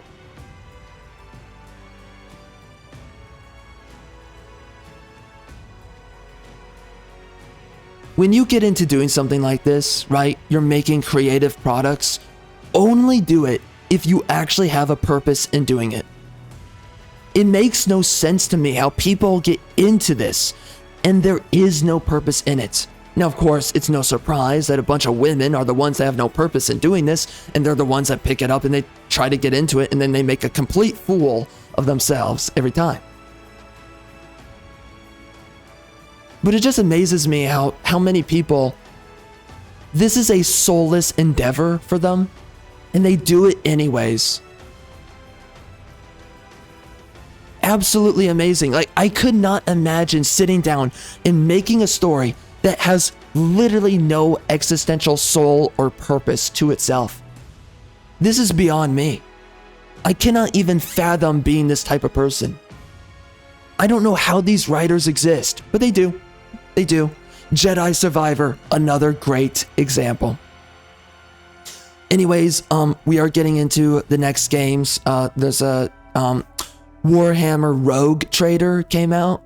I don't know if it's a new game, but anyways, we're going to be checking it out after this. So anyways, guys, thanks for being with me on this game, I guess. And please actually do yourself a mother effing favor and actually pick up my books and get a proper story for once in your freaking life. Anyways, on to the next game.